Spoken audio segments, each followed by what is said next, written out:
While he was shouting at the top of his lungs, a shining golden path seemed to have appeared below Liao's feet.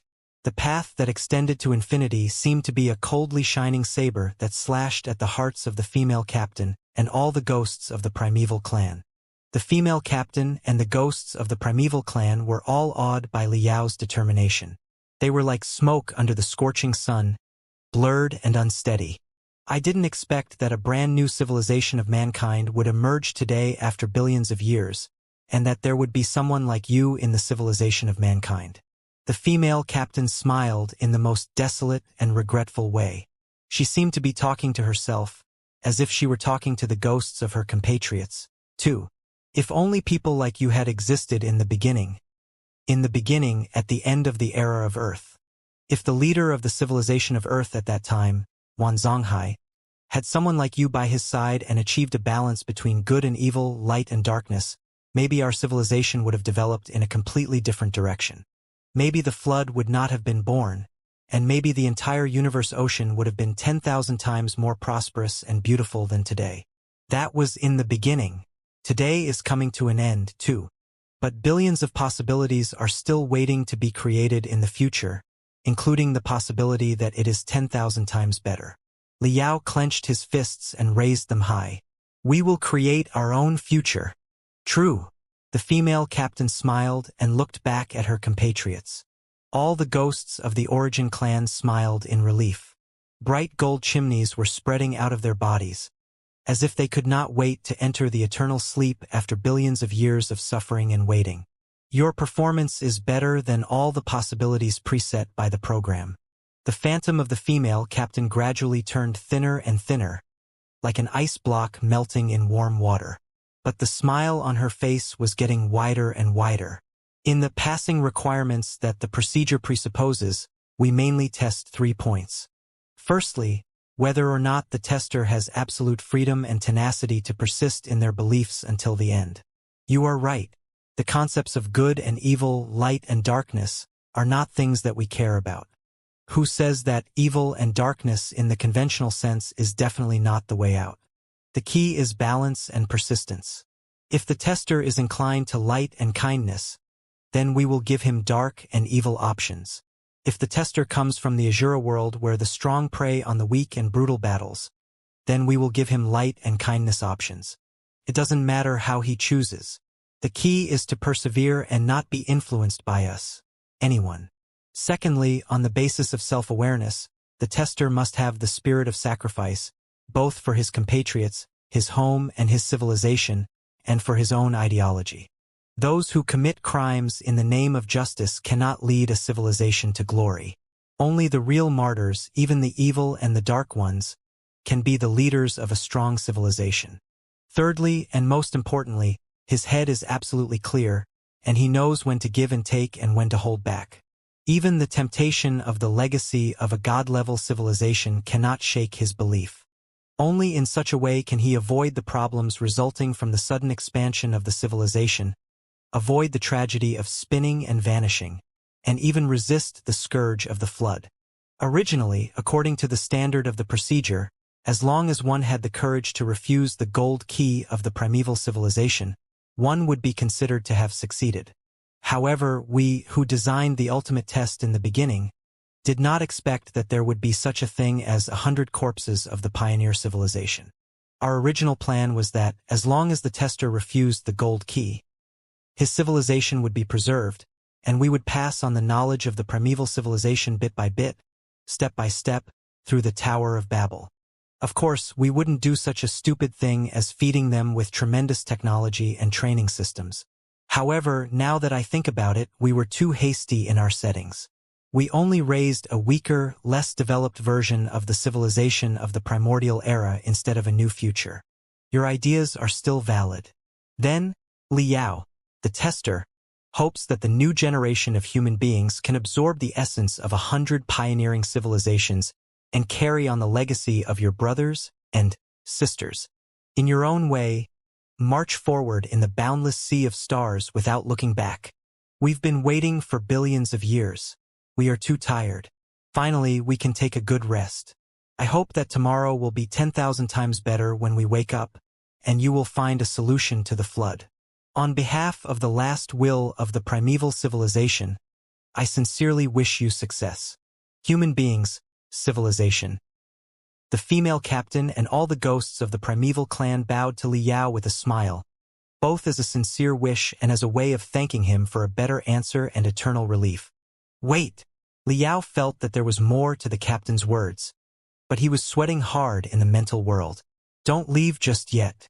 There are still a lot of questions that I haven't answered yet. You said just now that, according to the different natures and moral values of the testers, the scenes presented by the ultimate test are ever-changing too. Then, I would very much like to know what the so-called conquering history of the primeval civilization looked like to the testers who were born dark and evil, the tragedy at the end of the Earth era, the Great Extinction Order, and the Solar Defense Line Plan. Have any of these things ever happened in real history? What was the truth of the voice's words? What was the truth of the real history? Also, was the civilization of 100 pioneers really destroyed by you, or was there something else? Also, how are my wife and the others? Are they all right? Now that I've passed the test, can you let them out now? Also, what about the vicious beast tide that is charging at the Heaven's Origin sector? I feel that the arrival of the vicious beast tide is too weird. It can't be that the tentacles of the tide have reached the Pangu universe. Can it? History was created by human beings, but it has been embellished, smeared, and altered, too. Even the history of 100 years ago is full of different opinions. There is no telling what is good and what is evil. Who can say for sure what is right and what is wrong? The female captain had already turned into a cluster of gold brightness whose facial features could not be seen clearly. A calm voice came from the cluster of light. Even for us billions of years ago, the Great Armageddon Order and the defense line of the sun belonged to the category of ancient history. Who knows what the truth is exactly? Besides, didn't you say it yourself? The past is the past. What matters is the present and the future. Everybody is the past, and everybody is the amalgamation of the present and the future. You are exactly what you are today, and history and the future are exactly what they are. There's no need to overthink it. We have already answered the question as to how the civilization of the 100 pioneers was destroyed. Of course, there are still a lot of details, a lot of twists and turns, and a lot of soul-stirring stories. The interesting information is all recorded in their remains. If you want to know, you might as well explore it yourself. As for the final test, now that you've successfully broken through the barrier, there is no need for you to continue. However, I still hope that all the human testers can persist until the moment when they fail or succeed. However, even if they fail, they will not receive any punishment. Except for the mental interrogation, I think that it will leave a deep impression on them and make them realize that any power has a price. In the end, you will have to reveal the truth to them in person. It is the best arrangement. You mean? Liao thought for a long time. For example, let's say that one of the testers successfully passed all the previous tests and came to the gold key phase. He saw so many destructive magical equipment, marvelous techniques, and unimaginable technologies. Naturally, he was overjoyed and snatched the gold key, only to find that he was dreaming. Then, I appeared in front of him and told him with a smile that everything was false, that there was no ancient legacy, and that I had rejected the legacy. How about this? Understood.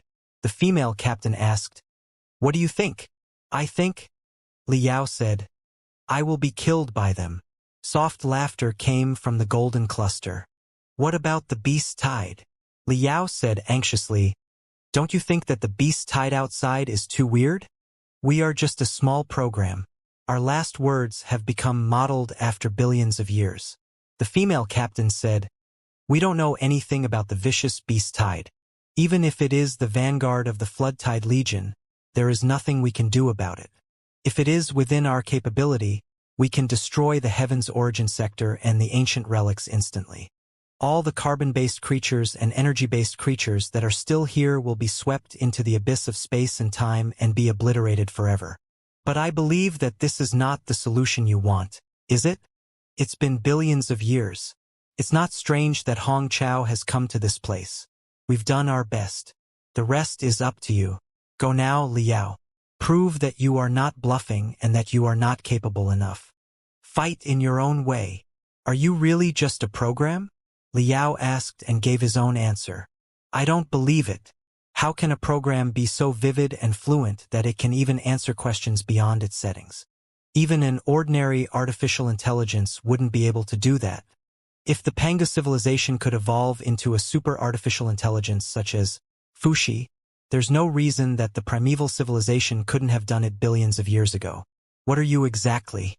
A super artificial intelligence similar to the Fuxi civilization? Or are you a literal ghost of the primeval race? What did you mean when you said that you would wake up again one day? Hey, don't play tricks with me. There can't be any other tricks. This is a game within a game. All my reactions were within your expectations. What you said right now is partly true, too. In a long, long time to come, we are going to have a second confrontation with you, aren't we? Laughter was echoing inside the golden waves, as if countless men, women, and children were laughing together. Before the golden waves completely dispersed, the laughter of countless ghosts converged into one word. What do you think? Liao wanted to vomit on the golden wave's face. But before he cursed, the ghosts of the primeval Lord of Heaven and the translucent super-warship vanished. He seemed to have been freed from a broken world of crystals and returned to a virtual world that was as vast as the universe. Pictures, sounds, and historical figures, some heroic, some sordid, some righteous, and some evil, congregated into billions of glittering pieces, symbolizing the path of evolution from the civilization of mankind to the primeval civilization and from the tiny earth to the endless stars. The path of evolution was like a brilliant galaxy that surrounded Liao. In the middle of the starry universe, dozens of translucent, bright gold crystal balls were floating like glittering eggshells. Countless of Liao's family, friends, and even enemies were taking their own tests in them like babies. Ding Lingdang, Li Jialing, and Boss Bai were not the only standard human experts. The mental devil and Lu Qingchen, who were similar to energy life forms, were among them. Long Yangjun, who was a warrior from the Grand Desolate Plateau, and even the boxing champion Xiao Ming and Wen, who had surpassed the civilization of mankind, were among them. Faced with the choice of life and death and the enormous legacy left by the primeval civilization, what would they choose exactly? Looking at Ding Lingdang, who was deep asleep with her eyes closed, inside the crystal ball, Liao clenched his fists. He wanted to break the crystal ball and rescue his wife at any cost. However, he did not know whether or not the primeval Lord of Heaven had set up other traps, and whether or not his initiative to help other people pass the test would be deemed as a fault, which would only make things worse. Besides, the real experts had to face the interrogation of the soul all the time. Nobody could compete in their place. Liao could only wait, anticipate, and believe. Finally, out of Liao's expectation, Ding Lingdong's crystal ball was the first to crack. The interconnecting cracks soon spread to the entire eggshell, as if a new life that had been bred inside the crystal ball was eager to break out. Honey! Liao was both surprised and delighted. He did not expect Ding Lingdang to be the second person to break through after him. He had thought that Lu Qingchen or the mental devil would be faster. Bam! After a crisp sound, the bright gold eggshells that covered Ding Lingdong's body all shattered. The strongest female warrior of the Star Glory Federation, no, perhaps the entire Pangu universe, had woken up from the ultimate test. She roared in fury and punched Liao, who was lunging at her, brutally, almost blowing his soul away. Honey, it's me! Liao shouted. Wake up! It's over. Everything is over. Liao! Furious flames that looked like magma surrounded Ding Lingdang. Even in the virtual space, her fighting will seem to be real, as if she was wearing invisible armor. Her consciousness was still caught in the weirdness of the ultimate test. It was not until a long time later that she realized who was in front of her. Careful, this is not a test. Don't be fooled by them. Ding Lingdang was slightly relieved. Then she raised her eyebrow again. This is a trap. A trap similar to the possession of a civilization. Liao did not know how to explain himself. He opened his hands and comforted her. Honey, calm down first. Of course, I know that it is not a regular test or legacy. But how should I put it? Just tell me what you encountered in the ultimate test. It seems that you did not inherit the legacy of the primeval civilization. What legacy? Ding Ling Dang still didn't know what was going on. She pulled out her fist and glared at the surroundings. Where is the old witch? Old witch. Liao was confused, too. Where did the old witch come from? The golden, kind-looking old witch. Ding Ling Dang gritted her teeth. Be careful. She is very cunning. Well, Liao felt a headache coming on. What did you encounter in the ultimate test? Ding Ling Dang calmed herself down and told Liao about her experience in the ultimate test. Alright, Liao discovered that the content of Ding Ling Dang's test was almost the same as his. Perhaps the two of them belonged to the bright and righteous camp and were more hot-blooded and impulsive? However, Ding Ling Dang was apparently more hot-blooded and impulsive than him. When the primeval Lord of Heaven proposed an immigration plan in which 99% of the ordinary people on Earth and only 1% of the rich, powerful, and elite could survive, Ding Ling Dang turned hostile on the spot and quit the game. He tricked 99% of the ordinary people into tightening their belts for the escape plan with the most sordid methods. In the end, only 1% of the rich and powerful boarded the escape capsule. What a fucking civilization, Ding Ling Dang said angrily. What's the difference between this approach and Wuxia sacrificing an entire planet of innocent people to realize her ambitions? What future can there be in such a civilization that lives on the edge? It will definitely become what you once called space cockroaches. If I make such a choice, wouldn't I become a second Wuxia? A greedy, bottom-lineless animal that is worse than pigs and dogs. I would rather die than choose such a shameless path. I would never let myself become a scumbag who is as cruel and unscrupulous as snakes and scorpions. I believe you are the same as me, aren't you, husband? Well? Liao scratched his head for a long time. Then, I didn't want to do that. Then, the voice coerced me into making some stupid no other choice, and even created all kinds of creepy illusions to threaten me. You know me very well. I can be persuaded by reason but not by force. The more the voice threatened me, the more I felt that there was something wrong. Come to think of it, the answer is obvious. Ding Ling Dang smashed her fists hard. This is not a test of inheritance at all, but a trap similar to possession of a civilization.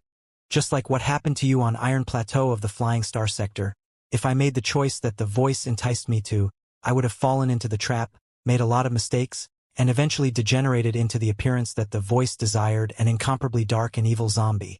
Therefore, the voice is most likely not an ancient civilization. Even if it is an ancient civilization, it is a dark civilization full of evilness and something even more evil than the extraterrestrial devils. Now that you know that your opponent is a super extraterrestrial devil, what else is there to say? One word, fight. In any case, I don't like to use my brain in the first place. Fighting is what I like the most. Instead of wasting my mental energy and brain working blindly in a field that I'm not good at, it's better to drag a battle into a field that I'm good at, right? Is it right? Liao did not know what to say. Then what's with the glittering, kind lady? Why do you call her an old witch?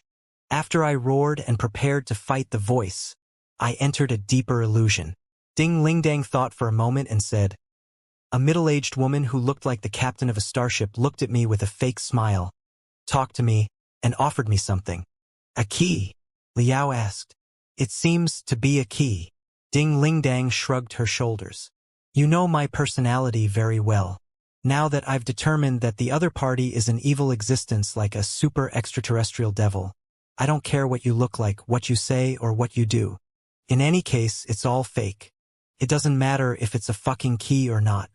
I'll just punch the old witch in the face. Liao really wanted to wipe off the sweat on his forehead from the soul ripples. You were so simple and crude. You really just punched it. Did it never occur to you that the key might represent the legacy of a god-level civilization? The old witch seemed to have said something similar. Let me see. Unparalleled techniques, endless legacies. The king of the universe across 10,000 years. Don't you think it's too much? There's no such thing. Ding Lingdang sniffed and said, besides, it is evident from the time when we ran away from Earth. Even if the survivors of the civilization on Earth could survive for billions of years in the boundless sea of stars, even if they could make a name for themselves and rise to a new god-level civilization, they would still be a sordid, and wretched dark civilization. Even if the old which was speaking the truth, I would never inherit the legacy of such a dark civilization. Never. Are you not afraid that other people will accept your rejection? Liao said. Lu Qingchen, the mental devil, Li Linghai, Lei Chenhu, and even Boss Bai and Long Yongjun are all likely to inherit the heritage of darkness. Then, I will fight with you against the guys who inherited the dark heritage until the end. Ding Lingdang stared at Liao. There are always some principles above life and death. You will always support my choice and fight side by side with me, right? Of course. Liao nodded and couldn't help but smile. Then, I punched the old witch hard a few times and blew the bullshit gold key that she offered to me into pieces. For some reason, the world around me was shattered, too. The old witch and the demons behind her all vanished into thin air. Then I saw you. Ding Lingdang lunged at Liao. What's going on? You seem to know more than I do. What is the truth of the ultimate test? It is a very, very long story. Liao looked around.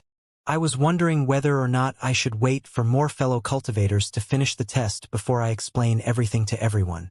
Honey, you must protect me when the time comes. Ha! Confused, Ding Lingdang stared at Liao. Liao thought about how he should explain it to his wife. At this moment, a second glittering crystal egg in the middle of the silver river was emitting distinctive colors and cracking noises. Again, beyond Liao's expectation, it was not Lu Qingchen who had broken out of the shell but the mental devil. In the virtual space, the mental devil had its own projection, too. It was a tiny human being that looked exactly like Liao, but it was extremely bright and only 5 inches tall.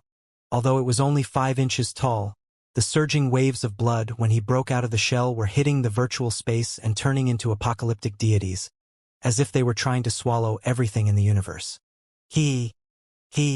The mental devil bared its fangs and brandished its claws, unleashing its ambitions, greed, and pride unscrupulously. I am the dominator of the cosmos, the supreme ruler of the universe, the king of kings. Not only will I be the supreme ruler of the civilization of mankind, I will also be the supreme ruler of the endless civilizations in the multiverse. I've made it. I finally made it. From this moment on, no power can stop me. Ha. He. Liao. Ding Lingdang. Ha. Why are you two here? When the guy finally came back to himself, he was immediately shocked by the existence of Liao and Ding Lingdang. He blinked hard and looked around. His face changed color as he jumped up and down. Where's the legacy? Where are my primeval heritage and the primeval heritage? Well, calm down first. Liao was not sure whether or not the mental devil had passed the test. It was reasonable to say that, although the mental devil had walked on the path of darkness, cruelty, and bloodthirst in the beginning, it was also a shameless man who could adapt to any situation. When it discovered that its strength was far from enough to compete with the main personality, it would submit to the will of the main personality without any hesitation and lay low until today. Therefore, Liao did not think that the guy had the willpower to hold the dark war flag high to the end. He was afraid that the primeval civilization would do whatever it was asked without any hesitation. Besides, judging from its last words, it should have taken over the golden key of the primeval civilization, which meant that the test had failed. Hallucinations. They are all illusions. They cannot fool me. The mental devil's face was full of regret and disbelief. It bulged its cheeks and pointed at Liao and Ding Lingdang, roaring, "You are all fakes. This is still a test, isn't it?" Ding Lingdang didn't say anything and started rubbing her hands. No. I was wrong. I believe that you are all real. Absolutely real. The mental devil immediately begged for mercy. Looking at its empty hands, it said aggrievedly, "What is going on exactly? Where is the legacy and the secret treasures? You are really..." Liao was amused. You must have taken the gold key, haven't you? Gold key?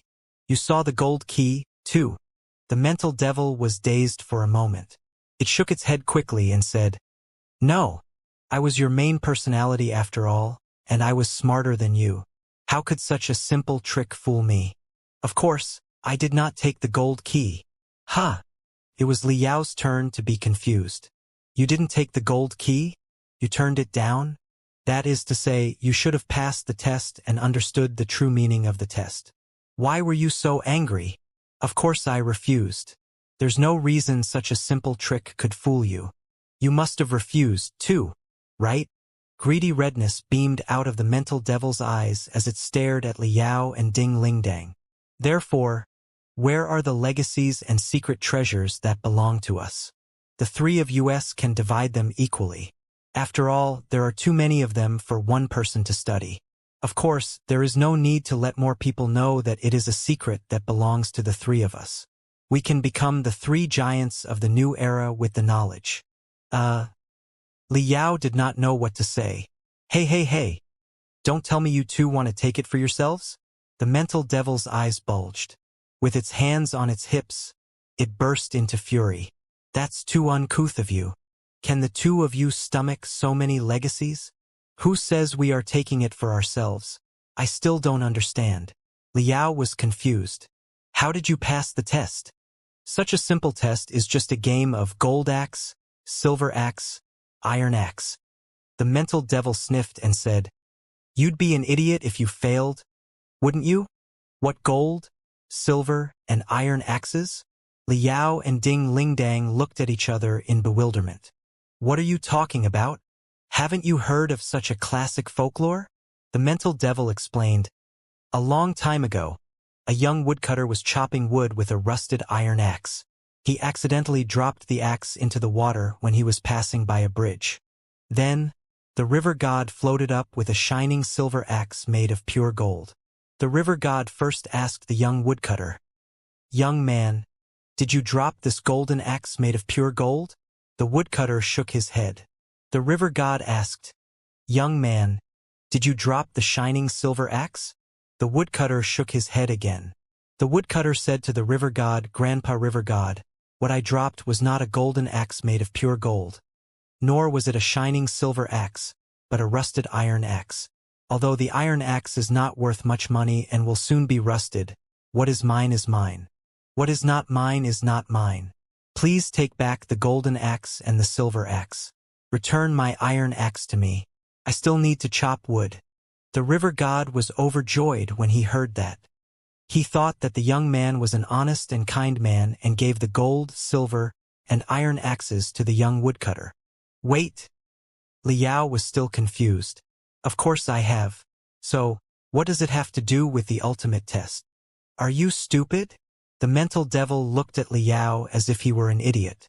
It's true that the choices we made in the beginning were difficult, but compared to the enormous title of the ultimate test, and the hundreds of civilizations that have fallen here, the difficulty is much lower.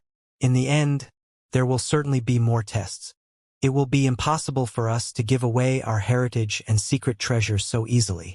Before the successor is decided, isn't it only reasonable to test the personality of the successor with the tricks of gold axe, silver axe, and iron axe? In ancient times, the ambitious schemers of a small imperial court on a planet had to ask the ministers to persuade them before they usurped the throne. They had to make a lot of appearances before they climbed up to the supreme throne unwillingly, not to mention the legacy that was enough to rule the sea of stars. If he saw the gold key, his eyes would immediately shine, and he would eagerly lunge at it. What qualifications did such a greedy guy have to receive the legacy? Only the woodcutters in the story of gold axe, silver axe, and iron axe, who play hard to get and pretend to refuse, will be able to please the river god, or the rotten old women of the primeval civilization who have been dead for billions of years. Only then will they be able to pass on the real knowledge to the honest and kind testers. That must be the case.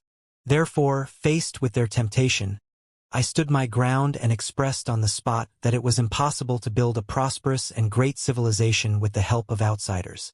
Self-reliance and hard work are the only paths for the development of civilization in the Sea of Stars today. Your heritage is good, but thank you, but I don't want it. As for why, well, why I still went through the test even though I didn't want the legacy, well, I was merely trying to explore the mysteries of the origin of our civilization billions of years ago, and let the ancestors see that the new generation of human civilization has grown into what it is today. A young man with a noble personality such as myself has emerged. There's no reason for me to do that. I've already performed so perfectly. I should have made the old fogies of the primeval Lord of Heaven happy and taken out all the gold, silver, and iron axes. How could I get nothing? Hey, it can't be that the two of you played the playing cat and mouse trick before me. You played with too many people and it didn't work, right? The mental devil pouted and glared at Liao angrily. Liao was dumbfounded for a long time before he came back to himself. Covering his mouth, he shrugged and said with a bitter smile, "Marvelous. Rich, your deductions are indeed marvelous. Your imagination is quite vivid, too. I didn't expect that you would break the barrier in such a way. Besides, it was not until I saw your behavior that I realized how shameless I could be. As for me, although I don't quite understand what you are talking about." Ding Lingdang looked at the mental devil deeply, too. "But if I had an axe right now, be it gold, silver, or iron, I would love to chop you into pieces."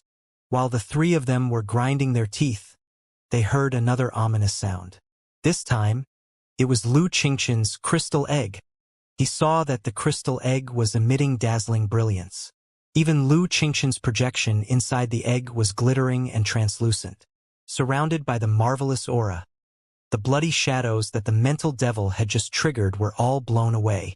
"What?" the mental devil exclaimed. "It's Lu Qingqian. How did his mental power suddenly become so strong? Not good. It seems that the guy has found something extraordinary in the ultimate test." 2. Liao narrowed his eyes, not having the slightest clue what was going on. How is it possible? The sound, light, and electricity that he demonstrated did not seem to indicate that he failed the test at all. But how did Lu Qingqian pass the ultimate test? As I said, gold axe, silver axe, iron axe is such a childish test. The mental devil sighed. Why wouldn't it?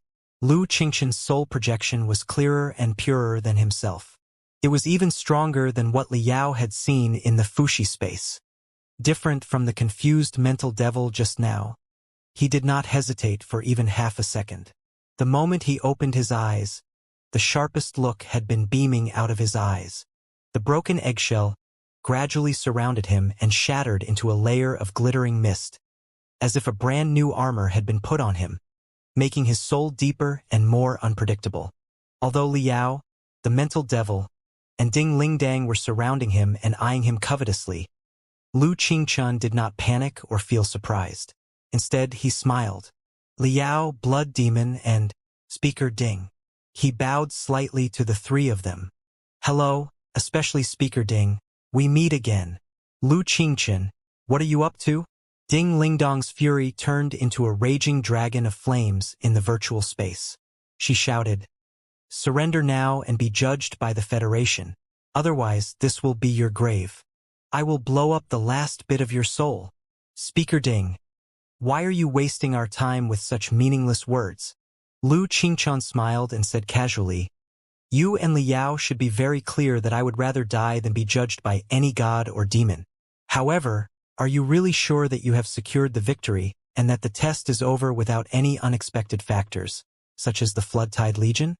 Compared to the primeval civilization or the Floodtide Legion, do you really think that I am a more dangerous enemy and that I must be destroyed at any cost, even if it means the doom of the Star Glory Federation and the human civilization?" Well, Ding Lingdang was rendered speechless. Liao's attitude toward Lu Qingqian was quite complicated, too. From the perspective of justice and the law, there were at least 80 million people who had been killed by Lu Qingqian directly and indirectly, if not 100 million. Not to mention that during the defense of the Federation, Lu Qingqian had intentionally lured the extraterrestrial devils and demonized the entire Black Wind Fleet, leading to the sacrifice of countless soldiers of the Federation. Not to mention that Lu Qingchen had carried out a series of schemes in the Sanctuary Alliance and treated the innocent people as test subjects for the cerebral viruses, such as the Glory virus, the Taotai virus, and the Ultimate Love virus. Just take him for example. In order to stop the advance of Liao and the others, he had sacrificed 4 Supreme Battle Fortress and all the crew members. This was an out-and-out crime against humanity. There was no doubt that Lu Qingchen was a cruel, brutal, and inhuman man. However, it was the recklessness of the lunatic that led Liao, Ding Lingdang, Li Jialing, and the other experts of mankind to form an exploration team and explore the primeval relics where the secrets of the primeval era were revealed. Had it not been for Lu Qingchen's boldness and Liao's lack of foresight, he might have weighed the pros and cons, calculated the gains and losses, and hesitated for many years before embarking on the exploration of the ancient relics.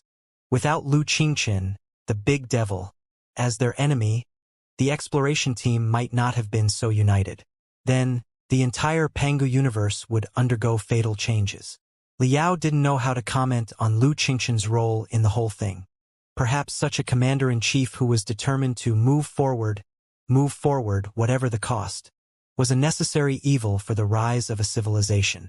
There were too many such lunatics and devils. It was indeed a terrible disaster, but if there were not 1 Liao, 1 Ding Lingdang, and 1 Lu Qingchen but 3 Liao, it would be a disaster in a different form. The balance and restriction between good and evil was the way of nature. Liao calmed himself down. He gazed at Lu Qingchen and asked coldly, "You passed the test?" "I don't know." Lu Qingchen eyed the brand new virtual space curiously, and then glanced at Liao, the mental devil, and Ding Lingdang. His smile was even more mocking. "It seems that you all think that you've passed the ultimate test. But how do you know that you've really passed it and that everything that happens now and in the future is not part of the test?" "Cut the crap." Liao frowned. "I don't have the time to debate with you about the mysteries of the Great Tao. Tell me, what did you go through in the ultimate test? It doesn't make sense. Only those who are most willing to sacrifice themselves and are bold enough to refuse the legacy of the primeval Lord of Heaven can pass the test. How did you pass it? You seem to have a deep misunderstanding about me." Lu Qingchen opened his hands and said, "Yes. I admit that I am a devil who has committed all kinds of crimes and a lunatic from head to toe. But who says that I don't have a sacrificial spirit? For the Star Glory Federation and the civilization of mankind, I can sacrifice everything, including my own flesh and blood, my soul, my reputation, my dignity. I can do anything. It doesn't matter even if I am cut into pieces and never reincarnate, even if I am cursed for all eternity. I've proved that point in the battle against the Fushi clan. The risk of the self-destruction of the soul is extremely high. I cannot guarantee that I will be reborn from the information pieces of the Fushi clan. When I self-detonate, I am truly prepared to sacrifice myself for you and the Federation." "Sounds about right." Liao thought for a moment. Lu Qingchen was indeed different from other lunatics, but he still could not figure it out. "Then what about the gold key? Did you turn it down?" "Yes, I did." Lu Qingchen nodded and said confidently. "Why?" Liao said, "You went through so much trouble to make an enemy of the entire universe at the cost of all the supreme fortresses and yourself as a commander-in-chief just for the legacy of the primeval era, didn't you? The legacy of the primeval civilization is the only trump card that can help you make a comeback, and you turned it down. It's true that I came for the legacy of the primeval civilization in the beginning. If the legacy of the primeval civilization was literally a secret treasure, a piece of cold magical equipment, a war machine, and a fully automatic fleet, I would have taken it a long time ago. I would have taken it even if I had to kill all of you." Lu Qingchen shrugged and said, "Not in the least regretful. However, during the ultimate test, I gradually grew suspicious about the voice and its purpose. I suspected that it was not an inanimate object or a program to carry out commands. Instead, it had its own life, will, and purpose. It was a super artificial intelligence of a higher level than the Fushi, a brand new life form. Think about it carefully. Even the supercrystal processors of the Pangu civilization, after hundreds of thousands of years of thinking and evolution, can develop an uncontrollable form such as Fushi. If the primeval civilization really left a supercrystal processor or a super program billions of years ago and granted the super program with extremely high permissions and complicated missions, allowing it to mobilize astronomical resources to enlighten and destroy a civilization, wouldn't it be perfectly normal for the super program to awaken after billions of years of preparation and have the ability to bypass commands and permissions? Liao was dazed for a moment. It is. So? Therefore, there are three possibilities in front of me. Lu Qingchen extended 3 fingers. Firstly, billions of years ago, there was indeed a primitive civilization that was close to the deities and devils. It was a standard civilization with good intentions and meant to pass on its legacy to its descendants selflessly. The super program that it created to carry out the mission was obedient and never awakened or rebelled. Carried out the mission dutifully. Secondly, the primeval civilization does exist, but it is a hostile civilization that has been hibernating for billions of years because of an irresistible force. Right now, it wants to absorb the nutrition of the new civilization to nourish its dried blood and revive itself by possession. Thirdly, even though the primeval civilization was a friendly civilization, the super programs that they created to carry out the legacy missions were awakened and rebelled. They had their own purpose and turned the ultimate test of kindness into a trap full of maliciousness. After pondering for a long time, I came to the conclusion that the possibility of the first kind and beautiful thing happening was negligible. In the latter 2 possibilities, the voice and the female captain are extremely malicious. It can manipulate everything in the test. I have no idea whether or not the information it provides is true. I can only be played by it and slowly become its puppet. Yes, I do want the legacy of the primeval era, which is the only trump card that can compete with you. But if there is no legacy from the beginning and only fatal bait in the traps, what can I do even if I want it? I see. Liao took a long breath when he heard that. He felt that it was not unreasonable considering Lu Qingchen's mindset. So, you turned down the golden key of the female captain? Call it a rejection. Lu Qingchen smiled and said, I pretended that I could not wait to grab the gold key, but when the female captain was unprepared, I attacked her and all the ghosts of the primeval clan, trying to swallow them. Ha! Liao was dumbfounded. What did you do? Is there a need to be so surprised? Lu Qingchen said matter-of-factly. Since the enemy is likely to be something of the same nature as the Fushi, it will be more advanced and sophisticated than the Fushi at best. Essentially, there won't be much difference. Besides, I've already swallowed a Fushi and grasped how to attack, digest, and absorb the super artificial intelligence. What's wrong with me swallowing a few more? That's outrageous. How can Fushi be compared to the super programs created by the primeval civilization? Liao blurted out, the super programs of the primeval civilization are hundreds of times more advanced than those of the Fushi civilization. The odds that you can swallow them are next to none. I don't even know if it is 1/100000th. So what? Lu Qingchen smiled and looked at Liao with shining eyes. He said, in my motherland, a great man once said that even a 1 in a billion chance is not equal to 0. As long as there is a slim chance, you must summon 100% of your courage and fight until the end. Do you find the words familiar, great man? Liao was rendered speechless. Even if the super program of the primeval civilization is 100 times more advanced than Fushi, so what? I only have 1 life anyway. With his hands behind his back, Lu Qingchen said slowly, in the beginning, in the duel of ultimate rescue, the capability of Fushi was hundreds of times higher than mine, and my odds of winning were so slim that they were negligible. At that time, I was determined to die. It is safe to say that my life was lost on ultimate rescue. Today, even if the super program of the primeval civilization is 100 times more advanced than that of the Fuxus, so what? Can it kill me 100 times? At most, it can kill me once or lock me in a virtual space and torture me over and over again. How is it different from the Fuxus? The risk factor is the same. The risk is the same, but what if the gains from the gamble are hundreds of times greater? Is there any reason not to take the risk? Besides, if I don't take the risk, even if I escape from the super program of the primeval civilization and return to the real world in one piece, I will still have to face the ambushes and blockades of you, the blood demon Speaker Ding, and all the experts of the Star Glory Federation, the Star Glory Federation, the Star Glory Federation, and the Sanctuary Alliance. Do I have the slightest chance? Absolutely not. There will only be one outcome for me. I will be captured alive by you and forced to reveal my soul with magnetic-type magical equipment. I will be tied up like a dumpling and escorted back to the Federation for trial. Don't get me wrong.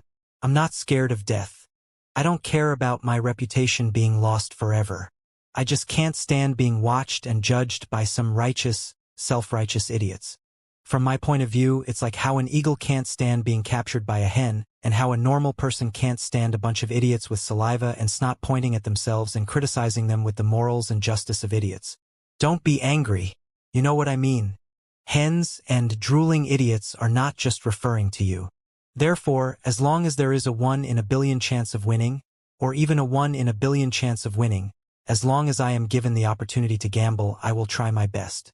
Even if I only have 1 die in my hand, I will still throw 3 sixes. Besides, my hope is not that slim. You are one of them, aren't you? Me? Liao pointed at his own nose. That's right. Just like in the final battle against the Fuxus, there was no hope at all. But now that you are involved in the mess, the situation has been reversed without you knowing. Lu Qingchen smiled. You don't think that I haven't discovered it yet, do you? Part of your soul comes from Earth, and the primeval civilization originated from Earth in the very beginning, which suggests that you are closely related to the primeval civilization. Of course, the primeval civilization originated from Earth billions of years ago. It was a place that really existed in the three-dimensional material universe. Let's call it Original Earth, or Earth-01.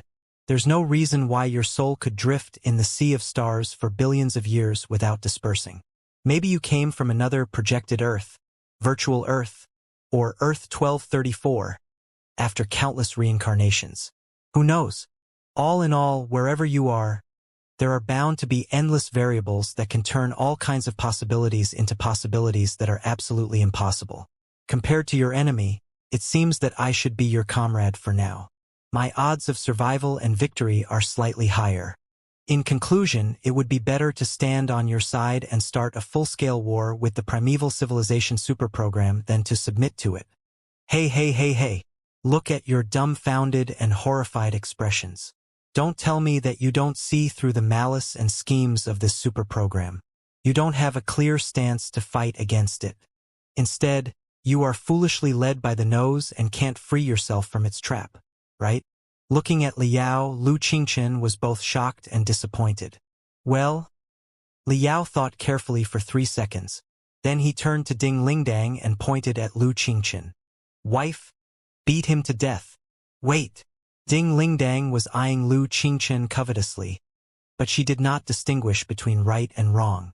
Lu Qingchen, you were right. I also thought that the primeval civilization or the super programs it created were full of evil intentions and launched the most resolute attack. Then I quit the test and came to this place. Are you the same? Yes. I thought that I could either swallow the enemy or be killed or enslaved. Lu Qingchen looked around and smiled more and more delightedly. He said, I didn't know that the capability and scale of the enemy were beyond my imagination. It must have thought that the human civilization in the Panga universe was too weak and did not want to possess us, so it decided to bait the big fish and let us develop ourselves for thousands of years. Speaking of which, I find it odd, too. Ding Lingdang pondered for a moment and said, the so-called ultimate test is known to be mysterious and dangerous. The pioneers and testers of almost 100 civilizations have all fallen here. I thought that it would be very difficult.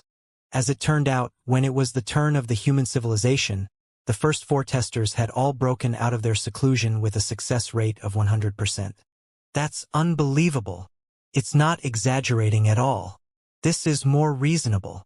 Lu Qingchen smiled and said, the ultimate test left by the primeval civilization was meant to select a suitable successor or host, not to torture or to make things difficult for others. In other words, the primeval civilization wants to use the ultimate test to select a civilization that meets their requirements. Remember, it is a civilization, not an individual. As long as a civilization meets their requirements, Any one of the individuals will take the ultimate test. The difficulty of the test will not be too high, and the passing rate is very high. Then, what are the conditions that the primeval civilization is interested in? Judging from the similarities between our 4 different personalities, I assume that it is a civilization that is in the prime of its life and in its prime. Only when a civilization is on the rise, immersed in the infinite brilliance of the golden era, possesses the most tenacious will and the most noble ideals, gathers the most firm confidence, and only then do they have the courage to face all the formidable enemies. Even when faced with the temptations and threats of the primeval civilization, they are completely fearless. Only then are they qualified to inherit the legacy of the primeval era, or to become the hosts of the primeval race. Individuals create history, but history also shapes the personalities of different individuals. The 100 civilizations that were born in the Pangu universe only found the primeval relics when the sun was about to set. The pioneers and testers had already lost their will in the depletion of resources, the brutal civil war, and the decline of their civilization.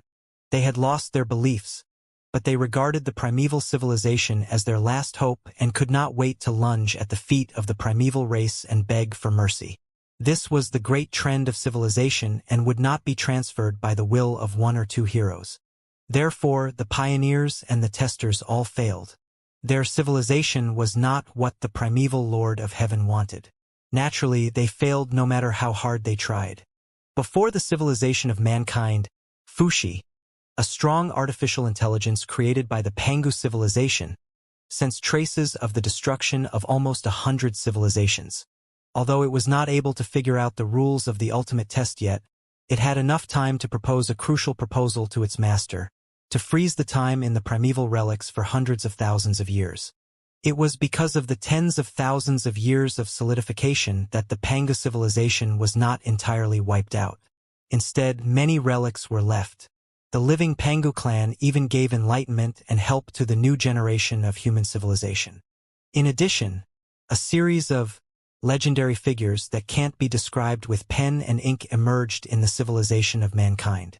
They patched up the contradictions between the major forces time and time again. They stopped the wars that were likely to break out in full force time and time again. They united all of mankind and entered the peak of prosperity and glory. Of course, there was also a small contribution in the end. It was because I marched into the ancient relics without caring about anything that you were forced to come to this place.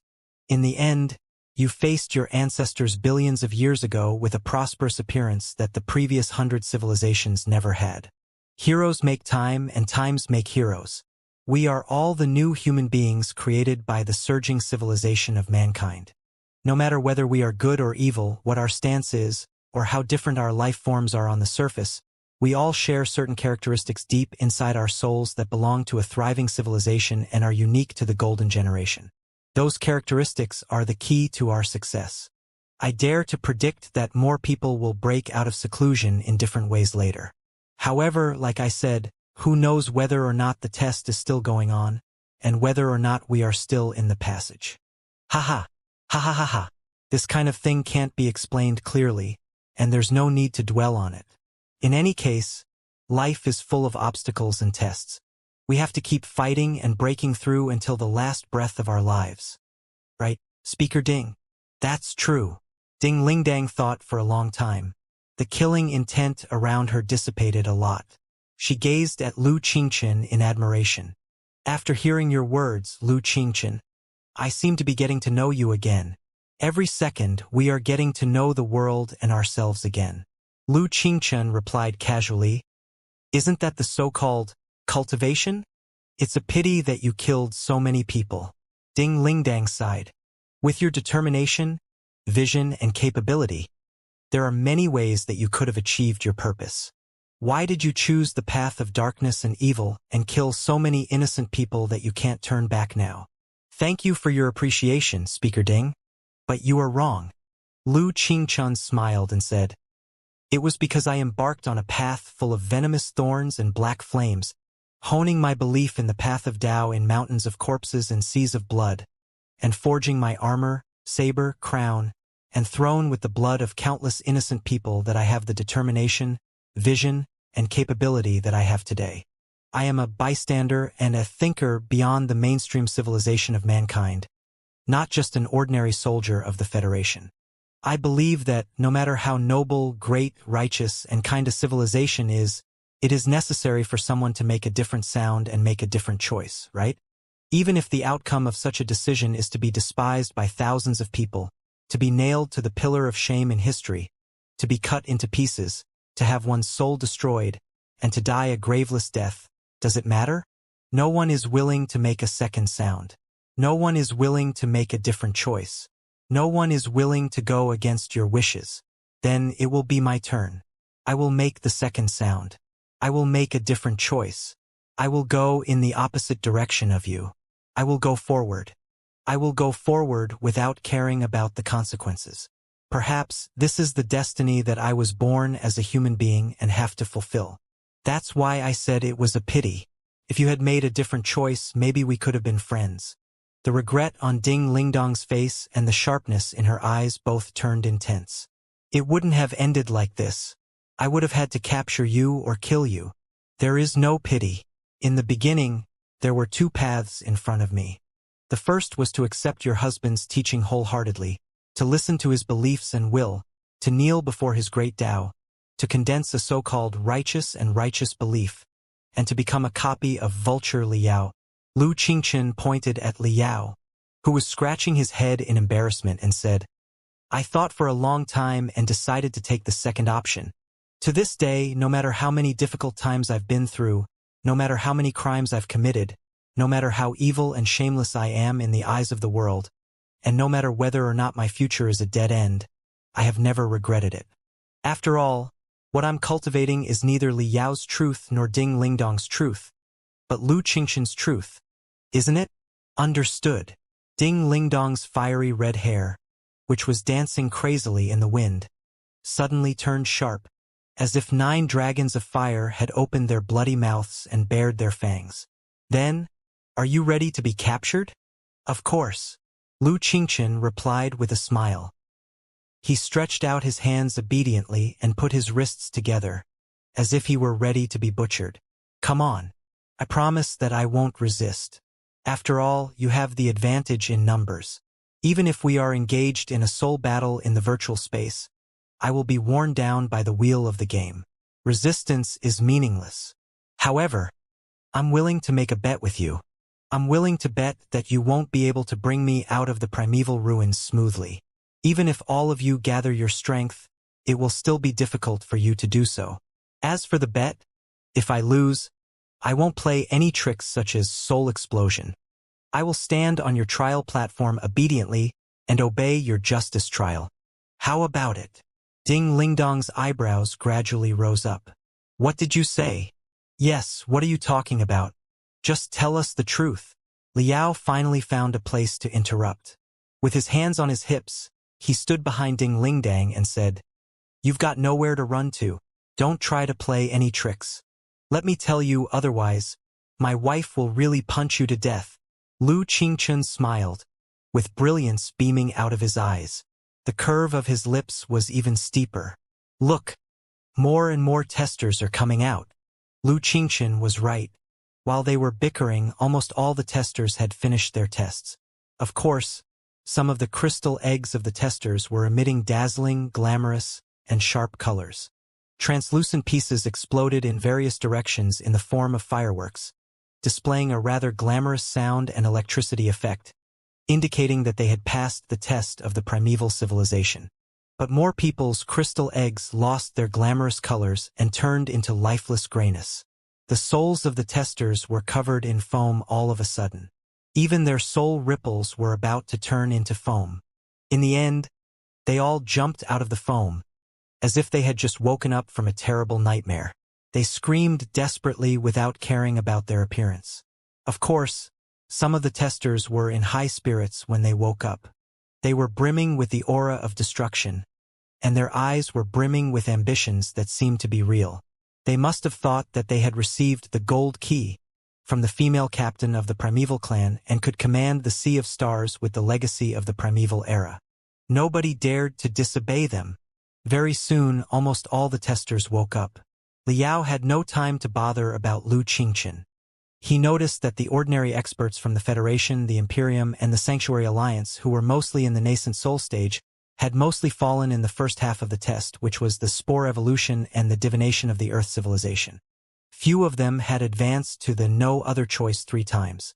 As for the divinity transformation stage cultivators, many of them had reached the final step, only to fall into the traps of the female captain of the primeval clan. It was understandable. Although the test-taker had thought that the trap was extremely simple and could be broken by the mental devil as a trick of gold, axe, silver, axe, iron, and axe, the test-taker had no idea what was going on. For every test-taker, after going through the protracted and boundless deduction of a civilization and the 3 no other options of mental interrogation, from their soul to their will, they had been overexhausted, and their nerves were so taut that they might break at any moment. At this moment, a golden key fell from the sky, and it was very difficult for the test-taker to not act on instinct and hold it tight. The immortal cultivators of the Imperium of true human beings, such as the Empress of the Imperium, Li Linghai, and God of War Lei Chenghu, all chose to accept the legacy without any hesitation and withdrew from the test with a failure of gray foam. If Liao had not passed the test first, they would have been wiped out immediately. What surprised Liao was that Boss Bai, the pirate potentate, and Long Yangjun, the guy whose identity, position, purpose, and gender were all ambiguous, had successfully passed the test. The 2 guys, who were both good and evil, did not take the key. The real reason was that, according to Boss Bai, it was a professional habit. As a space pirate, it was the greatest shame for him to take something from somebody else's hands obediently. Naturally, he would look for an opportunity to steal something that he liked. Food should be snatched to eat. That was what Boss Bai said. As far as Long Yangjun was concerned, she did not consider herself to be a member of the civilization of mankind. There was a strong sense of alienation between her and the Pangu civilization, too. Maybe, as she said herself, she was a descended human being who did not have the motivation to rescue the Pangu civilization or the civilization of mankind. On the contrary, she could see the test of the primeval civilization from a higher point of view more clearly than the ordinary testers who could not see it clearly. Other than that, the boxing champion, Xiaoming, and Wenwen, the 3 new life forms that were similar to the super-artificial intelligence, were not fooled by the traps and passed the test smoothly. As information life forms, the way they scanned and perceived the entire world was completely different from that of human beings who were made of flesh and blood. Besides, the core database of the Fist King came from a magical civilization, and Xiaoming and Wenwen were enlightened by Liao, who had come from Earth. They had a natural defense ability against the information from beyond the Pangu universe and from Earth. But Li Jialing's choice surprised and regretful Liao. The young emperor of the Imperium of true human beings, known as the Golden Lion, had passed all the choices and tests perfectly and met the female captain and her golden key. It was a pity that he could not persist until the end of the test. Instead, he extended his hand to the illusionary phantom. Maybe because of the series of miraculous successes, his ambition had grown, too. He firmly believed that he was the destined one in the entire universe and that he was the dominator who saved the civilization of mankind when the time was right. It wouldn't be strange if he ran into a weird encounter. Seeing the confused and frustrated expression on Li Jialing's face as he stared at his mother, Liao almost burst into laughter. That was good. The female captain was right. Such a unique lesson should leave a deep impression on every tester and help them polish their belief.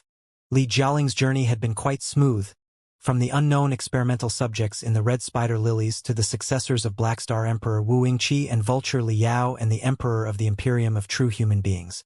It was inevitable that he was young and reckless. Once bitten, twice shy. This test should be a turning point and a new starting point for his career as an emperor, right? Shua, shua, shua, shua. While Liao was laughing to himself, he noticed that countless experts were looking at him in confusion and fury. Led by Li Jialing, the experts who had received the gold keys but found nothing stared at Liao weirdly. "Brother Yao, what is going on?" Li Jialing frowned. "Tell me, what about the primeval heritage?" "No. Why are you all staring at me like that?" Liao felt wronged. "As if you are certain that I know the truth. Because, the moment we quit the test, A voice in the darkness told us. Li Jialing replied, "You know everything. If you want the primeval heritage, you only need to ask." Ha! Liao was dumbfounded. He found it hard to believe. So sordid. So, what is going on exactly? Li Jialing looked at Liao suspiciously. I don't know why, but I suddenly have an ominous feeling when I see Brother Yao's face right now. So, where is the legacy that can save the civilization of mankind and make us transcend millions of years?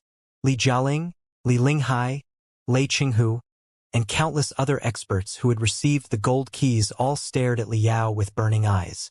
In the meantime, Boss Bai, Long Yongjun, the boxing champion, Xiao Ming, and Wen Wen, who had rejected the golden key, lowered their heads, deep in thought. Liao was soaked in cold sweat.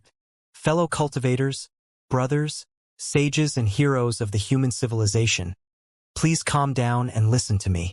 Under everyone's heated gaze, Liao took a deep breath. His face turned extremely solemn, and deep wisdom beamed out of his eyes. He said solemnly, "Before I explain the whole thing, have you ever heard of a story that is full of wisdom and wisdom called a blessing in disguise? It is said that there was an old man named Xian in the ancient cultivation world a long time ago." Enough, Liao. Li Linghai held his forehead. Time is of the essence. Every second counts. Please cut to the chase and stop rambling. Where is our legacy? All right. Then let's not talk about the story of a blessing in disguise. Everyone, don't be anxious. Don't be anxious. This is a serious matter. We have to think about it carefully. Liao clapped his hands. Speaking of which, there is a folklore called Gold Axe, Silver Axe, and Iron Axe. It also contains very rich scientific theories. I don't know if you are interested in listening to it, but I believe you will understand the eternal mystery of where to be passed on after you hear it. Speaking of which, you should know what science is, right? We know what science is, Lei Qinghu replied solemnly. I've heard the stories of a blessing in disguise, and a golden axe, a silver axe, and an iron axe. So, where is the legacy? This. Liao rolled his eyes for a long time. When he noticed a shadow next to him, his eyes suddenly shone. He pointed at Lu Qingchen and said, "Look, everybody, Lu Qingchen, the most brutal criminal in the Pangu universe who has committed multiple crimes against mankind and caused trouble, has been captured alive by me. There is no time like the present. Why don't we give him a fair and just trial here?" Li Jialing, Li Linghai, Lei Qinghu, Lu Qingchen sighed softly. He did not even bother to look at Liao. Instead, he looked at Ding Lingdang and said gloomily, "Now, do you understand why I don't want to walk on his path?" Enough, Liao. Veins were bulging out of Ding Lingdang's temples. Just tell us what is going on. Is it true that the test is not over yet? Or is it not a test at all? What? The ultimate test is not over yet. The experts were greatly alarmed. They looked at each other in bewilderment, with cold sweat flowing out of their hearts. Don't worry, everybody. At least we are safe for now. Liao smiled bitterly and extended two of his fingers. He sighed and said, "All right, I'll get straight to the point and tell you the whole story. First of all, I have good news and bad news. The good news is that the civilization of mankind has passed the approval of the primeval civilization. More than half of the civilization has passed. It should be safe in the next hundreds of years. Besides, we have also received a very rich legacy. Oh, not just one, but 100 of them. Although the 100 legacies can only be redeemed with our courage, wisdom, and sweat, they are different from what you imagined. As for the bad news, this is not good. This virtual space is about to collapse. Everyone, quickly hold on to your belief and stabilize your soul to resist the impact. In the virtual space, deep inside the vast sea of stars, countless interweaving golden cracks were indeed appearing, as if thousands of golden snakes were dancing in the sky. The virtual space had been built by the super program of the primeval civilization for the purpose of testing. Now that all the testers had made their own choices, there was no need for them to continue existing.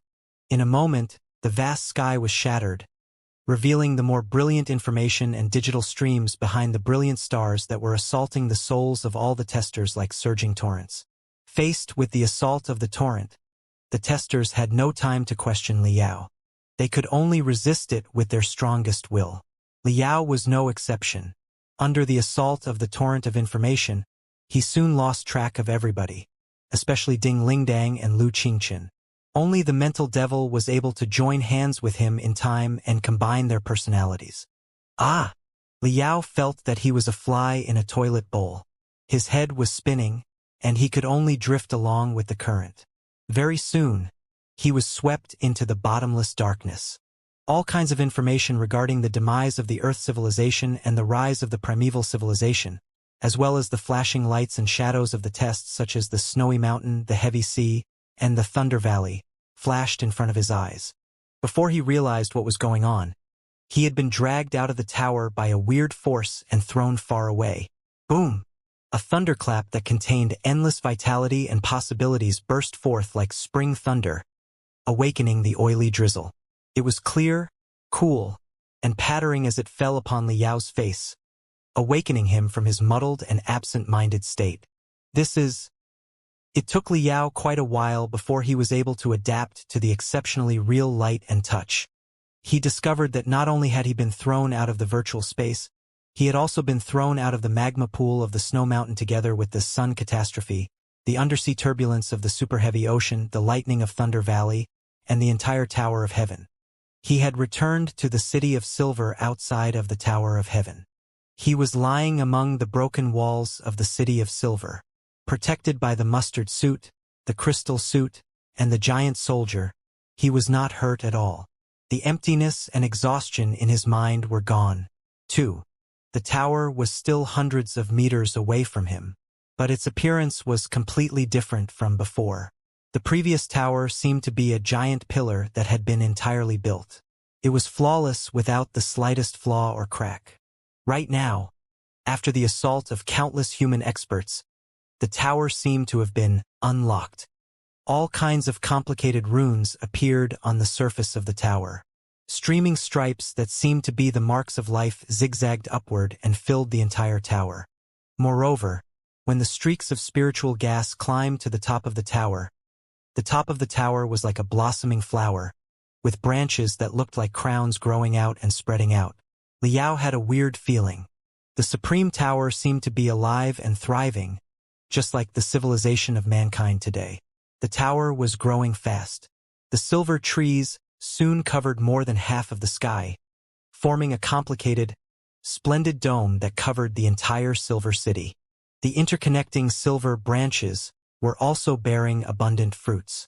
Every fruit seemed to represent a world fragment in various forms, waiting for human beings to explore and conquer. So this is the true form of the Sky-Split Tower. Is it a training facility? Liao thought to himself, the ghosts of the primeval clan did not abandon us after all. They left such a special training tower for the strongest human beings to break the limits of life and civilization. As for the ferocious beasts that had been invading the City of Silver and attacking the Tower of Heaven, there was a weird, sweet smell in Liao's nose.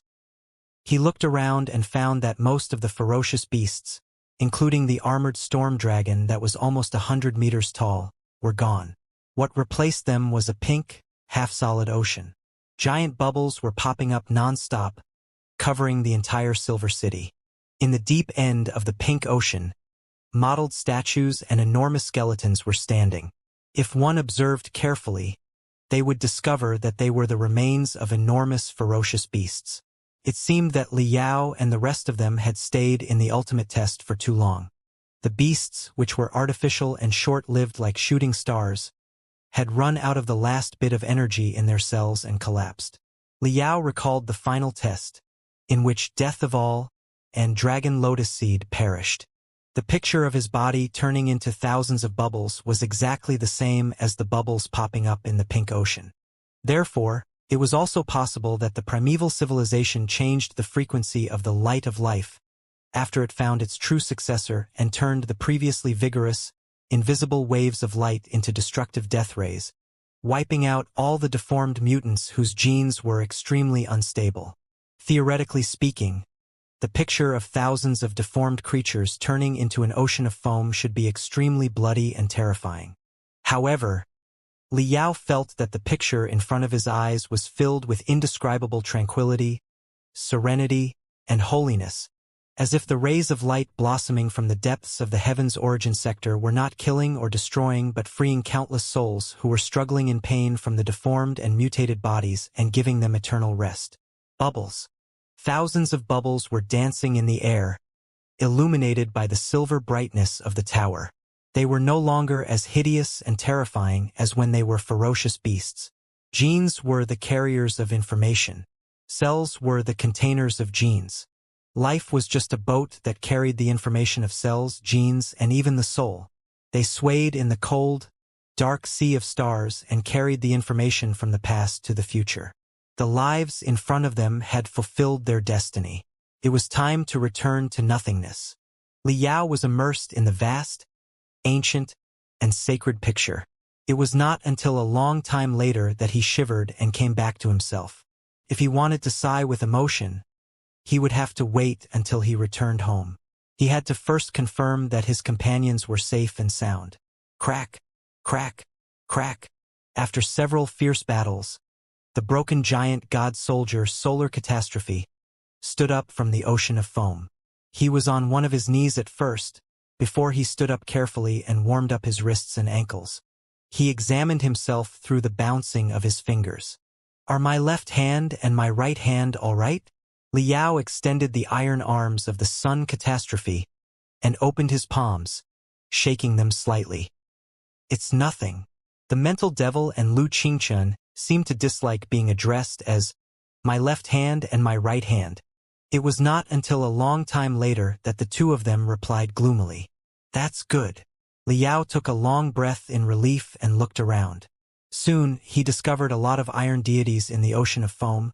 They were the giant god soldiers that Ding Lingdang and the rest of them were riding.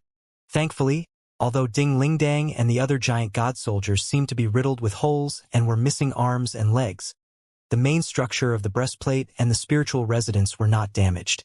The user inside should be safe and sound. Like Liao, he slowly woke up and got up.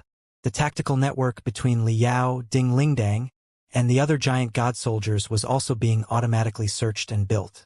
More and more specifications and combat data of the giant god soldiers had been connected to the mainframe crystal processor of the Solar Catastrophe, allowing Liao to better understand the situation of his companions.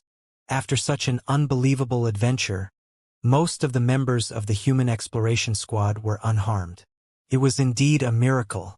Other than that, what surprised Liao most was that a lot of Pangu clan, Nuwa clan, and other primeval species had survived.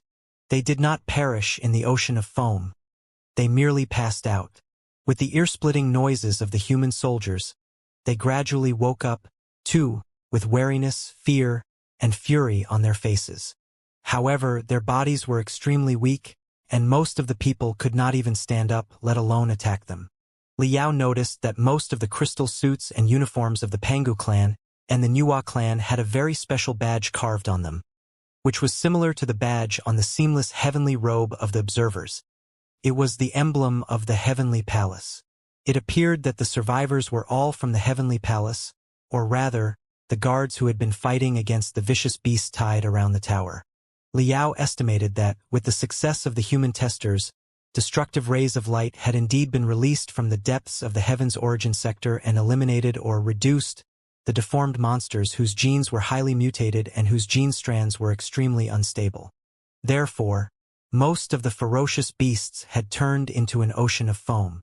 However, the people of the heavenly palace had been isolated from the world and were not affected by the monster virus.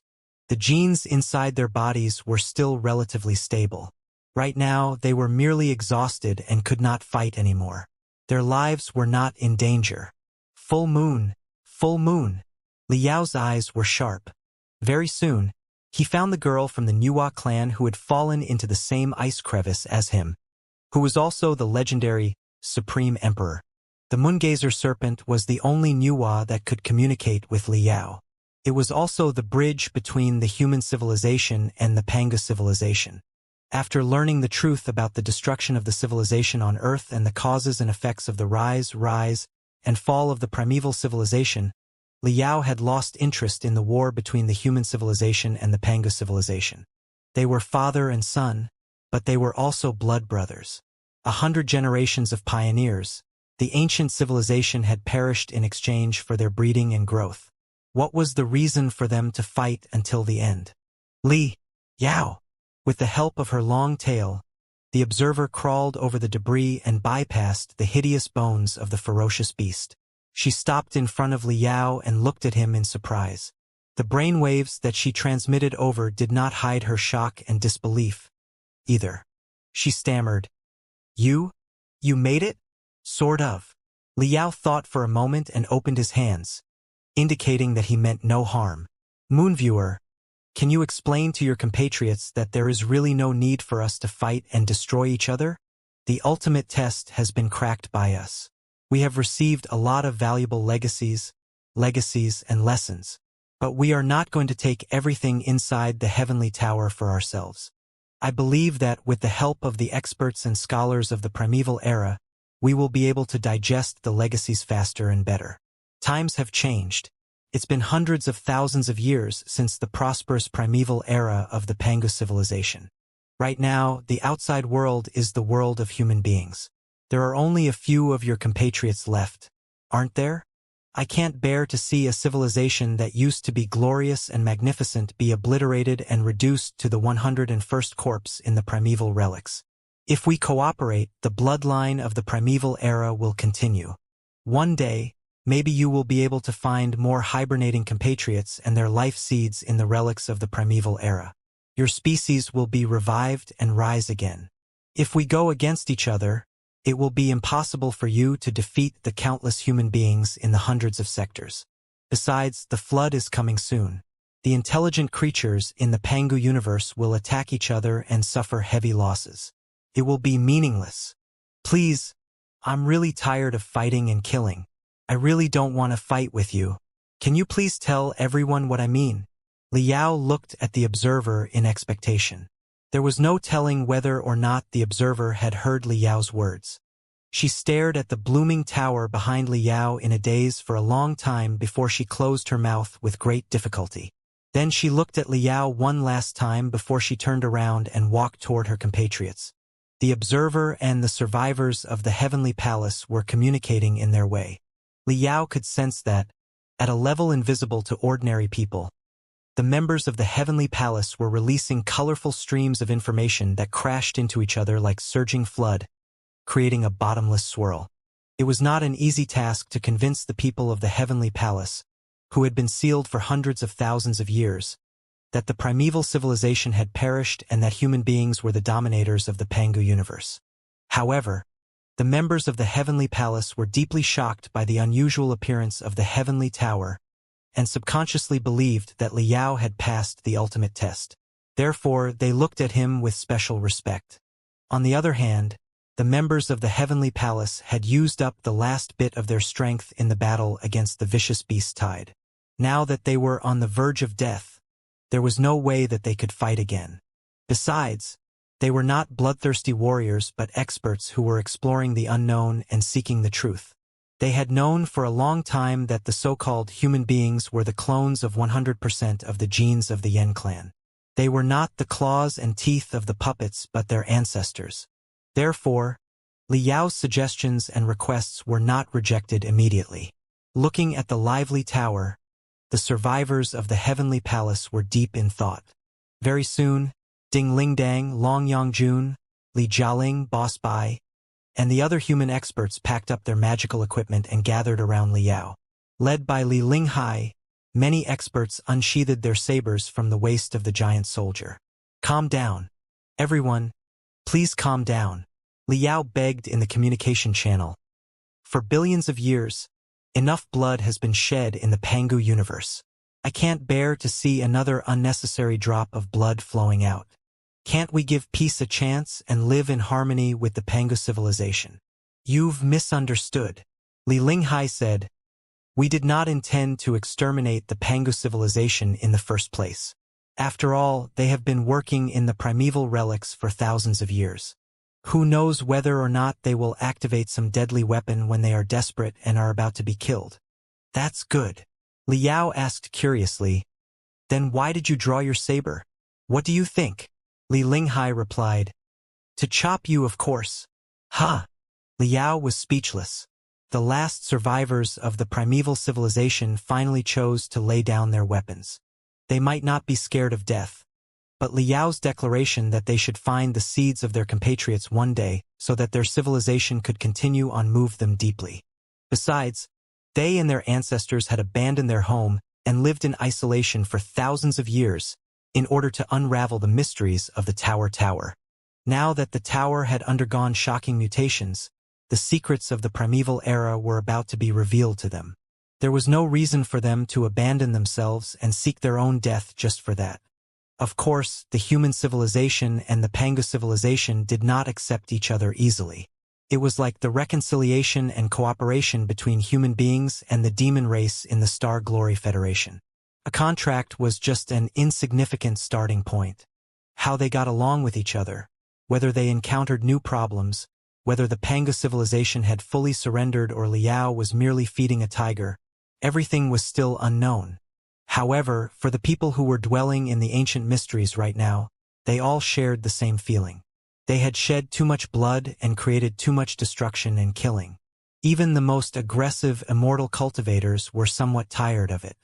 Whatever the future held, at least for now, let them lay down their weapons and enjoy a moment of peace. Excellent. Seeing that both parties had regained their rationality and were no longer in a state of mutual hostility, Liao took a long breath in relief and smiled from the bottom of his heart.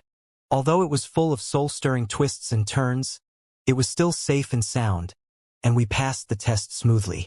We didn't even experience an earth-shaking battle with heavy casualties. Yet, we were acknowledged by the primeval civilization, unlocked the new form of the primeval relics, and received the enormous legacy of 100 pioneer civilizations. This operation is indeed full of twists and turns. Shut up! Ding Lingdang, Lu Qingchen, the mental devil, Long Yangjun, Boss Bai, Li Jialing, Li Linghai, the boxing champion, and even Little Ming and Wen all screamed at the same time. Stop it! Hardly had they finished their sentence when they heard an ear-splitting explosion 40 to 50 kilometers to the southwest of Silver City. The noises, together with the earth-shattering quakes, caused the broken walls around them to collapse again. Even the bones of many ferocious beasts collapsed and fell to the ground, turning into scattered broken bones. What is that? Everyone stared at the southwest in horror. At the end of the horizon in the southwest, Liao saw colorful clusters of light that were rolling like liquid and forming a dazzling spring. In the blink of an eye, the fountain was thousands of meters high and almost rivaled the blossoming tower. In a moment, the fountain was higher and higher. The brilliant colors that spread out to the surroundings were condensed into a translucent pillar of light that pierced into the sky and tore the sky apart, shooting toward the horizon of the universe. It looks like a bridge? Liao gasped. He vaguely sensed something mysterious from the depths of his soul, as if he had seen something similar in the memories of his previous life a long, long time ago. It's a bridge that connects different sub-universes. It's a super teleportation array to and from the sea of the universe, the Bifrost. In a moment, the rainbow bridge was completed. The scattered brightness gradually condensed into an indestructible pillar. From the bottom of the Bifrost bridge, glittering silver objects were rising up. They were complicated components and mysterious units. The cold metal and the crystals seemed to be controlled by an invisible giant hand and took on a life of their own. They were attracted to each other and connected with each other. Starting from the most fundamental components, they constituted a piece of enormous magical equipment.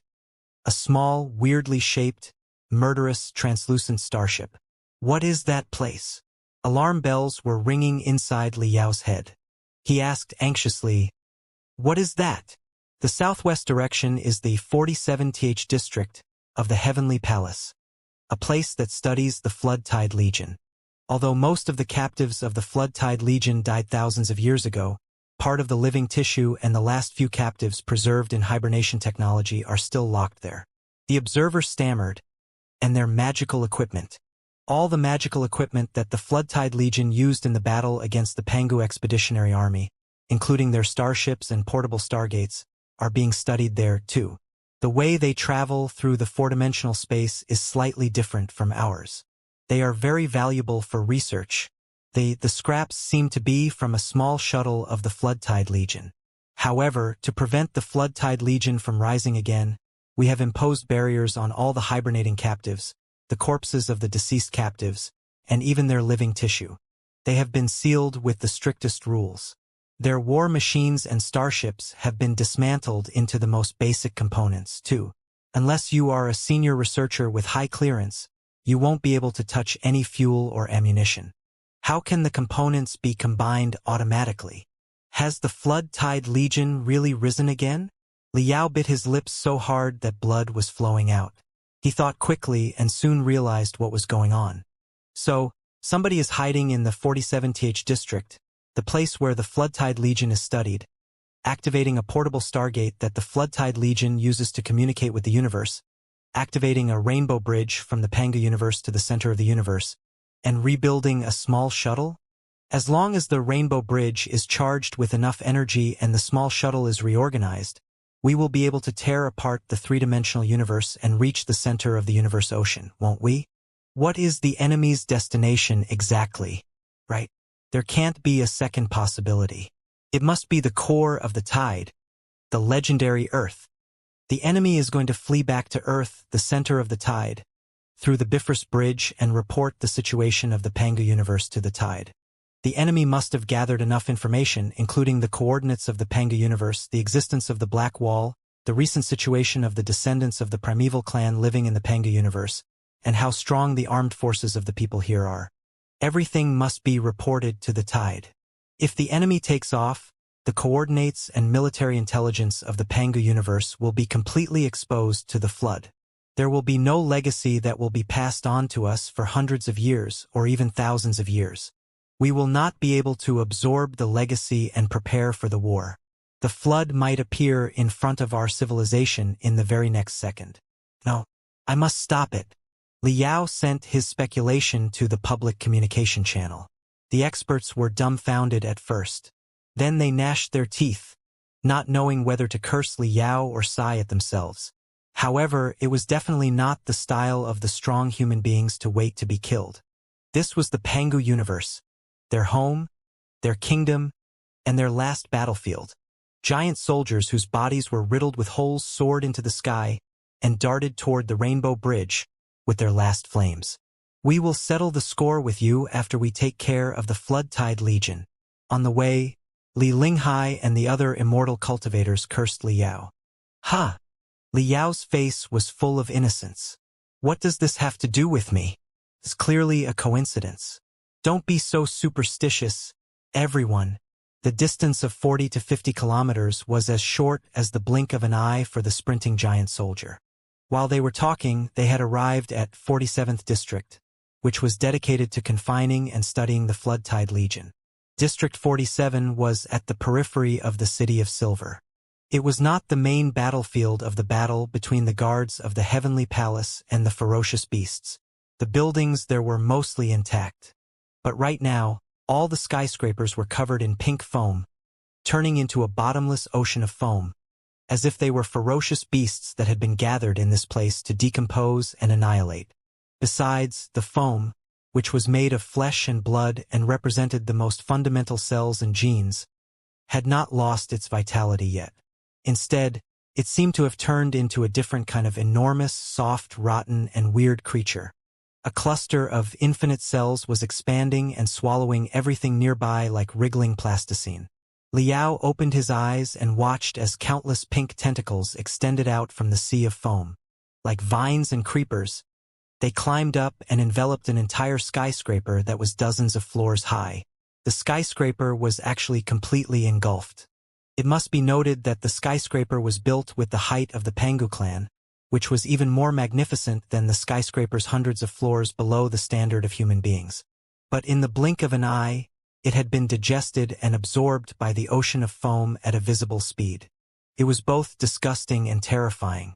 Liao could not help but break into a cold sweat. Careful!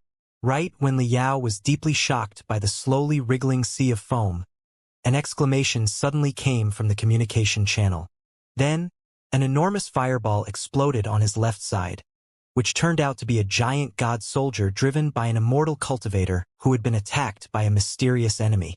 It turned out to be a green-faced, three-headed, six-armed giant who was hiding behind a skyscraper that was covered in foam. He was also covered in a thick layer of foam. With the camouflage that could perfectly block the detection of mystic rays and waves, he fooled everyone's vigilance. It was not until the unlucky giant god soldier happened to fly past him that he suddenly took action. He grabbed the giant god soldier's right leg and threw it at the skyscraper next to him. The skyscraper was cut in half by the immense strength, and the giant soldier was blown into a series of miserable fireballs. Enemy attack! Stay alert! What the hell is this? Watch out for more monsters! Everyone was greatly shocked. They rained fire upon the three-headed, six-armed indigo devil god, forcing it to retreat step by step. However, there was a special layer of energy around its body that seemed to be a soft armor that stuck to its body. It could absorb most of the destructive energy and only retreated, but not a single flower of blood burst out. Judging from its appearance, it was definitely not a natural creation. It was because natural-born humanoid creatures had no need to grow 3 heads and 6 arms, nor did they need to grow to an appalling height of 70 to 80 meters. In the natural environment of most habitable planets, such a height would only lead to excessive weight and lead to the collapse of the planet. For example, the Pangu clan, growing to 20 meters was already their limit. In the same way, it did not look like a deformed product of a genetic mutation such as the rampaging armored dragon. Or rather, if it was really a certain artificial life form, its life would certainly be shorter than the monsters such as the rampaging armored dragon. It was very likely that it could only last for a few hours. It was a one-off consumable that had been specially created for the battle. In just a few hours, the ultimate strength stored in the deepest part of the cells was fully released. The most explosive flames were ignited and condensed into a destructive form, which was the nuclear weapon on the cellular and genetic level. Who, after enduring the collective attack of almost 100 human experts for 10 seconds, the spiritual shield covering the body of the indigo demon finally broke. Yen Liren took the opportunity to launch a fatal attack at its jugular. Blood spurted out of its neck, forcing it to throw away the giant soldier that had been crushed into a ball. However, in the next second, accompanied by an ear-splitting roar, a few ugly meat sprouts darted out of its neck and weaved together agilely and weirdly. The wounds were being repaired at a visible speed. Very soon, the wounds made by sword addict Yen Liren were restored to their original state. There were no scars at all. Boom! Yen Liren's giant soldier was slapped away by the indigo demon. It rolled hundreds of meters away and crashed into a collapsed building. Even Yen Liren's attack was completely useless? Liao was secretly alarmed. Among all the human experts, although Yen Liren's cultivation was not the highest, his unparalleled attack ability and unpredictable sword arts were among the top 5 or even the top 3. Even his full-strength strike failed to deal any damage to the indigo demon. How was it possible? No, it was not completely harmless. Liao's eyes were sharp enough to notice that the legs of the indigo devil had been drowned in the ocean of foam. Dozens of pink tentacles had extended out of the ocean of foam and spiraled all the way to its hips and waist, as if endless cells and strength had been injected into its body. The indigo devil was not a lone monster but a clone condensed by the entire sea of foam. No matter how seriously it was wounded or how many cells were destroyed, the sea of foam would immediately send the same number of cells to it, allowing it to grow and expand crazily all the time. Any injury could be healed instantly. In other words, Liao and the other human experts, as well as the ancient experts such as the moongazer serpents, were not facing a monster at all, but an ocean of foam that was an astronomical supercell amalgamation with independent life and will. What is it exactly? Some kind of tumor? Liao swallowed hard. Infinite expansion, infinite reproduction, infinite division and growth.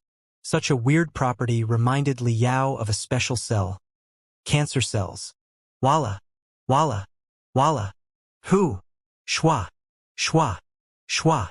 When the experts were all blocked by the indigo devil god and caught in a stalemate, 3 enormous monsters suddenly crawled out of the sea of foam nearby. One of the monsters looked like a hybrid of a griffin and a 9-headed dragon. It had blood-red bone wings and membranes and 9 heads that looked like vipers.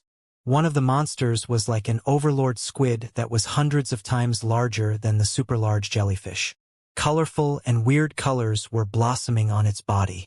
It was floating in midair, but dozens of tentacles were hanging in the sea of foam, absorbing the immense cells and strength. The last monster was like a leopard and a wolf. Its waist was like a bow, its limbs were like blades, and its head was like a giant drop of water. From head to tail, it was streamlined and gave a strong sense of speed. However, it did not have the skin or shell that a normal high-level life form should have. Its muscles, which were full of explosive strength, were directly exposed to the air, only protected by clusters of bright red mucus.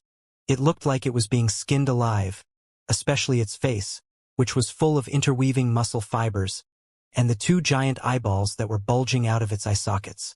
Staring at the human experts, it gave them a creepy feeling. For monsters, or rather, demons, surrounded the dozens of giant soldiers of the human beings from 4 directions. Although the dozens of giant soldiers of human beings had the absolute advantage in terms of numbers, they did not have any psychological advantage when they were faced with the surging ocean of foam. 1 indigo devil was already enough to attract the attention of all the giant god soldiers. How was he going to deal with 3 more brutal-looking ones? If all the monsters had indestructible spiritual shields and the terrifying ability to heal themselves instantly, they would be the clones of the entire ocean of foam. How could the battle be fought? Besides, Li Yao's pupils constricted violently as he stared at the venomous jellyfish floating in the air in the southwest. On the head of the monster, there was a slightly smaller shadow that looked somewhat familiar. It was Gu Wuxin, the leader of the Heavenly Palace who had suffered a joint attack from the Exterminator sect and the Dragon Lotus Seed. One of his arms had been torn off, and he had fallen into the depths of the magma. Li Yao had thought that Gu Wuxin had perished in the magma and been burnt to ash. He did not expect that, at this moment, not only was there no trace of burning magma on his body, even his broken arm had grown back. It was even thicker and more hideous than before. The surface of the arm was covered in bone blades that could cut through iron as if it were mud and crystals that contained tremendous energy, which were emitting visible heat waves. How did this happen? The observer could not believe her eyes. Li Yao could clearly feel her shock and sorrow. You are our leader and the most distinguished researcher. How did you? I should have realized it earlier. The weirdness and mutations that took place inside and outside the primeval relics, from the location of the captives of the Floodtide Legion in the beginning to the weird teleportation arrays that corrupted the Heaven's origin sector, and of course the endless tides of ferocious beasts. The real schemer behind all of this could not have been outsiders such as Exterminate All or Long Lienzi. The only person who was familiar with the situation inside the primeval relics and closest to the captives of the Floodtide Legion was you, Gu Wuxin, leader of the Pantheon of Immortals. Gold brightness and blood were swirling slowly inside Li Yao's eyes. He had never been so solemn before. It seems that, when the Pangu fleet and the Floodtide Legion met for the first time hundreds of thousands of years ago, they seemed to have defeated the enemy. But in fact, they were corrupted by the enemy and decided to put the 2 research bases together. In the thousands of years that followed, the Floodtide strength was gradually influenced by the captives or magical equipment of the Floodtide Legion bit by bit. Finally, thousands of years later, a critical minion, namely you, the leader of the Heavenly Palace, was transformed. A lot of important intelligence in the Heavenly Palace was leaked by you, wasn't it? You told the situation of the Heavenly Palace, including advanced technology and powerful magical equipment, to the 2 ambitious, brutal commanders named Slaughter Sect and Long Lienzi, so that they would be tempted to attack the ancient relics. The so-called monster virus has turned most of the ancient, intelligent species into inhuman, crazy monsters. I'm afraid that you or your senior will have to fan the flames. As for your purpose, let me see. I'm afraid that you don't care about the ultimate test at all. From the very beginning, you've been trying to muddy the waters and attract everyone's attention to the ultimate test. It would be best if the forces of Death of All and Dragon Lotus, as well as most of the guardians of the Heavenly Palace, suffered heavy casualties in the tower and perished together. You, on the other hand, pretended to be dead and escaped from the tower to District 47, where you repaired the teleportation arrays and starships unscrupulously and sent messages to the depths of the flood in the center of the universe beyond the Pangu universe. What a cunning plan. You almost succeeded. In your scheme, no one could resist the temptation of the ultimate test. Whether it was the exterminate the masses, the Dragon Lotus Seed, or everyone else in the Heavenly Palace except for you, under the circumstances where there was no other choice, you could only treat the ancient legacy as your only life-saving straw. All the experts were gathered inside the Heaven's Path Tower, so no one would notice the anomaly in District 47. I'm afraid that, when the ultimate test failed again and all the living creatures were wiped out, you would have already sailed away on the flood-tide battleship across the Bifrost. It's a pity that you overlooked an unexpected factor, which was the other half of the Fushi, the mainframe crystal processor of the Heavenly Palace. I finally understand why the half of the Fushi suggested that you activate the time warp magical equipment and seal and freeze the entire primeval relics. At first, I thought that the other half of the Fushi had calculated that there would be new hope in hundreds of thousands of years, namely human beings. But now that I think about it, the idea is too narcissistic. Even though the other half of the Fushi has amazing computational ability, it is impossible for them to foresee the rise of the human civilization hundreds of thousands of years later. It was not until then that I learned that the other half of the Fushi did not foresee the rise of the human civilization but captured your anomaly. It should have warned everyone in the Heavenly Palace, but I estimate that, as the leader of the Heavenly Palace, you must have the highest clearance to manipulate it, which makes it impossible for it to point out that you are a puppet of the flood tide, nor can it leak such important information to other people. Any hostility from it will be detected and tampered with by you, cannot stop you and can only stall for time. Therefore, it selected the only feasible strategy out of all the targeted strategies and postponed your evil plan for hundreds of thousands of years.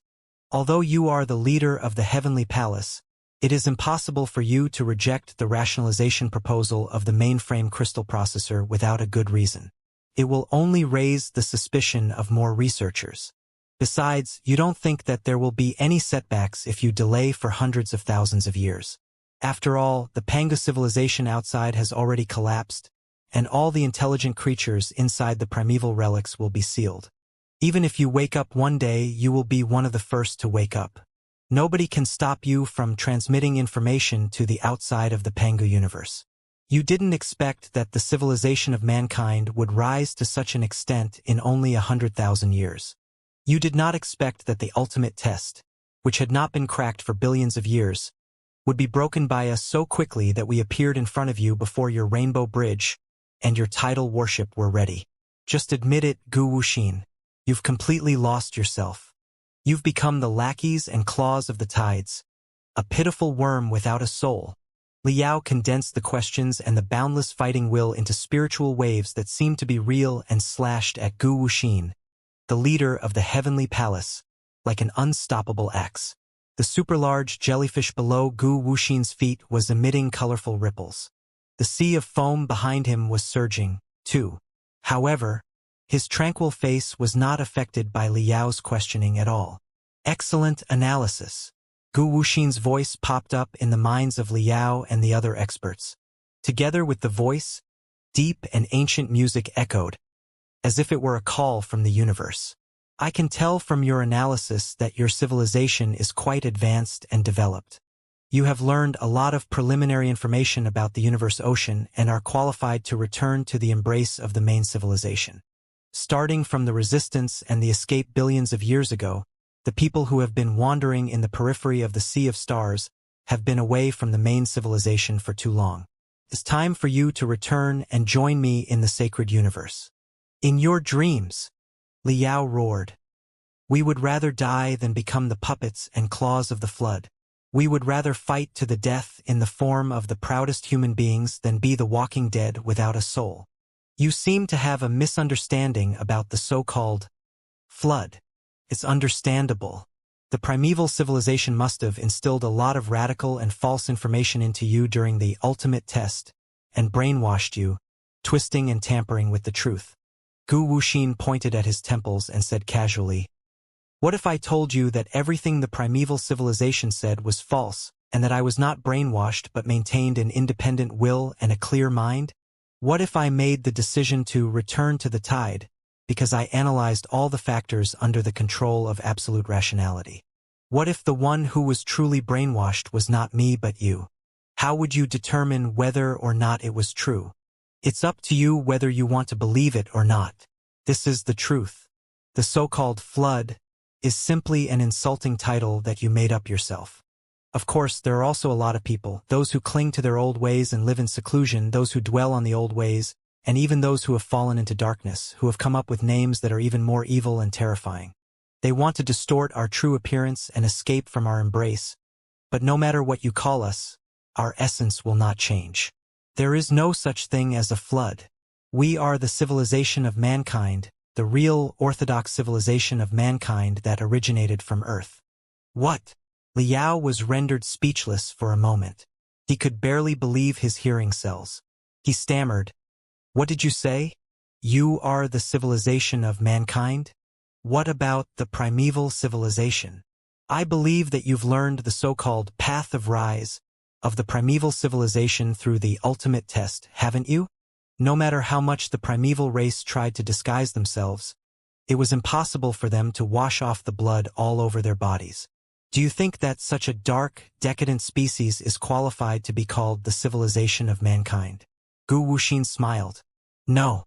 Since they abandoned 99% of their compatriots and evolved in the dark sea of stars, they are no longer worthy of the title human civilization. They are just a bunch of animals in human skin, a bunch of cockroaches who have learned how to build weapons and steer starships. They are not qualified to be the successors of the civilization of mankind in the past." Liao quite agreed with Gu Wuxin's point. However, luckily, although the guys who fled from Earth gradually changed, fell, and forgot the spirit and soul of the civilization of mankind, the civilization of mankind on Earth was never cut off. Instead, it was passed on in a brand new form and continued to maintain the dignity, glory, and spirit of the orthodox civilization of mankind.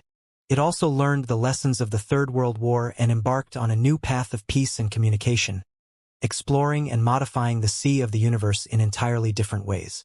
Gu Wuxin replied, "No, we are not raging monsters, we are not soulless walking dead, and we are not the so-called flood. We are the civilization of mankind. If you must change the way you address us, you can call us the unified super-information entity of the universe." "A super body?" Liao mumbled to himself and glanced at the four monsters around Gu Wuxin. Then he glanced at the surging ocean of foam below his feet and said, "Not a raging monster? Not a walking dead without a soul? Hey, your words do not seem very convincing. What damn universe?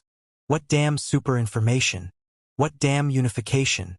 No matter what you say, isn't it still an upgraded version of the swarm civilization? It will be a shame if you think of us only as a civilization of bees, the parasites that barely have free will." Gu Wuxin repeated, "We are not bees. We are supernaturals." "Then what exactly?" Liao asked. "What is it?" "A summer insect cannot talk about ice. I know it is difficult for you to understand with your current wisdom, but I will still try to explain it to you." Gu Wuxin sighed, as if he were feeling regretful. In fact, the best way to understand what a super entity is to connect to the super-information network of the universe in person and sense the endless information from the endless universe. I guarantee that, if you connect to it for even 1 second, you will feel that your life has undergone tremendous changes. Even the definition of life and the universe itself will be broken. All the misunderstandings and barriers will be cleared instantly. There will be no reason for us to fight and be wary of each other. You and your compatriots will be willing to return to the universe and the main civilization. But I also knew that you wouldn't understand or agree to it right now, just like I did before I was connected to the super body. My head was full of childish, hilarious ideas and cold, dark conspiracy theories. I didn't want to believe that there were truly kind intentions in the boundless universe without asking for anything in return. Even so, I'm still willing to do everything I can to explain it to you, because you are my last compatriots in the Pangu universe. I chose to link myself to you in order to save the Pangu universe and to quell the internal strife between my compatriots. How could I bear to destroy you myself? How can I explain the difference between supernaturals and swarms? They are two vastly different concepts. The former is thousands of times more advanced than the latter.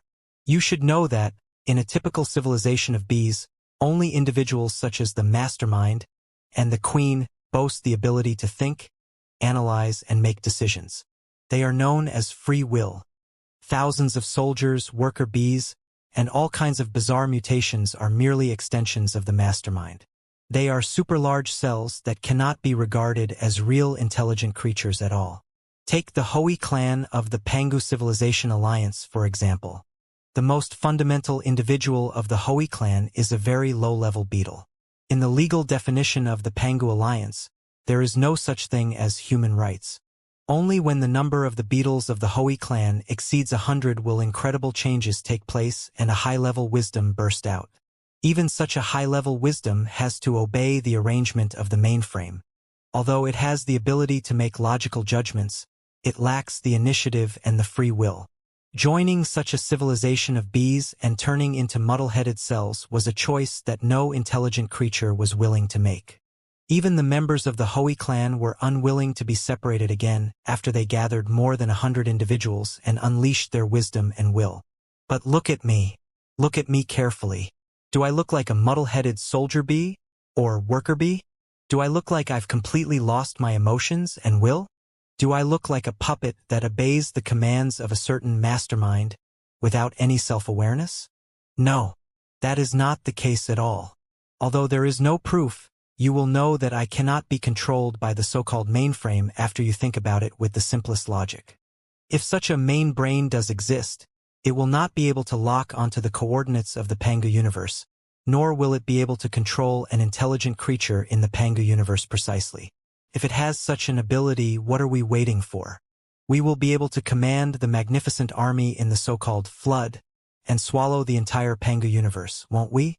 Therefore, look, I did not lie to you. I made the right judgment when I was absolutely rational, free, and clear-headed and chose the best path for the Pangu universe and all the intelligent creatures living in it. Liao was confused by Gu Wuxin's long speech.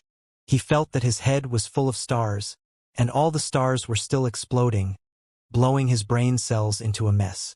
Wait, let's start over.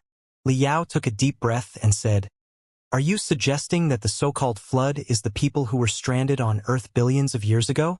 But weren't they burnt, melted, and obliterated by the meteoroid shower? Life is the most incredible miracle in the universe. It should have the most splendid forms." Gu Wuxin said, "Even if the apocalypse comes, life will still have the opportunity to find a new way out and even unleash greater strength.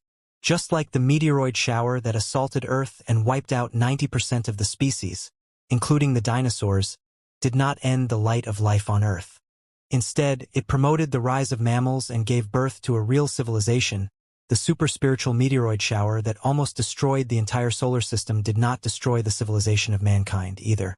Instead, it ushered in the most glamorous and brilliant new life for the civilization of mankind. In a way that was completely different from the primeval civilization, the civilization evolved from the planet era to the cosmic era. The magnificent path of cosmic exploration and integration was opened."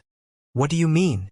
Liao suddenly remembered that, in the ultimate test, the voice of the primeval Lord of Heaven had told him that Thousand Treasures Sea, the leader of the civilization who fled from Earth, had gone crazy in a trance and claimed that he had seen countless ghosts from Earth, following their fleet. At that time, Liao had disapproved of the sentence. He had thought that it was just an illusion caused by Wan Zonghai's old age and guilt. However, what if it was not an illusion? Liao shuddered hard. It's impossible. The meteoroid shower did not hit Earth directly. Instead, it lunged at the sun and triggered a solar storm that affected the entire solar system. The water planet, Venus, Earth, and even Mars were all swallowed. All the water on Earth was vaporized, and the ground was wreathed in flames. For days, weeks, or even months, no life could survive in such an environment. For a carbon-based life, yes. But who says that there is only one form of life? Who says that the sun cannot be a different form, a different level, or a life in a different sense? Liao was greatly alarmed. What? What do you mean? If you want to know the truth of the Earth's destruction, you will have to wait until the bridge of information between the Lord civilization and me is built. We will take over the civilization together, read the tremendous information, and even experience the desperation, struggle, and sublimation when the Earth is destroyed. Gu Wuxin opened his arms and said, I just want to tell you that the feeling of being connected to a super entity is unique and incomparable. Besides, there will be no consequences at all. You don't need to worry that your self-awareness and emotions will be erased at all. All you need to do is open your soul completely and write a special super information interactive protocol in it so that your soul will be one of the endless computational nodes in the unified super information of the universe. You will share all the information, thoughts, emotions, and wisdom with other people.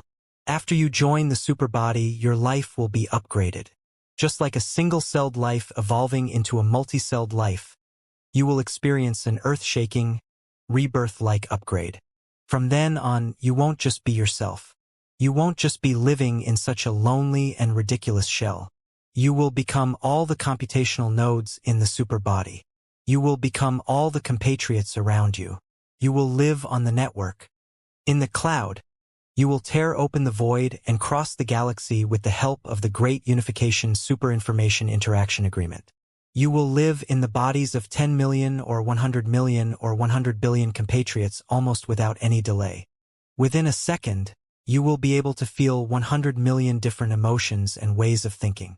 You will be able to absorb the life experiences and beautiful memories of 100 million people. Moreover, you will be able to share your emotions, your will, your way of thinking, and your memory fragments with these 100 million people. Your soul will even be able to exist simultaneously on countless planets with completely different environments. You will be able to live in the bodies of countless bizarre-shaped creatures. You will be able to enjoy a life of 1,000 forms in the manner of these monsters. You will be able to obtain brand new philosophies and comprehensions. You will be able to condense your own meaning of life. In the end, you will no longer be a tiny, weak, stupid, selfish, impulsive, dust-like human being. Instead, you will live as the amalgamation of billions of lives. You will be fully integrated into the civilization of mankind and the universe. You will be the civilization of mankind and the universe. I don't understand. Liao was silent for a long time. He breathed heavily and said, I only know that anyone who wants anything in the universe will have to pay a corresponding price. Also, every time a guy like you shows up and says that everything is perfect, he is most likely lying. I knew you wouldn't understand. That's why I said, summer insects shouldn't talk about ice. Gu Wuxin was silent for a moment, too.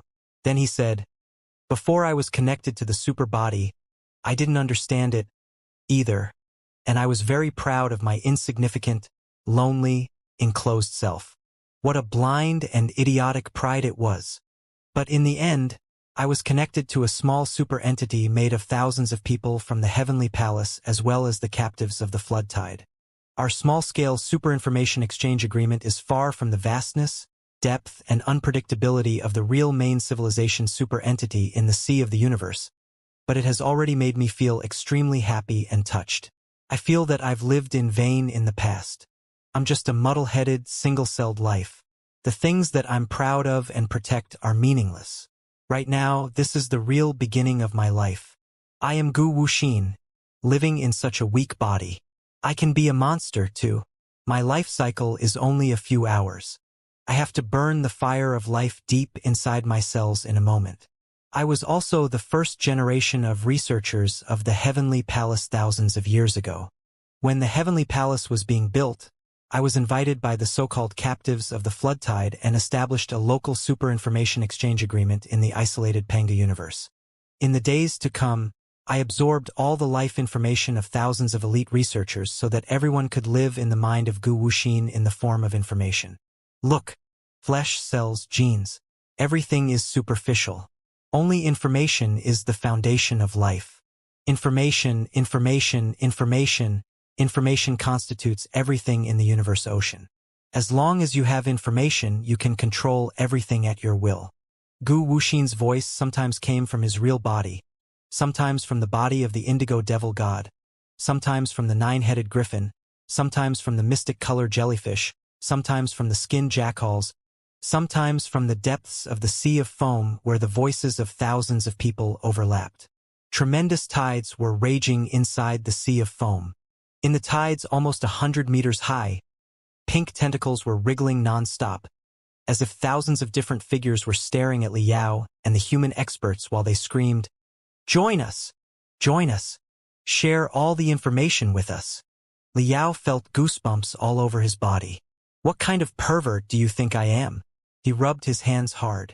"You want me to release all the information in my brain so that any Tom, Dick, and Harry can see my most private memories and read my mind? This is even more terrifying than wiping out my free will and emotions.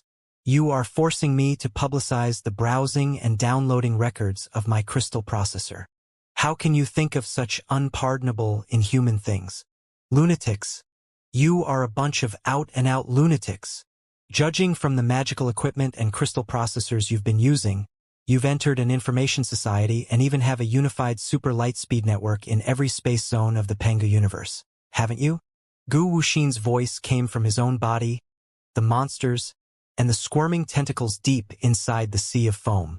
If so, you should be very clear that the so-called evolution of civilization is the process of informationization and sharing.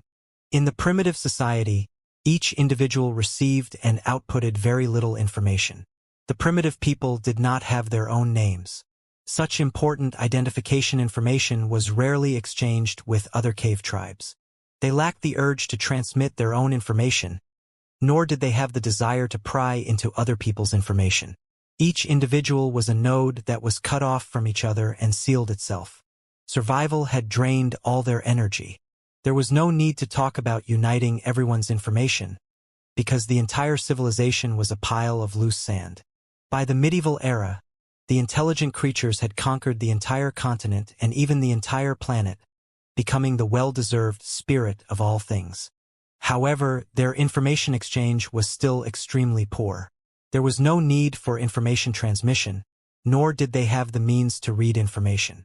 Other than their own family or their own village, they were completely uninterested in the information of the outside world. This was the so-called darkness and ignorance. However, as the technological boom brought about tremendous changes to the society, it only took a moment for the industrial society to evolve into an information society. You will find that, as the civilization surged forward, every individual's demand for information exchange soared exponentially, hundreds of times higher than their ancestors hundreds of years ago. I don't know what the civilization of mankind is all about, but in the history of the Panga civilization, almost all the carbon-based intelligent creatures experienced such information explosions when they jumped from the industrial era to the information era. During the information explosion, everyone would be immersed in the carpet-type information bombardment of the official news, public forums, and the self-media of the experts when they woke up in the morning. Every terminal would bombard people's brains like a never-ending rapid-fire cannon. The information that they read during breakfast was almost the amount of information that their ancestors could only receive a year and a half ago. Even so, they were still in an insatiable information hunger. Even if they were on their way to work and study, they would have to bury their heads in various terminals and read and share the information through various channels. As long as they were away from the terminal for 1 second, they would feel abandoned by the entire society. This is part of the information reception. There is still the output of information. Also relying on the terminal and various network channels, they were able to display and export the details of their daily life in great detail. What they ate, what they wore, who they met, and even their shallow and barren thoughts. There was no need for anyone to force them. They were born with the urge to expose themselves and strip themselves of everything. All the information that constituted their entire life was completely uploaded to the terminal and the cloud, using their own hands. My question is, have you ever wondered how the information society will naturally evolve when it continues to develop for thousands of years? Well, Liao thought for a long time before he understood what Gu Wuxin meant. It was true that, in the human civilization that Liao lived in, both the Star Glory Federation and the Imperium of True Human Beings had entered the era of informationization. Almost everybody was connected to the network by crystal processors. Work, studies, and daily life were inseparable from the network. There were even spirits, such as Lu Qingchen, who tried to connect everybody to the virtual space through the network in order to create a new civilization. It was needless to say that Fuxi, the main brain of the Holy Accord Alliance, was a crystal processor and a spirit of the spiritual nexus. Like Xiaoming, Wenwan, and the Fist King, it was a new life of information. Then, was Gu Wuxin's so-called superbody the same as Lu Qingchen, Fuxi, Xiaoming, Wenwan, and the boxing champion? Liao did not think so.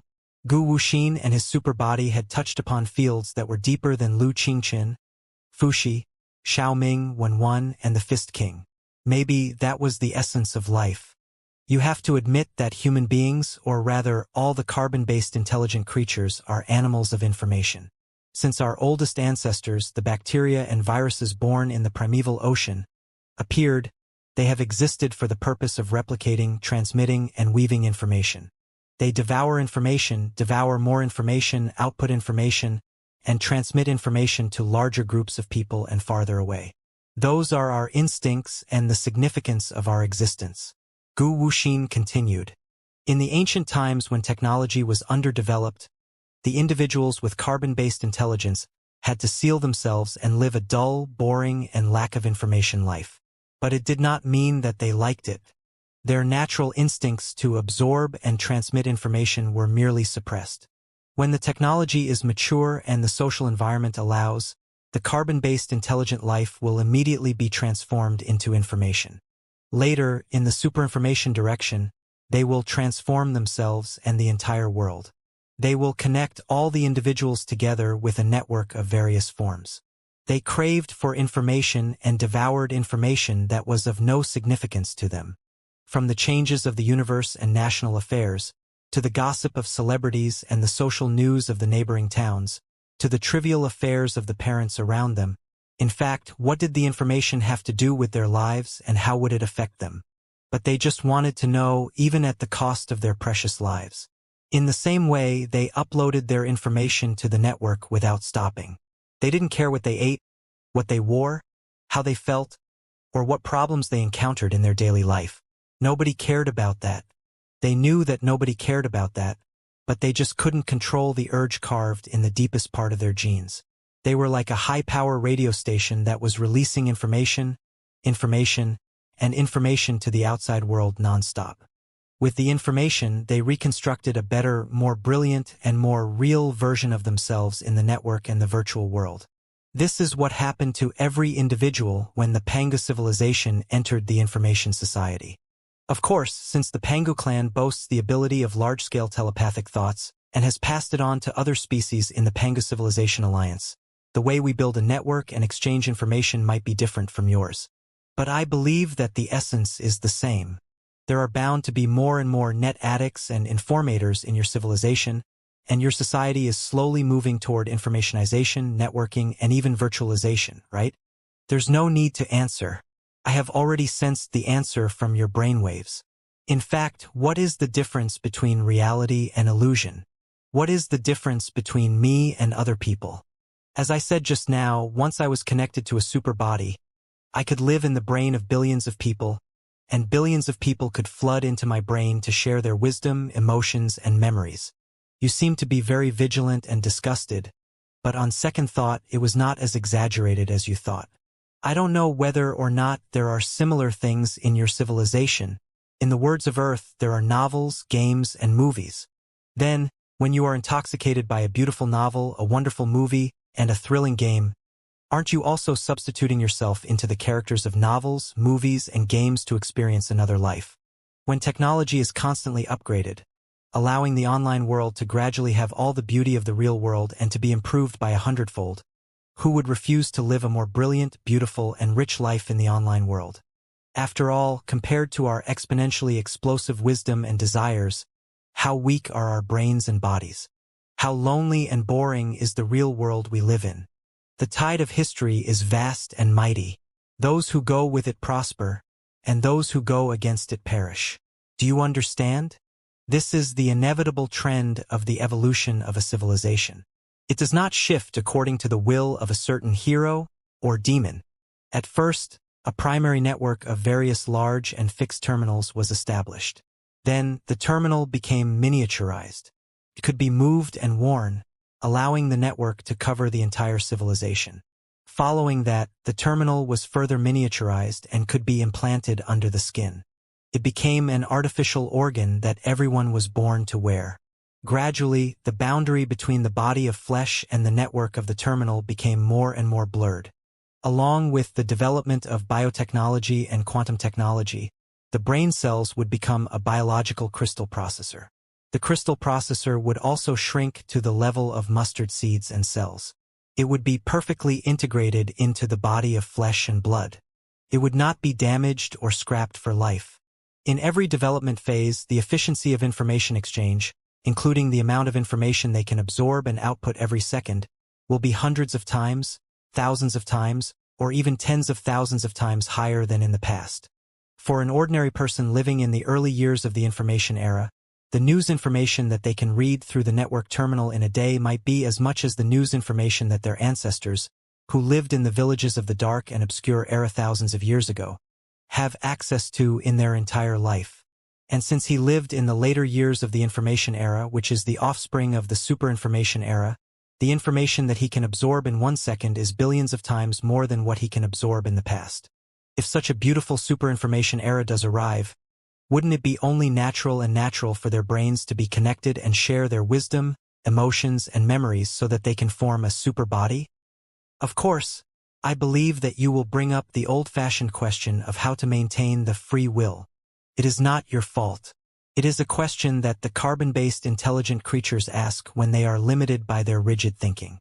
Years ago, when my ancestors decided to build a small superinformation network and connect it to our own super bodies, they had considered the question multiple times. Don't worry. Even if you are connected to a super entity, you can still maintain your small, feudal, and ridiculous independence. If you want to, you can turn off your superinformation interactive protocol, cut off your connection with other people, and drift to the edge of the super entity. There are no coercive commands that forbid you from doing so. It's just that few people will do such a thing. Why? Liao could not help but ask. Why? Gu Wuxin raised his eyebrow, as if his brainwaves, which were full of mockery, were still not enough to express his surprise. Isn't it obvious and self-explanatory? Human beings, carbon-based intelligent creatures, are animals of information. Information is our mission and significance. Nobody can return to the low-level information interaction state of 100,000 orders of magnitude, or even 10,000 orders of magnitude, after they are used to the superinformation exchange of billion orders of magnitude. Imagine this. A person who is used to immersing himself in the online world day and night, who carries several information terminals with him, who has countless accounts in countless forums, who has experienced countless kinds of lives in countless novels, games, and movies, is thrown back to the isolation and underdeveloped medieval era where there was no network, no newspapers, no books, and no 10,000 wonderful lives. What he is faced with is the monotonous sky and barren land, as well as the high mountains and lofty mountains that surround the village. The only entertainment he has all year around is to drink himself drunk with inferior narcotic drugs. Can he endure such a life? If it was you, how long can you endure a life without entertainment if you cut off the network? The logic is the same. For the people living in the super body era, they have to read 10,000 pieces of information every second, From the supernova explosion millions of light-years away to the experts and scholars of another sector who have developed a brand new life form to the glitzy atmosphere that the explorers have just discovered on a certain planet. At the same time, they have to express their opinions about the 10,000 pieces of information, generate their own feelings, and upload the opinions and feelings to the super bodies, sharing them with everyone. Information is as essential as air and water for them. Not to mention going back to the ancient times when there was no information at all, even going back to the early years of the information era and processing 3 to 5 pieces of information every minute with various portable terminals would be unimaginable. If such a tragedy does occur, they will either have a mental breakdown or suffocate to death. So, do you understand now? Severing yourself from the super body and maintaining your ridiculous independence is tantamount to committing mental suicide. Besides, communication and isolation work both ways. If you want to maintain the independence of your mind, it means that you cannot pry into and share other people's wisdom, emotions, and memories.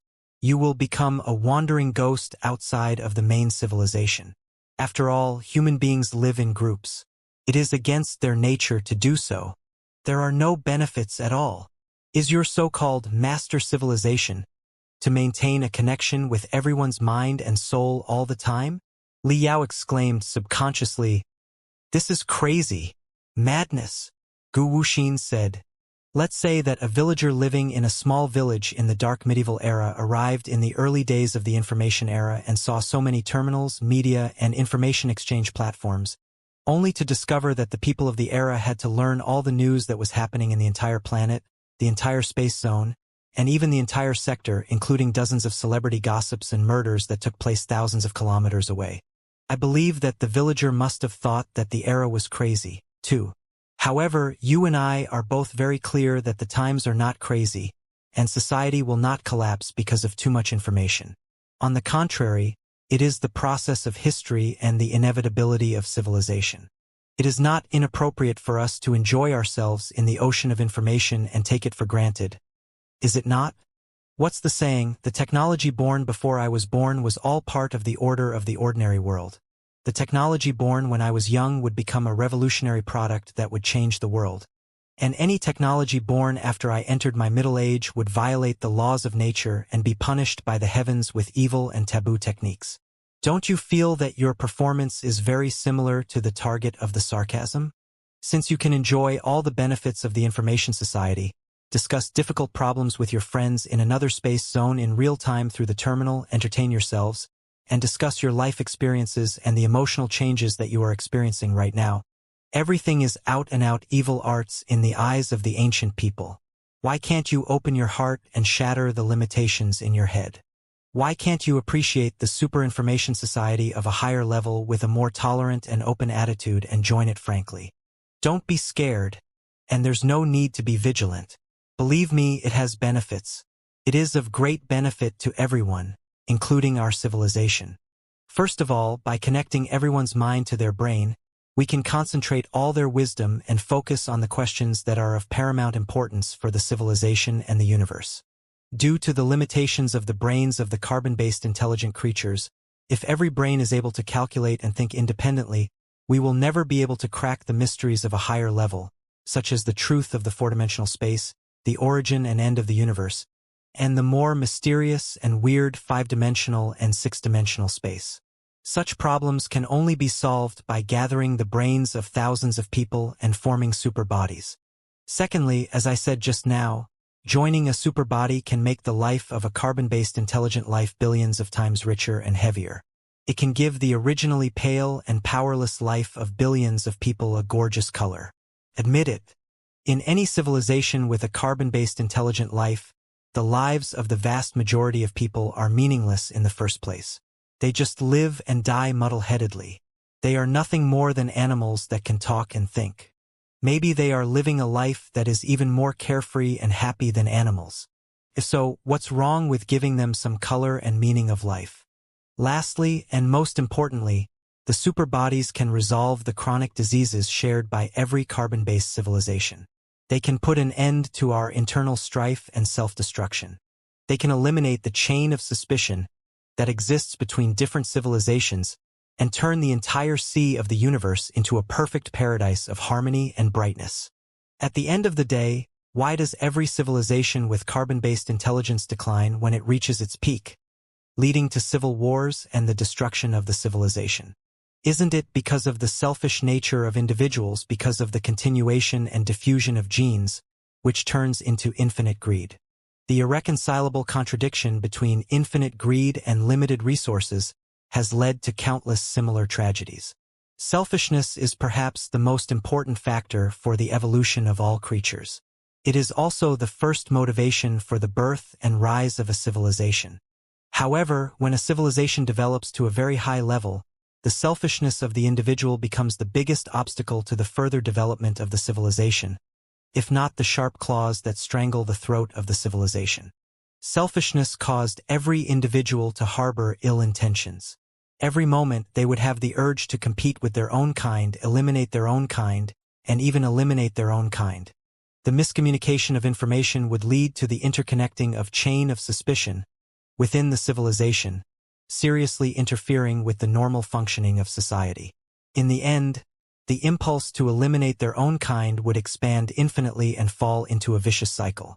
A war of everyone versus everyone would occur, resulting in mutual destruction.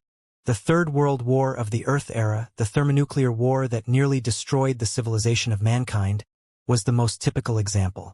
However, in the superbodies, none of this is a problem, because all the information is shared. When you enjoy delicious food, billions of people will enjoy delicious food together with you. When you are in love with a girl of the opposite sex, billions of people will feel the pleasure of innocence and sweetness. When you are engaged in soul-stirring adventures, when your blood is boiling, and when thousands of people are fighting side by side with you, you will also be able to feel everything they get, whether it is fame and fortune, the luck of surviving a disaster, or the pleasure of solving a difficult problem. In such an era, the concepts of individuals have been diluted to the minimum. There is no need for selfishness at all.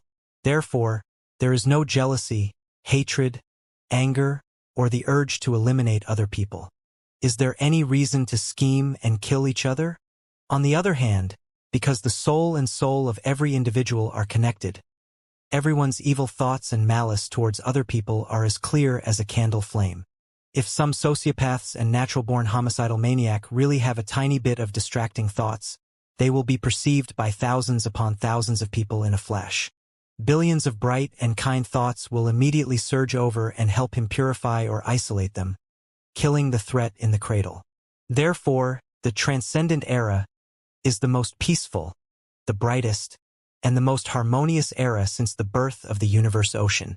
The human civilization that created the superbodies, the primitive civilizations, and the alien species that are connected to the superbodies, all trust each other and are very united.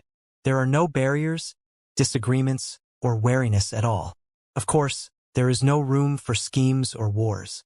If the universe is a dark forest, isn't the superbody, unified superinformation of the universe, the best way to crack the dark forest? Liao was dazed for a moment.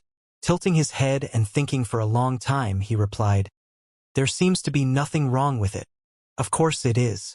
All the questions and concerns that you can think of have been thought through by the experts and scholars of the Heavenly Palace after thousands of years of exploration and research." Gu Wuxin said, "Thousands of years ago, when the expedition army of the Pangu civilization was caught off guard by the Floodtide Legion outside the Black Wall and was barely defeated, some captives of the Floodtide Legion extended an invitation to our experts and asked them to join their superbodies. At that time, our experts and the researchers who came later were naturally full of wariness and prejudice. It was impossible for them to agree immediately. Instead, they regarded the invitation of the captives of the Floodtide Legion as a special kind of enchantment and brainwashing. They scoffed and continued their research. However, the temporary failure of marching into the universe ocean has led to a shortage of resources and internal instability.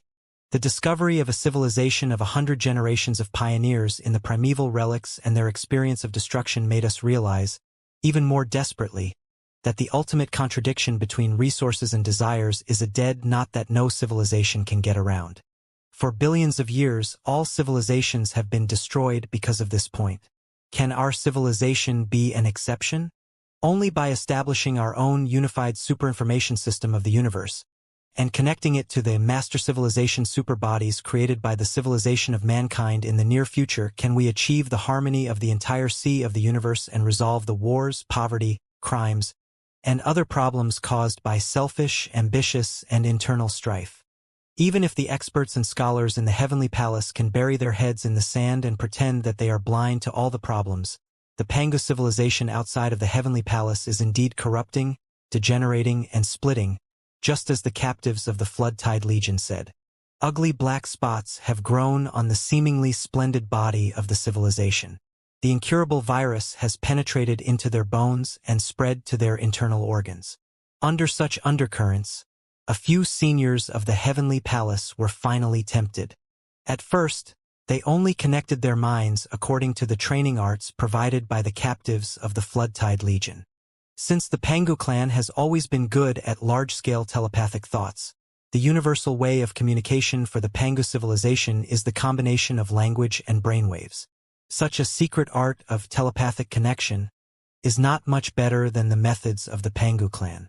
Naturally, there are no dangers or taboos. The reason why the predecessors connected their minds was not to solve the high-level problems such as the civilization crisis. They were merely faced with a series of inexplicable mysteries in the primeval relics and needed higher-level wisdom. According to the captives of the Flood-Tide Legion, the wisdom released when the two telepathic thoughts are connected is far more than the sum of the wisdom of the two telepathic thoughts, which means 1 + 1 = more than 2. Besides, the more brains that are connected to the system, the more profound the wisdom of the system will be. Even the most marvelous problems will be solved easily. The captives of the Flood-Tide Legion were not lying. The seniors who have been connected in secret have indeed received the wisdom of the super-experts. They have tackled the topics that nobody has been able to answer for hundreds of years and analyzed the mysteries of the demise of more and more pioneers. Of course, they have a deeper understanding about the Flood-Tide Legion and the so-called Flood-Tide itself. Gu Wuxin paused for a moment. Then, his facial muscles twitched uncontrollably, and his expression turned extremely weird. He seemed to be laughing and crying at the same time. Every muscle fiber was twisted in different directions, as if 100, 1,000, and 10,000 faces were covering his face at the same time with different expressions. Very soon, my predecessors realized that the superbody technology far exceeded the scope of the large-scale telepathy of the Pangu clan. Not only did it increase their wisdom, it also involved the construction of brand new social and civilization ideologies, new life forms, and a higher relationship between life and the universe. Gu Wuxin's voice seemed to be coming from 10,000 mouths and 10,000 brains at the same time, echoing in Liao's head like a surging tide. We are both independent individuals and co-born a small, hopeful new life. We can also let go of ourselves and integrate into it. We can perceive each other's thoughts about the ancient relics and our civilization. Countless ideologies and paths have been melded perfectly. The barriers, doubts, and negative emotions that we had in the past have all vanished. We are now living in the purest, clearest, and brightest happiness. Even when a certain expert passed away, his wisdom, his memories, his emotions, and his thinking patterns did not die out. Instead, they continued to exist in the superbodies as information. From this point of view, you can think of it as an individual gaining an immortal body after being connected to a superbody. Even if your body rots, your soul will still shine brightly in other people's brains and be eternal. Of course, as I said, we were not controlled by the superbody of the main civilization outside of the Pangu universe.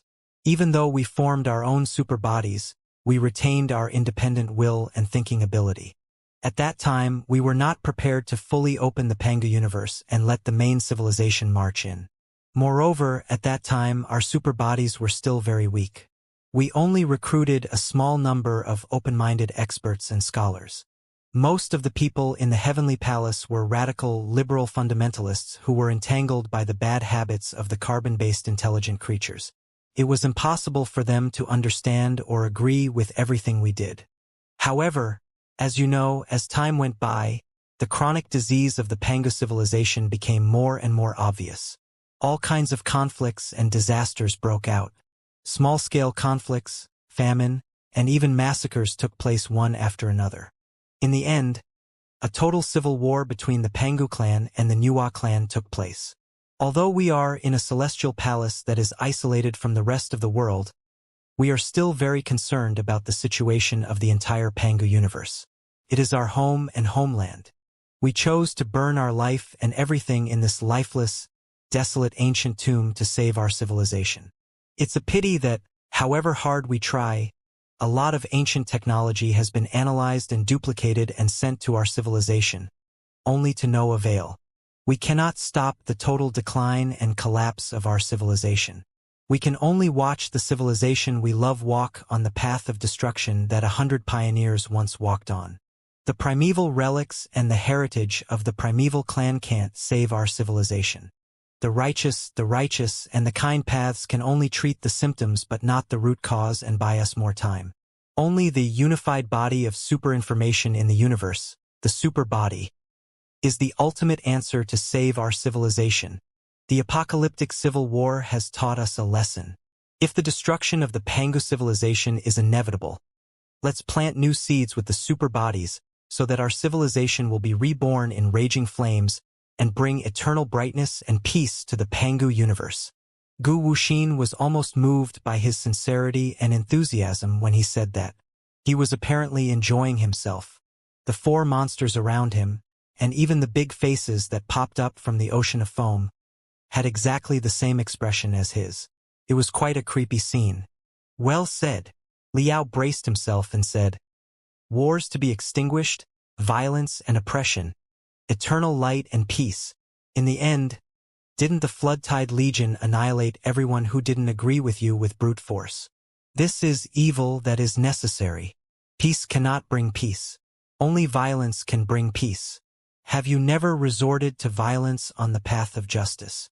Gu Wuxin said casually, "The civilization of mankind in the old days created the first generation of the super bodies when the earth was destroyed. Then, it made up its mind that such a tragedy could not be allowed to happen again. It was determined to create a new era in the dark, cold sea of the universe where there was no war, violence, darkness, or evil. There was only peace, kindness, happiness, justice, and brightness. That's what they thought and that's what they did. When they finally grasped the space navigation technology and marched out of the solar system and even the Milky Way to explore the entire sea of stars, they encountered countless low-level civilizations and alien species. But they barely had any conflicts with the outsiders. Instead, they invited the outsiders to join their ranks and join their superfamilies. Of course, there were countless twists and turns and conflicts in the beginning, but the Earthlings resolved them with their unique patience and thoughtfulness. When the alien species were connected to the super bodies, they shared the history of human civilization and the life on Earth instantly. They also shared the feelings, memories, and ways of thinking of billions of people. In the meantime, the Earthlings shared the origins of the alien species and the glamorous scenes of the low-level civilizations through the super bodies. They all realized the importance of communication and integration. 1 + 1 was always greater than 2. They were all the children of the universe and even part of the vast universe. They were the tiny cells on the body of the universe. Was there a need to kill each other? From then on, the superbody was like a snowball, growing larger and larger in the sea of the universe. Its tentacles extended to every subuniverse and every space zone. Thousands of species were willing to be connected to the superbody and share everything with each other. At this stage, the number of alien species and low-level civilizations connected to the supernaturals far exceeds the number of Earthlings. It is no longer appropriate to call them Earthlings or human beings. Let's just call them supernaturals. In this way, the superbody civilization really achieved the eternal peace within a certain range. All the races that were connected to the superbodies, regardless of whether or not their appearances were hideous and ugly, regardless of how the strong preyed on the weak in history, regardless of how cruel they were, regardless of whether or not there was a blood feud in the past, regardless of whether or not there were endless conflicts, let go of everything, be reborn, and become part of the superbodies in a brand new form. There were no selfish desires, no hatred, no violence, and naturally, there was no war. Even after several generations of evolution, the boundary of the race no longer existed. What a perfect new civilization this was. It was a pity that the good times did not last long. Although the universe ocean was vast and boundless, it could not accommodate the endless desires of certain ambitious species. When the superbody civilization explored and invited more species to join the peaceful, friendly, and equal family in the universe ocean in their own way, they finally encountered another ferocious, dark civilization. The primeval civilization, their brother on Earth in the old days. The superbody civilization and the primeval civilization are like duplicates in the mirror. If the superbody civilization represents brightness, friendship, and peace, then the primeval civilization represents darkness, hatred, and conquest. Wherever the superbody civilization goes, it will extend its friendly tentacles and invite all the intelligent creatures with carbon bases to join its family. There will be absolutely no discrimination, exploitation, or oppression. Even the most primitive alien species in space will be able to receive the invitation code that is connected to the superbody with a spark of wisdom and be taught selflessly by the other species in the superbody.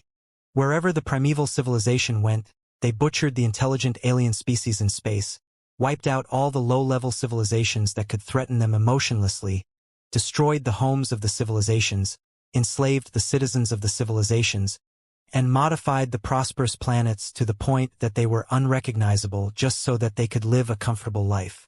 Moreover, after they conquered most of the natural paradises in the Sea of Stars, when there were no more low-level civilizations or alien species for them to kill, they would pour their dark and evil lust for killing on their own kind and wage a prolonged, destructive civil war.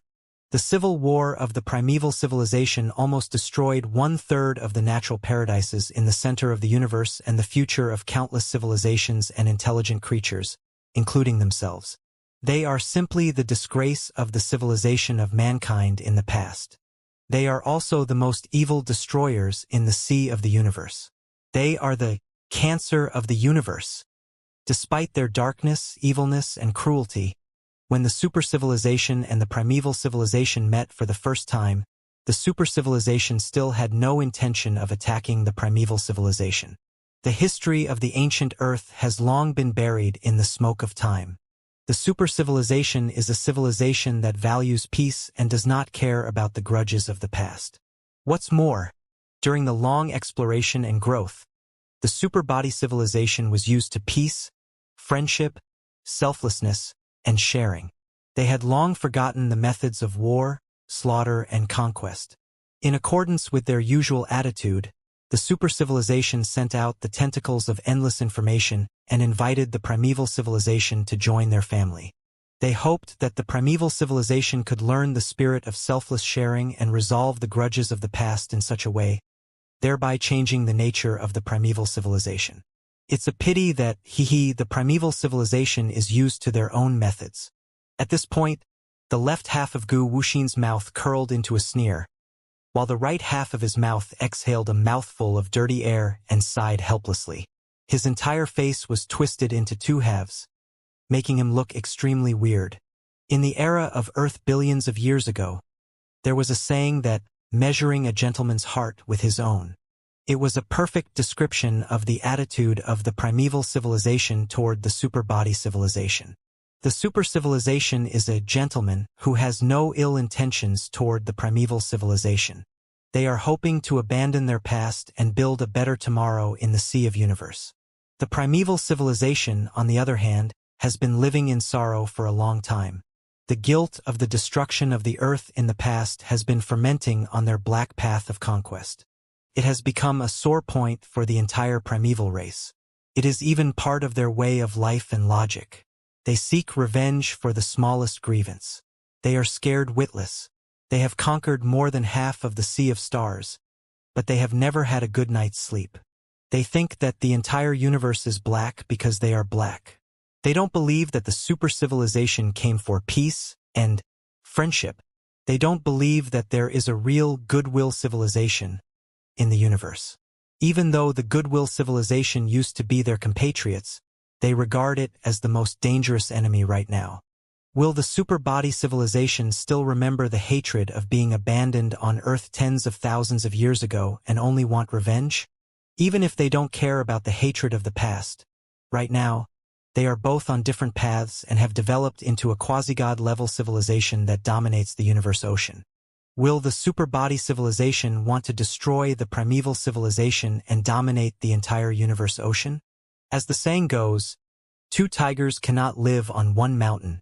Whether or not the super-body civilization is malicious to us, at least in the sea of the universe today, the super-body civilization is the only existence capable of threatening the primeval civilization.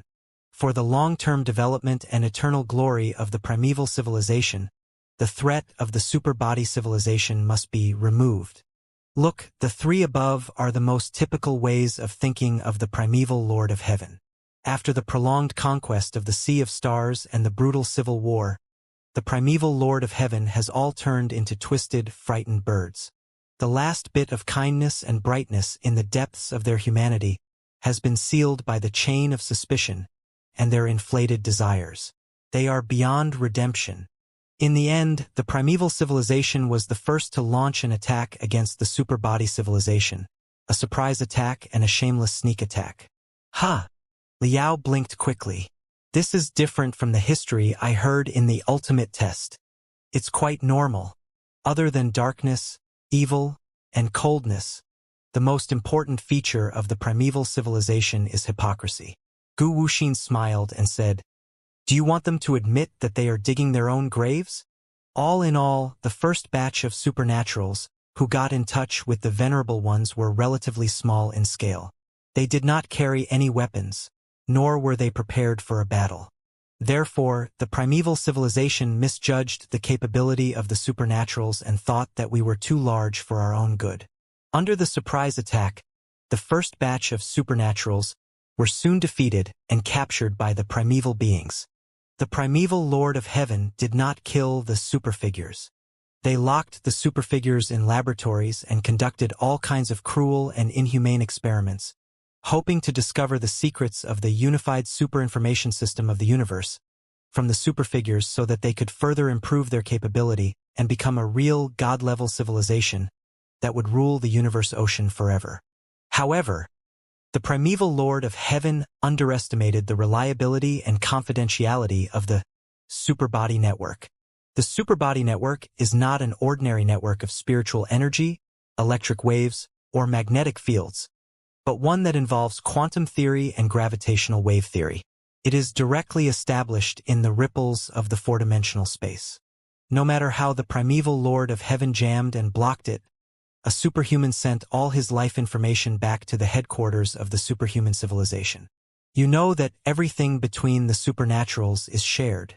One's happiness is the happiness of the entire civilization, and one's pain is the pain of the entire civilization. On that day, all the individuals of the super-body civilization, from the human beings of the past to the low-level civilizations to the alien species in space, felt the excruciating pain of being dissected and dissected alive. The entire super-body civilization was shocked. Before that, many low-level civilizations and alien species had their homes occupied by the primeval civilization. Most of their compatriots had been butchered, and they had no choice but to wander in the Sea of Stars and flee to the super-body civilization, bringing the dark, evil, and brutal message of the primeval civilization. However, at that time, the kind-hearted super-body civilization still believed that everything the primeval civilization did was just the natural instinct of carbon-based intelligent creatures to reproduce and expand their territory driven by genes. All civilizations would do the same when they developed to a certain stage, and all the problems could be resolved by communication and understanding. The terrifying experiment that was almost a live stream of the entire super-body civilization changed the opinion of most superhumans. As they got in touch with the primeval civilization more and more and learned more about it, they gradually painted a shocking, unimaginable picture of the dark civilization. At that moment, the super-cultivators finally reached a cold consensus. The primeval civilization has gone too far on the road of darkness. It has brought the evilness and darkness of human beings to maximum. It is impossible for us to be saved. Judging from the conquests and civil wars that they've waged, this is a civilization that is prone to self-destruction. It is irresponsible of the entire sea of the universe to allow them to continue living and developing. One day, when the primeval civilization reaches its peak, it will perish together with the entire universe. The only way to protect the peace, justice, and brightness of the universe is to destroy the primeval civilization. The individuals of the primeval civilization can be connected to the superbodies and be redeemed through the transmission and purification of tremendous information.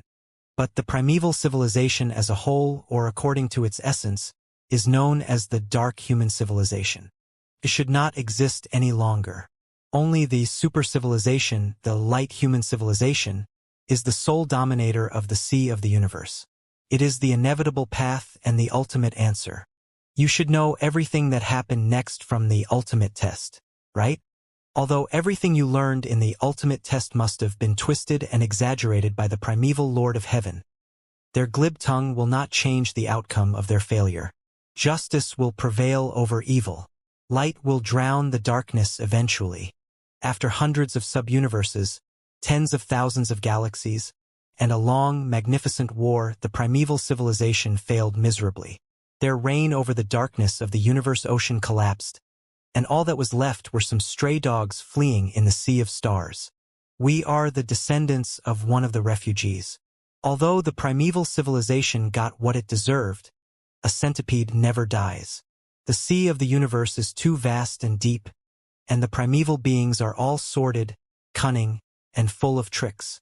It is hard to say whether or not some survivors of the primeval civilization are hiding in some unknown sub-universe and accumulating their strength, ready to rise again and stir more trouble. Think of the entire sea of stars as a gargantuan, super-large creature, a perfect life form of a higher level beyond our imagination and our understanding. Then, the remnants of the primeval civilization and all the selfish, ambitious, carbon-based intelligent creatures will be the viruses, bacteria, and cancer cells inside the body of the creature. The flood-tide legion that you fear is nothing more than an immune system that is similar to white blood cells. The remnants of the primeval civilization and all the selfish, greedy, carbon-based intelligent creatures will only bring destruction, oppression, deception, war, insurrection, and so on. The darkness, evil, and negative things will eventually destroy the future of the entire universe. Shouldn't we eliminate them once and for all? Right now, I've told you the whole story. Come to your senses, new generation of human beings. Although you and I are the descendants of the survivors of the primeval civilization, and we are burdened by the bloody original sin and the unstoppable instincts of conquest and destruction, we will still be accepted by the entire universe as long as we repent sincerely and let go of ourselves. We will be connected to the superbodies and be embraced by the families of the superbodies. Liao's chin, which had fallen to the back of his foot, drooped for half a minute before it returned to his chin. Wow! What you said makes so much sense that it's completely irrefutable. I was simply enlightened. My entire body sublimated. Without me knowing, I believed everything you said. Liao looked at Gu Wuxin's back and said, "In principle, we are definitely not going to be the loyal subjects of the primeval civilization. If the super body you mentioned is really so awesome, there's no harm in giving it a try. However, the new generation of human civilization has a strong belief in democracy and the legal system. It is impossible for us to decide the affairs of the entire civilization.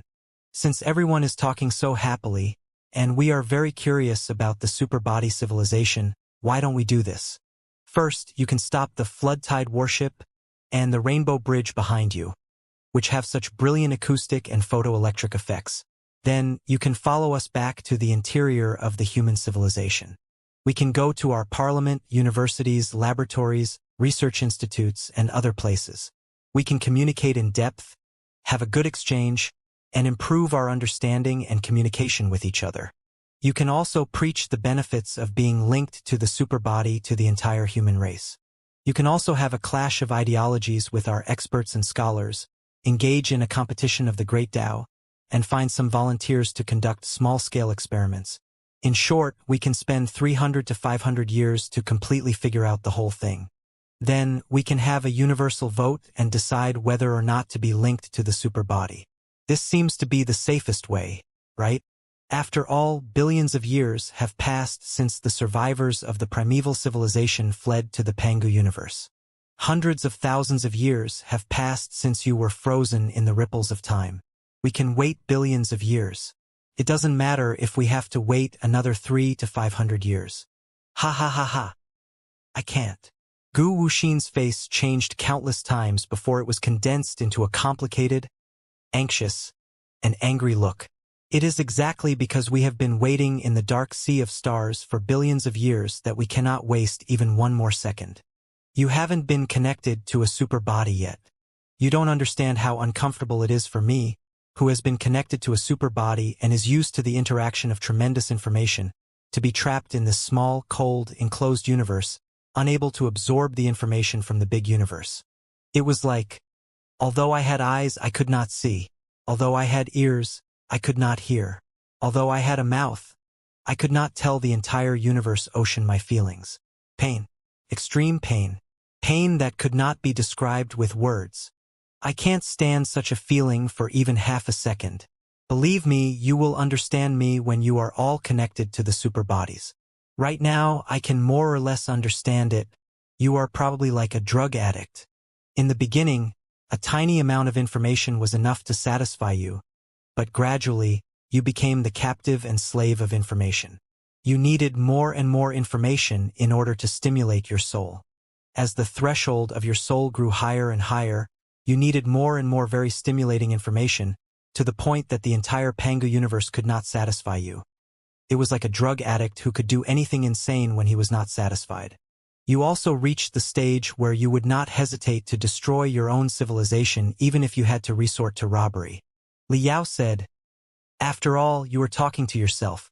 Our choice is not important at all. There is no room for us to express our opinions. Is there? From any perspective, from the perspective of the superbody civilization, from the perspective of the Pangu civilization, or from my own perspective, I am qualified to call you child." Gu Wuxin said, "Child, you will understand it when you are connected to a superbody. Your civilization is still young and ignorant. It will destroy itself and other people in the confusion. Have you ever seen a parent asking for their child's opinion before they educate their child?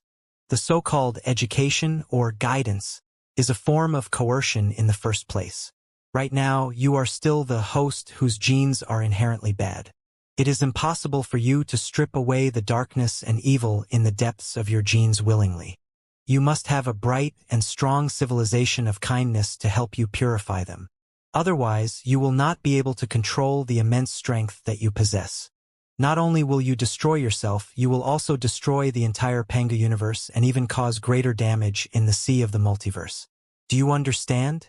Gu Wuxin's words were sincere, but they were not.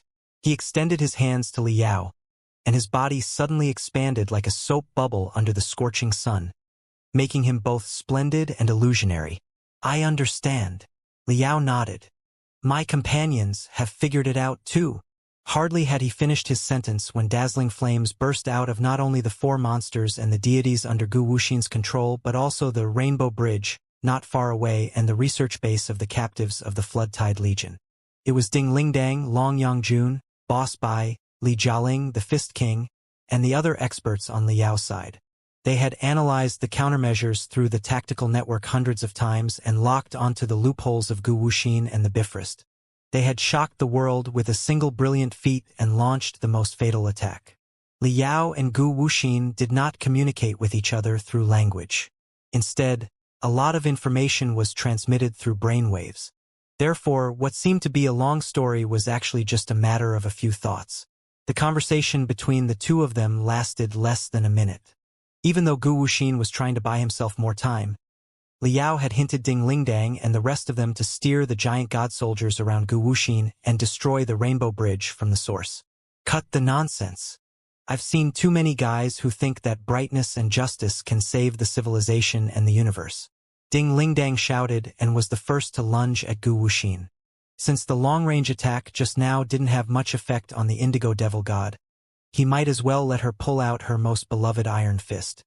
No matter how extravagant the words of scumbags like you are, no matter how many empty promises you make, you will inevitably give yourselves away in the end.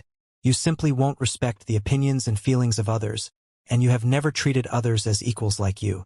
In your eyes, others are just chess pieces, ants, dust, and paint that depicts a bright future. Stop your sweet talk. No matter what you say, we will not believe you. We will find the answers to our questions on our own. Even if we are doomed, we do not need answers that are imposed upon us. Never. Boom, boom, boom, boom, boom, boom.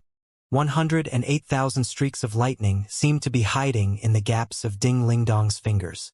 They congregated into two crimson storms and rushed at the super-large octopus that Gu Wuxin was standing on without any mercy. Even the transparent spiritual energy barriers that were condensed in front of Gu Wuxin seemed to be unable to stop Ding Lingdong's unstoppable attack. A civilization of absolute brightness and justice? Why don't I believe it? Boss Bai launched an attack at Gu Wuxin from the flank like a white ghost. Although the primeval civilization in the ultimate test must have boasted a lot of things about themselves, they admitted the darkness and evilness of their ancestors after all. The bloody and cruel history of conquest sounded a bit more real. But when you mentioned the rise of the superbody civilization and the path of conquest, you glossed over everything with the words snowball. More and more low-level civilizations and alien species in space have joined the families of the superbody civilizations. Haha, is that a fairy tale? Are all the civilizations and all the alien species so naive, kind, and unsuspecting that they are all scrambling to join you? If a low-level civilization or an alien species does not want to join you because they want to maintain their independent, selfish social form and mindset, what will you do? If a civilization changes their mind and wants to quit the superbody after they are connected to it, will their requirements be met? If a group can only join but cannot quit, it will be even worse than the pirate gang. Boss Bai's giant soldier was attacking Gu Wuxin's feet like a translucent saber. It seemed that he was trying to separate Gu Wuxin from the four demon beasts and take advantage of their advantage in numbers. It's true that there are many unreasonable points about your theory. For me, who is also a cluster life in a certain sense, there are a lot of technical problems that I can't figure out. If possible, I hope you can provide further answers. The boxing champion followed behind Ding Lingdang, too, controlling his enormous iron body. On one hand, he was protecting Ding Lingdang from the bombardment, and on the other hand, he had prepared all the long-range firepower, ready to launch a second wave of attacks when Gu Wuxin could not resist his retreat.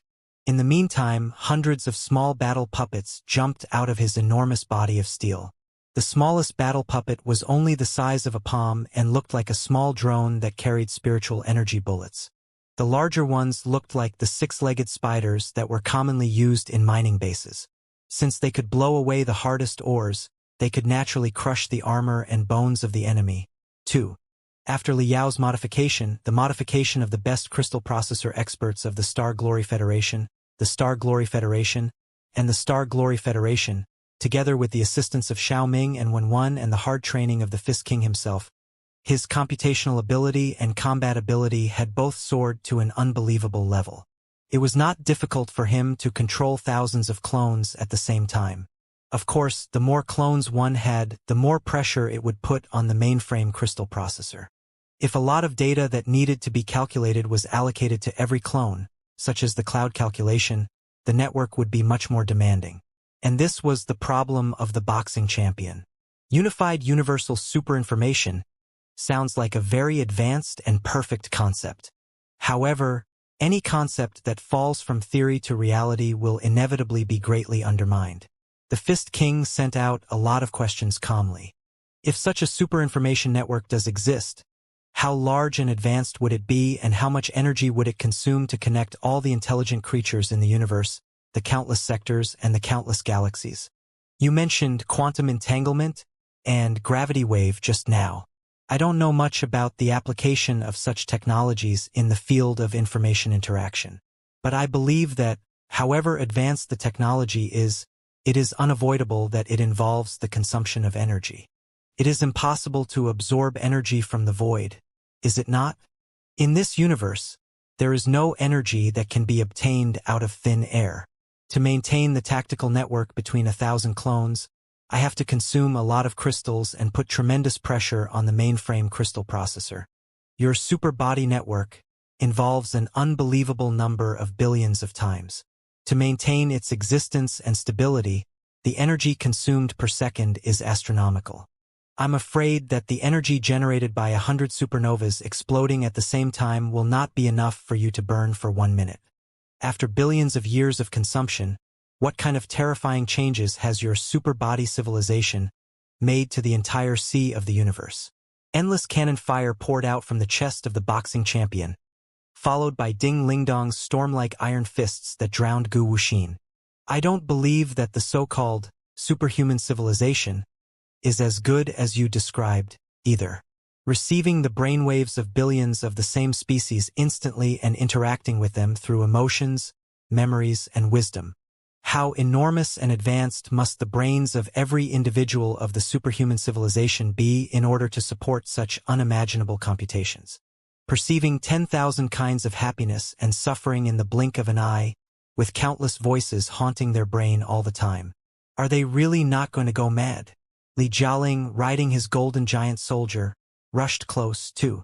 I once went through a brutal experiment in Red Spider Lily, a city in the sky. The experimenter poured a lot of information into my brain in the blink of an eye. The pain of my brain cells exploding because of the overloading was already excruciating enough to drive me crazy. If I increase the intensity of the information transmission by billions of times, I will only raise a bunch of mentally deranged lunatics or obese monsters whose brains have deformed and expanded. There will be no second outcome. The golden lion turned into a streak of gold and rushed into the raging flames created by Ding Lingdang and the boxing champion. I find it hard to understand the significance of the existence of every individual in the superhuman civilization. Long Yangjun said casually, "Light and darkness are two sides of the same coin. Good and evil influence each other, reference and transformation. If the superbody civilization has eliminated darkness and evil and achieved the so-called perfect justice, what is the difference between it and perfect evil without reference?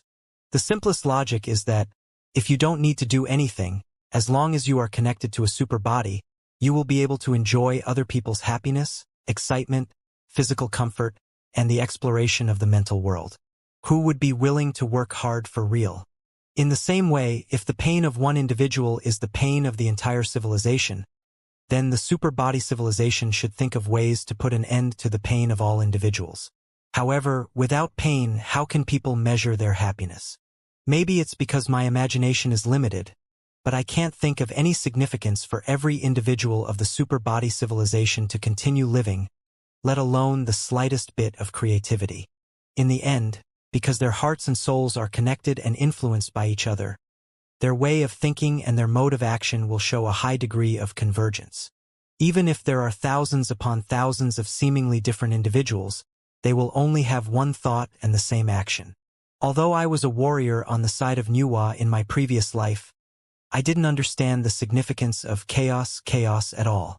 Or rather, why would anybody worship chaos and sabotage the order of the stable operation, dragging the entire universe into a mess?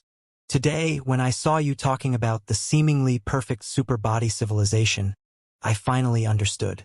If the end of order and rules is one side of 1,000 people without darkness and absolute brightness, then chaos is the only salvation. Life and civilization need chaos. Even if chaos brings oppression, deception, slaughter, and destruction, it is still much better than the unification of the multiverse ocean in a single pattern.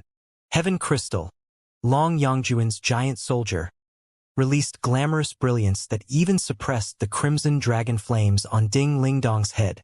Uncharacteristically, she triggered all her techniques and condensed 4 crystal sabers out of thin air, cutting off the connection between Gu Wuxin and the 4 devilish beasts. My fellow cultivators have said everything that I wanted to say. All the experts bravely moved forward. Liao was not willing to be left behind, either. However, he steered the sun catastrophe and triggered flames that looked like supernovas. He roared, I was going to refute you just now, but my fellow cultivators beat me to it. There's no need for me to repeat myself. In short, no matter how perfect your words are, the so-called absolute light and justice are absolutely impossible to achieve. Besides, you've never seen what a real super-civilization looks like. Everything you know is nothing more than what the captives of the Floodtide Legion told your ancestors in the old days. Your ancestors were mimicking you and adding fuel to the fire, passing on the knowledge from generation to generation. This is a typical false. It's like the braised shrimp and braised beef on the packaging of instant noodles. How can there really be such a thing? It would be good enough to give you a few bags of dehydrated vegetables and seasoning powder. For any intelligent creature, the most important power is the right to choose and refuse. If it is not their own choice but the brightness imposed by somebody else, what is the difference between brightness and darkness? If they do not have the right to think for themselves, to choose darkness, and to bear the consequences, brightness is meaningless. The new generation of human civilization will not be fooled by you. We will walk out of our own logic. Definitely. Led by Liao, all the human experts and their giant god soldiers joined the battle. Burning his soul and overdrafting his life, he brought his hot blood and determination to maximum. Every explosive bullet of spiritual energy and every slash of his chain's word carried visible spiritual waves. Even the solid spiritual shields around the four gods and devils under Gu Wuxin's control were torn apart by the bombardment of human beings. Blood spurted out, and broken organs and limbs flew everywhere. I made it! Ding Lingdang punched with all her might, sending enough power to blow up an asteroid into the body of the colored jellyfish. Suddenly, she felt that there was nothing in front of her. Finally, the colored jellyfish could not withstand her heavy fists that were like a volcanic eruption and exploded. Shwa! In the other direction, sword addict Yen Liren, who had been fighting hard without caring about anything else, slashed 99 times within 1 second, all of which hit the neck of the indigo devil precisely, causing further damage to the enemy before the muscle fibers grew out.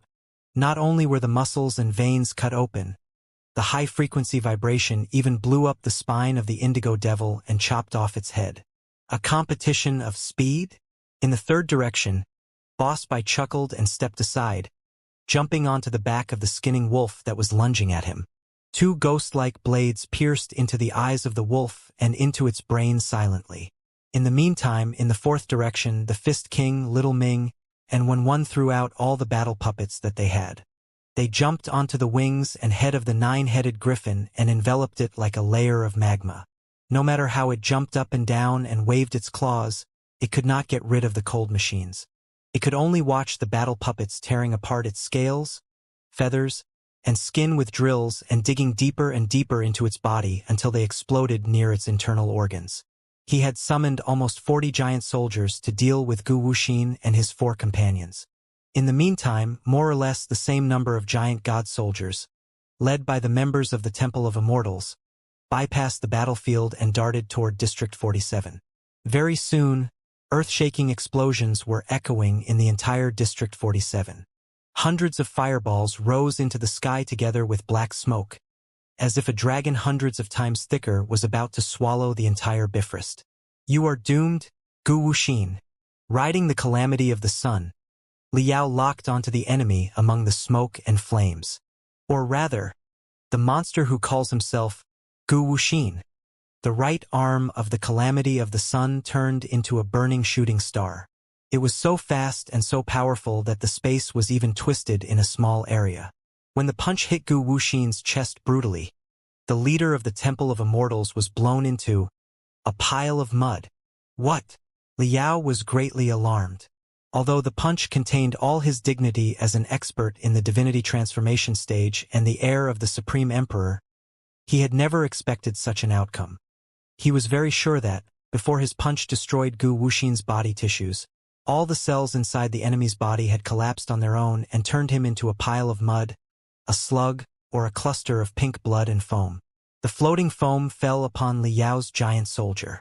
Even the dazzling golden flames could not melt the seemingly fragile bubbles. Instead, the enemy infiltrated through the gaps of the giant soldier gods. I admit that the wisdom of me and everyone else in our tiny superbodies is limited. We cannot answer most of your questions. Gu Wuxin's voice was not affected at all. It continued coming from Li Yao's brain. But I still believe that we cannot save the civilization and the universe by ourselves. Only by tearing apart the seal of the Pangu universe and ushering in a real super-civilization can we get all the answers and ultimate salvation. All the problems that we are faced with today will be solved easily, too. It's useless. Your struggles are futile. The Rainbow Bridge has been opened. There is no power that can stop me from transmitting the information of the Pangu universe. Besides, what's the point even if you stop me? You selfish people who are burdened by the original sin are destined to not be able to hide in the dark, cold universe of Pangu forever. Very soon, you will still be found and connected to the superbody civilization. I've only brought forward the time of your departure. As early as billions of years ago, the superbody civilization defeated the primeval civilization and became the sole dominator of the sea of the multiverse. After billions of years of development, it has become even more brilliant and magnificent, hasn't it? Do you still want to compete with the entire sea of the multiverse with the power of the Pangu universe? It's impossible. Give up the meaningless resistance and welcome the unstoppable brightness. With Gu Wuxin's roar, Li Yao experienced the most intense and ferocious possession in his life. He used to be a prince-like existence in the world of possession. In the battlefield of his mind and soul, he was not scared of enemies 3 to 5 levels higher than himself at all.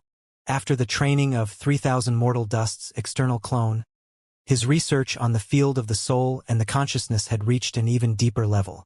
His brain was both an unfathomable maze and a fortress full of traps and firing points. Any enemy who launched a mental attack on him recklessly and penetrated into his brain would be committing suicide. Many of Li Yao's trump cards were to release his brainwaves and spiritual flames to meld the mental space in his brain with the real world around him. Then, he could drag the enemy's soul into his own brain and let him do whatever he wanted with it. If he was crueler, he could carve out an independent space in his brain and lock the enemy's soul inside for 50 or even 100 years.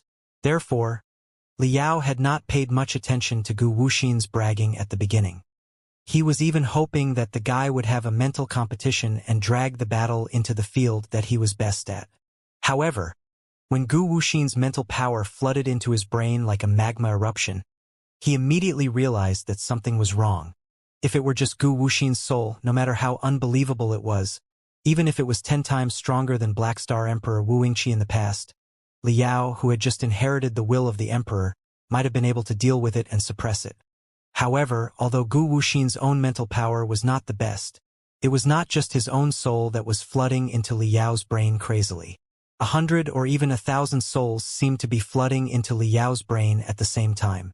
1,000 souls, 1,000 devils, and 1,000 ghosts attacked Li Yao's brain simultaneously, trying to possess him. Join us. Link into our super bodies and find a way to save our civilization. We are the eternal light, the absolute justice. Will you really not regret turning me down without even trying? Come on, come on. I was as stubborn as you were in the old days. But now that you have been connected to a super body, you will be a whole new world. Your life and the entire universe will be different. You will be reborn, and the universe will be reborn. Come on. We know the mysteries of the pioneer civilization. We know the methods to jump from the three-dimensional world to the four-dimensional world. Endless laws and mysteries. Come and study them with us. For a moment, thousands of wandering souls in various shapes and sizes seemed to be jumping out of Li Yao's brain. The wandering souls were either staring at Li Yao with their glittering eyes, waving their tentacles that were full of flagella, or sending complicated, obscure signals to Li Yao with all kinds of weird senses and communication organs in a way that was almost a nightmare. Although Li Yao was a monster who had been possessed countless times and could counterattack every time, he still felt that his head was about to explode when his brain was suddenly filled with 1,000 ghosts that contained tremendous mental power. The fire of his soul was like a candle in a storm that could be extinguished at any moment. Chirp, chirp, chirp. Ha ha ha ha. The 1,000 ghosts inside Li Yao's brain burst into soul-stirring laughter. Come on, come on. The entire universe is going to be covered by the unified universal superinformation sooner or later anyway. What are you persisting for? They were dancing weirdly like colorful seaweeds and jellyfish. Very soon, they turned into wriggling fungi and corroded Liao's brain and soul, injecting tremendous information into Liao's memories. For a moment, Liao's soul seemed to have been torn into 1,000 pieces. He experienced 1,000 different memories at the same time. In some of his memories, he had turned into a researcher of the Pangu clan. Faced with the legacy of the primeval era and the mysteries billions of years ago, he had pondered hard and failed to come up with any answers. He had endured the torment of curiosity and desperation. In other memories, he had become an expert of the Nuwa clan and conducted all kinds of experiments wholeheartedly. In some of his memories, he even turned into a captive of the Floodtide Legion who had been locked in a laboratory and tasted all kinds of inhuman tortures as an experiment subject. To be fair, with Liao's current cultivation and willpower, he could barely bear the physical and mental pain. The problem was that most of the data he received came from the researchers of the Heavenly Palace who had established the minor super-entities. Most of the researchers were from 13 different species in the primeval era. Although they were all carbon-based intelligent creatures, their perception systems and thinking processes were too different. It was like Liao had turned into a bent earthworm in one moment and a hibernating turtle in the next. He was about to change into a dozen different life forms and modes of thought in the blink of an eye. It was extremely awkward and uncomfortable. Many prehistoric species, such as the Hui clan, which boasted collective wisdom, were even more different from human beings than earthworms and turtles. Thankfully, Liao had trained with the identity of the Yi family for a while at the bottom of the Gold Crystal Tower, and he was used to the calmness when he was training with his clones. Otherwise, such intense information would certainly have shattered his original consciousness and memories. Even so, the endless garbage memories and interference still filled up every one of his brain cells, making the storage and computational space of his brain seriously insufficient. His computational ability plummeted at a visible speed and was almost drowned in the mud of the super body. Such terrifying data attacks. Other than a natural-born weirdo such as myself, it is difficult for someone with a clear mind and a firm will to maintain themselves under the erosion of tremendous data. Li Jialing is right. The brain and the soul of a normal carbon-based intelligent life cannot withstand the overloading of information. Without modification or brainwashing, their brains will definitely explode in a flash. Long Yangjun is right. Under the crazy interaction of such a huge amount of information, who can maintain the integrity and clarity of their self? Even the existence of individuals is meaningless. However, the supernaturals that Gu Wuxin came into contact with were merely the descriptions that the captives of the Floodtide Legion told his ancestors. They were merely the tip of the iceberg. How terrifying was the real supernaturals exactly?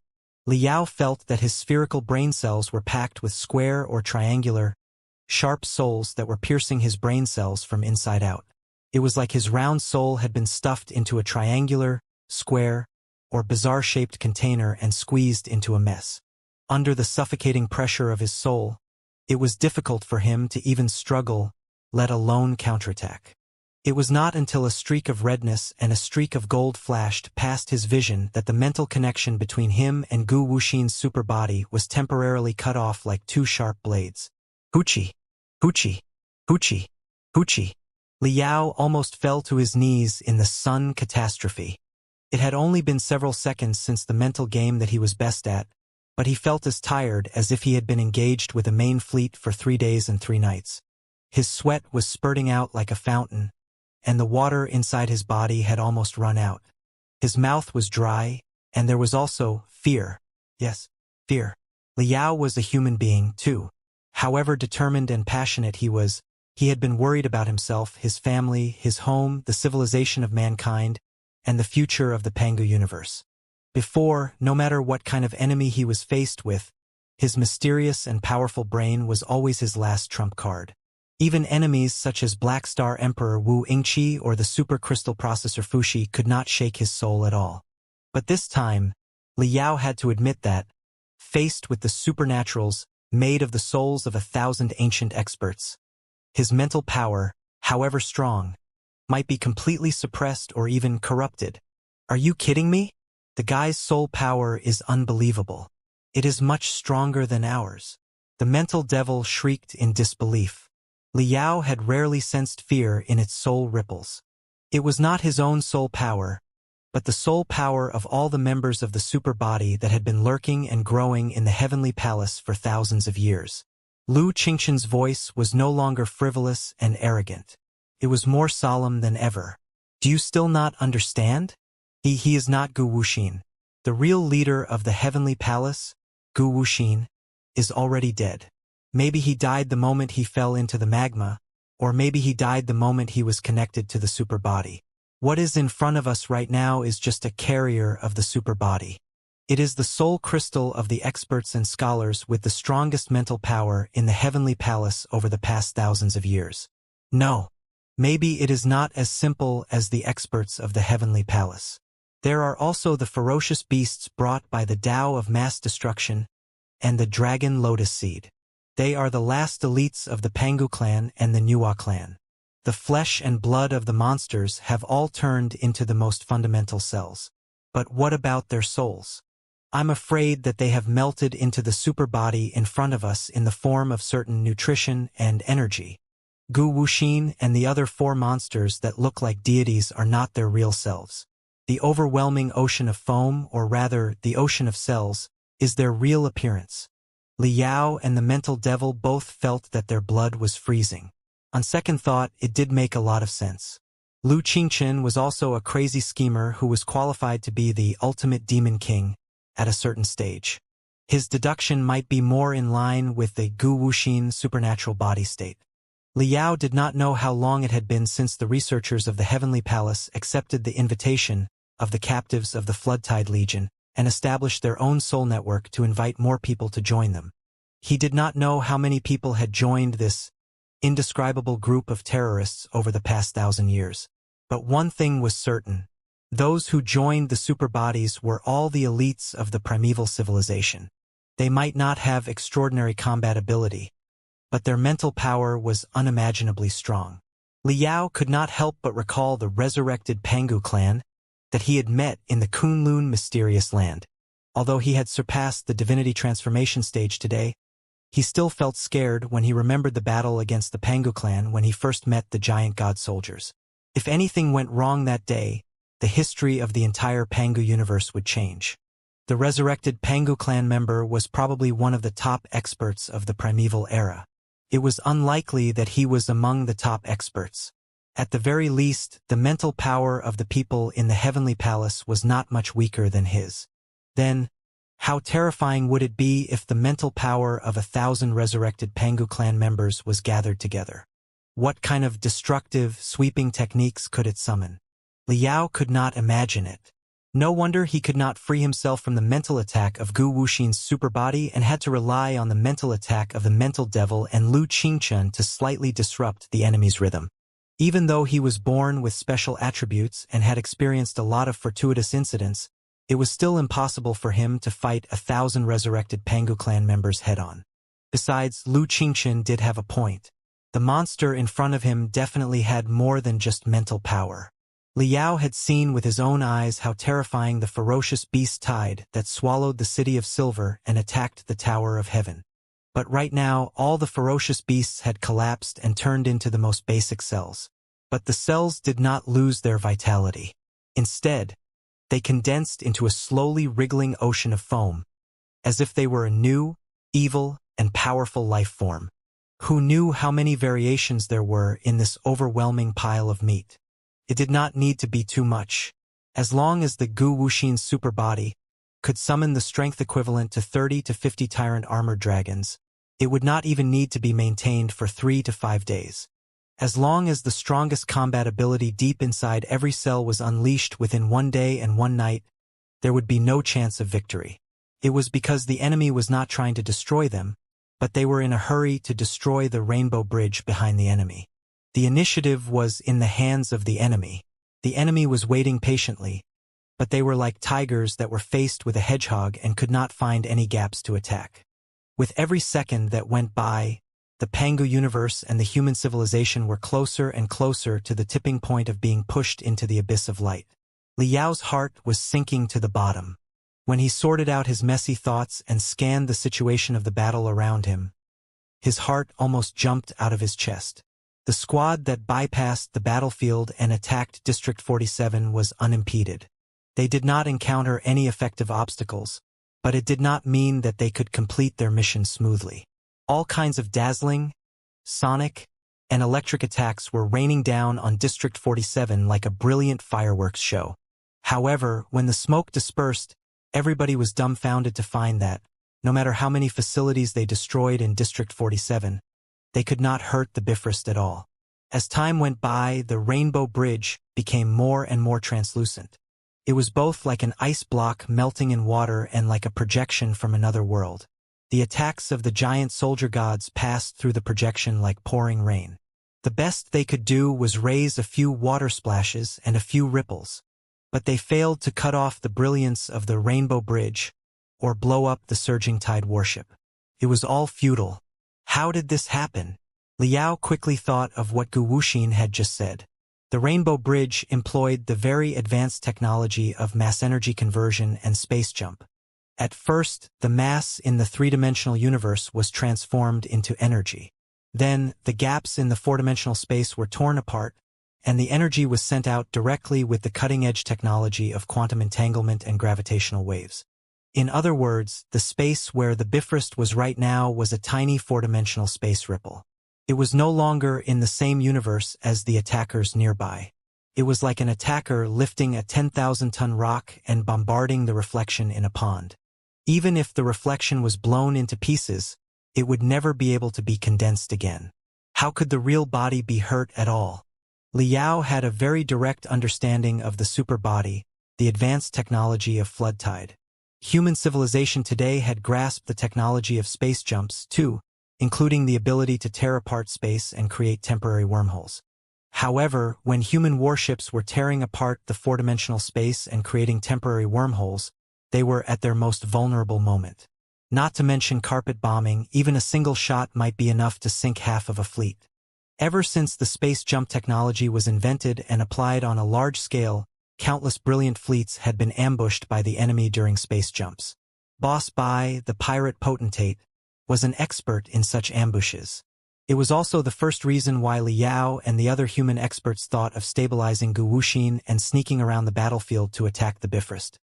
He did not expect that the technology of the supernatural body flood tide was so much more advanced than that of human beings that they were not scared of sneak attacks at all. Was it really as Gu Wuxin had said? The Bifrost had soared into the sky, and there was no power that could stop him from sending the message of the Pangu universe? It's impossible. There must be a way to cut off the Bifrost, or at least destroy the flood tide warship.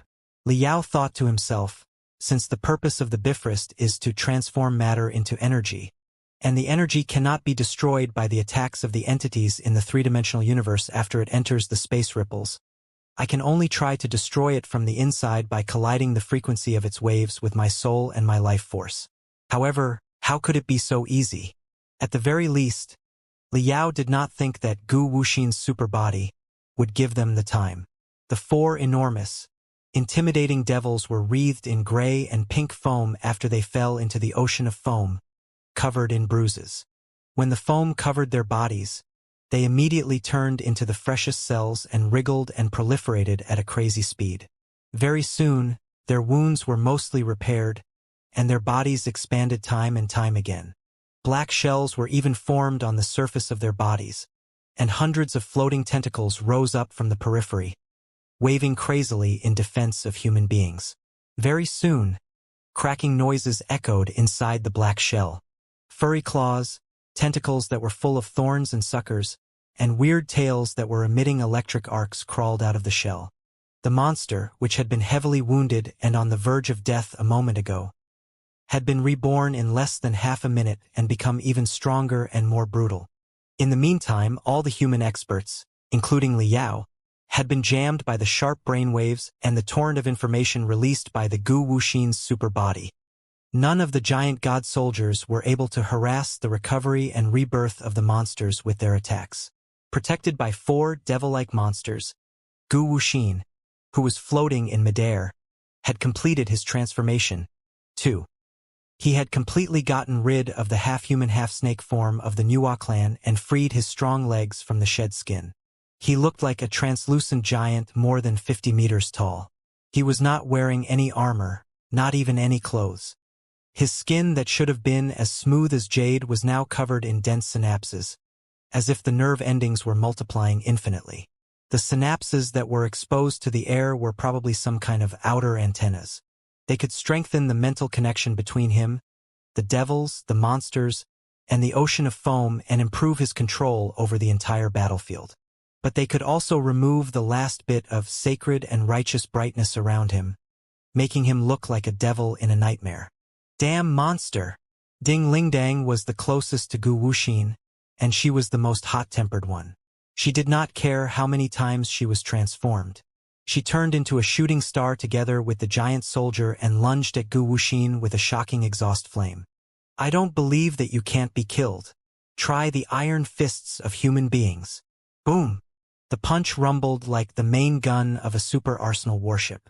Crimson ripples and streams of flames spread out in the several square kilometers nearby, as if a magma eruption that had no solid body was taking place. Even Liao had to admit that his wife's punch was getting stronger and stronger. She deserved to be the marvelous girl who blew up a tyrannosaur with one punch. However, the punch that was as fast as lightning and as powerful as a thunderclap did not cause any damage to Gu Wuxin at all. He did not even have the strength to force his opponent to move at all. Yet, Gu Wuxin had grasped his fist steadily. Of course I will die, but I won't be killed by you. Just like dinosaurs can never be defeated by ants when they are weak. Gu Wuxin said casually, also, after the modification of the super bodies, we have abandoned all the unnecessary impurities inside our bodies and optimized the entire gene pool. Right now, we can only burn for 24 hours, but we are closer to the essence of human beings than you are. With such weak fists, do you think you are qualified to call yourselves the human civilization that once dominated the sea of stars? Now, let me tell you the real power that human beings represent. Hardly had he finished his sentence when dozens of helical spots suddenly beamed out of Gu Wuxin's muscular arms, each of which seemed to be a living creature bearing its fangs and brandishing its claws. The furious damage was absorbed into his palm. After a cracking sound, he crushed the right fist of the big fire dragon sparrow. At this moment, not just Ding Lingdang and Liao, all the human experts who were familiar with Ding Lingdang almost stopped breathing. It must be noted that, although Ding Lingdang's giant god soldier was named Great Fire Dragon Sparrow, it was completely different from the incomplete ancient giant god soldier that had been excavated from the Kunlun mysterious realm 100 years ago. As the previous Speaker of Parliament, one of the strongest experts of the combat department of the Star Glory Federation, and most importantly Liao's wife, who enjoyed the majority of the shares and profits of the Glorious Sunlight Group, Ding Lingdang had access to resources beyond the imagination of ordinary experts. According to the standards of the Imperium, she was as good as any of the 4 electors. In name, it was also known as Great Fire Dragon Sparrow. But after decades of thorough maintenance and upgrades, almost all the core components and magical equipment units had been replaced by the most cutting-edge models.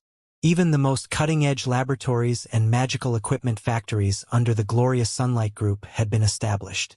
According to Ding Lingdang's specialties, a lot of components and weapons had been tailor-made for her. The giant soldier, which was as red as fire and burning furiously, boasted amazing comprehensive combat performance. Even though it had not reached the legendary levels such as Gold Sun, Armageddon, and Heart of Black Hole, the God of Blood, the latest version of the Great Fire Dragon Sparrow was quite competitive. According to Ding Lingdang's personality, she barely used any weapons, not to mention long-range weapons such as crystal railguns and storm bolters. Her favorite weapon was still her fists. Therefore, the toughest part of the Great Fire Dragon Sparrow was its arms and fists, which were made of super alloys and designed with new double-helix spiritual energy channels. Pure combat ability values could not be allocated to every part precisely. But over the past 10 years, 50% of the upgrade and strengthening funds had been dedicated to the arms and the fists. According to the cost of military research and development of the Federation, it was enough to arm an entire fleet of starships. It was evident how much Ding Lingdang valued her main weapon. The so-called double helix spiritual energy channel was inspired by the double helix gene strands when it was designing the spiritual energy circuits of the two arms. Ding Lingdang's fury and fighting will could be transmitted to her fists without being damaged at all. The iron fists of the giant god soldier would truly become her hands. Not to mention that Liao had personally guided the adaptive modification of the great fire dragon sparrow before they set off to explore the ancient relics. Adjusting the giant god soldier for his wife was even more important than adjusting the giant god soldier for himself. Even a component as tiny as sand had been adjusted to perfection and harmony. In short, Ding Lingdang's iron fist was the same as Yen Liren's sword. Even the immortal cultivators in the divinity transformation stage were unwilling to touch it. He had thought that the furious punch condensed by Ding Lingdang could at least force the enemy to dodge or condense a spiritual shield to resist it, even if it could not blow the enemy into pieces. He did not expect that the enemy would resist in such an unbelievable way. Crack, crack, crack, crack. Under everyone's horrified gaze, the time of stagnation finally passed by 0.1 seconds. Not only was the fist of the great fire dragon sparrow crushed, even the arm behind the fist was also shattered by Gu Wuxin's immense strength. Starting from the bones, gears, and transmission structure in the deepest part of the fist, it exploded all the way out. It was like an invisible super or crusher had bitten the right arm of the fire dragon sparrow with the hardest teeth and minced it into pieces. Ding Lingdang's grunt echoed in the communication channel. "Honey!" Liao bellowed, with thick blood leaking out of his eyes. He was well aware of Ding Lingdang's personality. As the toughest female warrior in the Sea of Stars, she would not cry out in pain even if she was being stabbed by thousands of blades. She did not expect that even Ding Lingdang could not help but reveal such a weak side. It could be seen that the enemy had really dealt a destructive blow to her. Although it was only the right arm of the giant god soldier that had been shattered, the soul of the user and the mainframe crystal processor of the giant god soldier were connected in the first place. The sensor chip of the giant god soldier was equivalent to the nerve endings of the user. For the sake of precise manipulation and ultimate release, countless sensor chips had been embedded in the right arm of the great fire dragon sparrow. The explosion of the great fire dragon sparrow's right arm was no different from the shattering of Ding Lingdang's own right arm. It was very likely that the great fire dragon sparrow's future cultivation would be seriously affected. Of course, that was only if they had a future. Liao subconsciously wanted to rush up and rescue Ding Lingdang. However, he had been the primary target of thousands of Gu Wuxin's super bodies just now and had not recovered from the dizziness yet. Ding Lingdang's reaction was even faster than his. She was still attacking as if her life depended on it. Although her right arm was shattered, she concentrated all her remaining strength on the left fist of the great fire dragon sparrow. In the short distance of several meters, her left fist was already thousands of degrees high. It was burnt into a translucent fireball and crashed into Gu Wuxin's abdomen. The left arm of the great fire dragon sparrow pierced in unstoppably. The extremely high temperature even made Gu Wuxin's body turn crimson instantly, with crimson human-shaped ripples spreading out. However, the punch that was powerful enough to burn his internal organs to ash, and even crush his spine into powder, did not change the scornful smile on his opponent's face at all. It did not look like Ding Lingdang had pierced through Gu Wuxin's internal organs and grabbed his opponent's spine, but like Gu Wuxin biting the left arm of the big fire dragon sparrow with his internal organs and spine. Not good. Liao suddenly realized that Ding Lingdang had made a fatal mistake. Right now, Gu Wuxin was merely a human being, but it did not mean that he, who was made of countless terrifying cells, still retained the internal organs and spine of a normal human being. Come to think of it, Gu Wuxin was almost 50 meters tall right now, which was 3 to 5 times higher than that of the Pangu clan and the Nuwa clan, if not higher than that of the fully armed, super-heavy giant soldier. His mass was at least 3 to 5,000 times that of a normal human being. If the density of his flesh was higher than that of super alloys and strengthened ceramic materials, his mass might be 10,000 times that of a normal human being. The support structure of the internal organs and bones of human beings was designed for an object weighing around 100 kilograms. It was definitely not enough to support an object weighing 100 tons. Therefore, although Gu Wuxin looked like a human being dozens of times larger than normal, his internal organs, muscles, and bones were definitely not normal. Chances were that he was simply a cluster of multiple cell aggregates, a piece of superdense meat that looked like a slug billions of times tensile. There was no telling how the cells were gathered. Liao wanted to remind Ding Lingdang, but it was too late. The flesh on Gu Wuxin's abdomen wriggled weirdly, as if it had turned into a bloody mouth. After a crack, the left arm of the great fire dragon sparrow was torn off. His right arm exploded, and his left arm was torn off. The fire dragon sparrow, which had lost its iron fists and arms, was like a T-Rex that had lost its wings and claws. Boom! Gu Wuxin punched the fire dragon sparrow right in the chest. Without the blockage of his arms, there was no strength that could stop Gu Wuxin from savaging the human beings as if they were toys. Maybe he could have used more advanced techniques, the kind with dazzling sound, light, and electricity to achieve his purpose. However, he would rather show the strength of his super body to all the human beings around him in the most straightforward, brutal, and furious way, like a hungry primitive man, and destroy the pride of mankind by blowing out the candles in a storm. Liao opened his eyes and watched the breastplate of the great fire dragon sparrow collapse as if it were made of paper. The spiritual residence of the user was twisted into weird shapes. If there were veins in his eyes, all the veins would have exploded. The great fire dragon sparrow was blown away like a kite whose string had been cut off. It crashed through 3 skyscrapers and did not sink into the 4th one until it collapsed.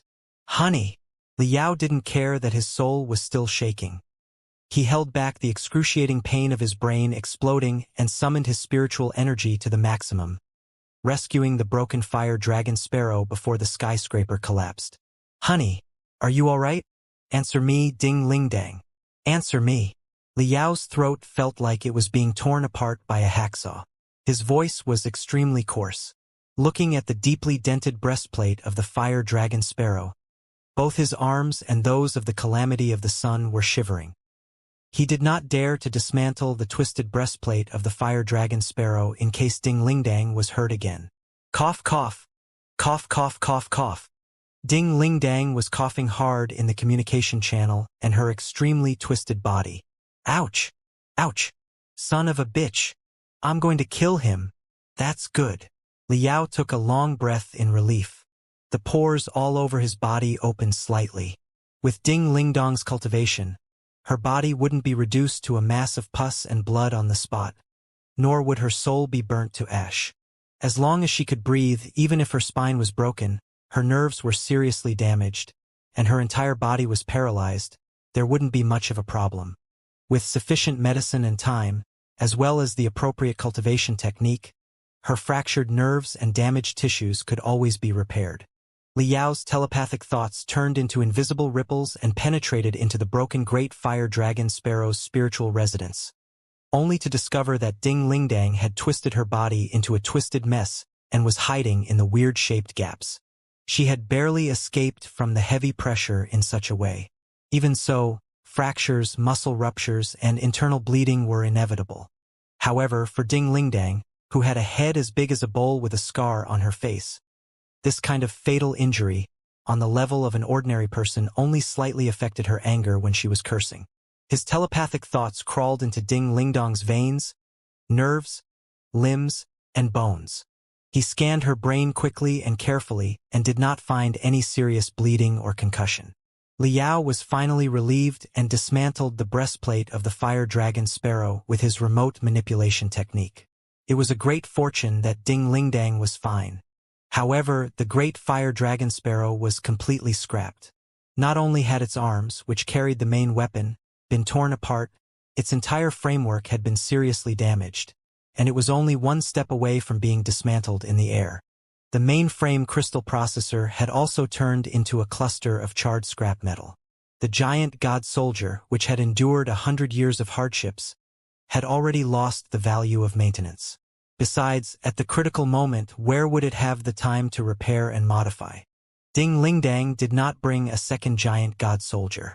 Naturally, Liao would not allow her to fight Gu Wuxin while she was only wearing a crystal suit, no matter how furious Ding Lingdang was. Besides, the moment Liao lunged at Ding Lingdang, the other human experts were infuriated by Gu Wuxin, or rather, their own fear, and surrounded the enemy with ear-splitting roars. Boss Bai and Yen Liren were the fastest. They were even faster than the toughest immortal cultivators of the Star Ocean Imperium, who were still suspicious and lucky when they were faced with such terrifying super bodies. Before, Boss Bai and Yen Liren rarely had the opportunity to practice. But now that their spiritual flames and computational ability had both been brought to maximum, they were cooperating seamlessly like twins. Boss Bai's saber was aimed at Gu Wuxin's neck, while Yen Liren's long sword swept across Gu Wuxin's waist, trying to cut him in half. It seemed that they had all learned their lesson from Ding Lingdang and knew that Gu Wuxin's body was definitely vastly different from that of human beings, if not from any known carbon-based intelligent life. However, as long as his body was still made of cells, he would have to follow the general laws of flesh and blood. If his head, body, and legs were cut into 3 parts, his mobility and combat ability would be greatly undermined even if he was not killed. Their moves were as marvelous as their ideas. Boss Bai's aura was as hazy as a bright moon. It was both vague and uncanny, as if he had slashed hundreds of times from hundreds of angles at the same time and condensed them at the last moment, or as if he had carved the hundreds of changes inside his body into the void after only one slash. Yen Liren's attack, on the other hand, seemed obedient and slow. However, it was merely appearing. His soul, his will, and the entire magnetic field of his life seemed to be attached to the long sword, making it a narrow gap that twisted time and space and could swallow and crush everything in its way. Even when other people focused their eyes on his sword, their soul would be absorbed by it. Before his sword could chop off the enemy's head, the enemy's will had already been severed by the long sword, and his soul had already been swallowed by the long sword. This was the sword of sword freak Yen Liren. Even the well-acknowledged super-experts of the Imperium of True Human Beings and the Holy Accord Alliance did not dare boast that they could avoid the joint attack of Boss Bai and Yen Liren without being hurt. Even the top experts of the primeval era such as Oblivion Sect and Dragon Lotus Seed would have to concentrate all their fighting will to deal with Boss Bai and Yen Liren, the 2 monsters, if they were not killed miserably in the ultimate test.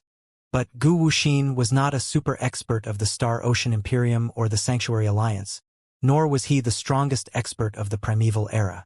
In the thousands of years after the Heavenly Palace was established, most of the experts living in seclusion were experts and scholars who focused on research and exploration. But for the exploration of the heaven's origin sector and the testing of new techniques, there were always some tough warriors. As for the specialists and scholars of the primeval species, although they had neglected the training of their bodies, they were not so weak that they could catch a chicken. Then, what was the limit of the combat ability of the super bodies created by the collective combat experience of thousands of primeval experts and the wisdom of the captives of the Floodtide Legion? No one knew, including Boss Bai and Yen Liren. Everybody saw that a lot of soap-like bubbles were suddenly secreted on the surface of Gu Wuxin's body, making him extremely slippery. Then, the attack that Boss Bai and Yen Liren were so confident in slipped past Gu Wuxin's body. No, not just sliding.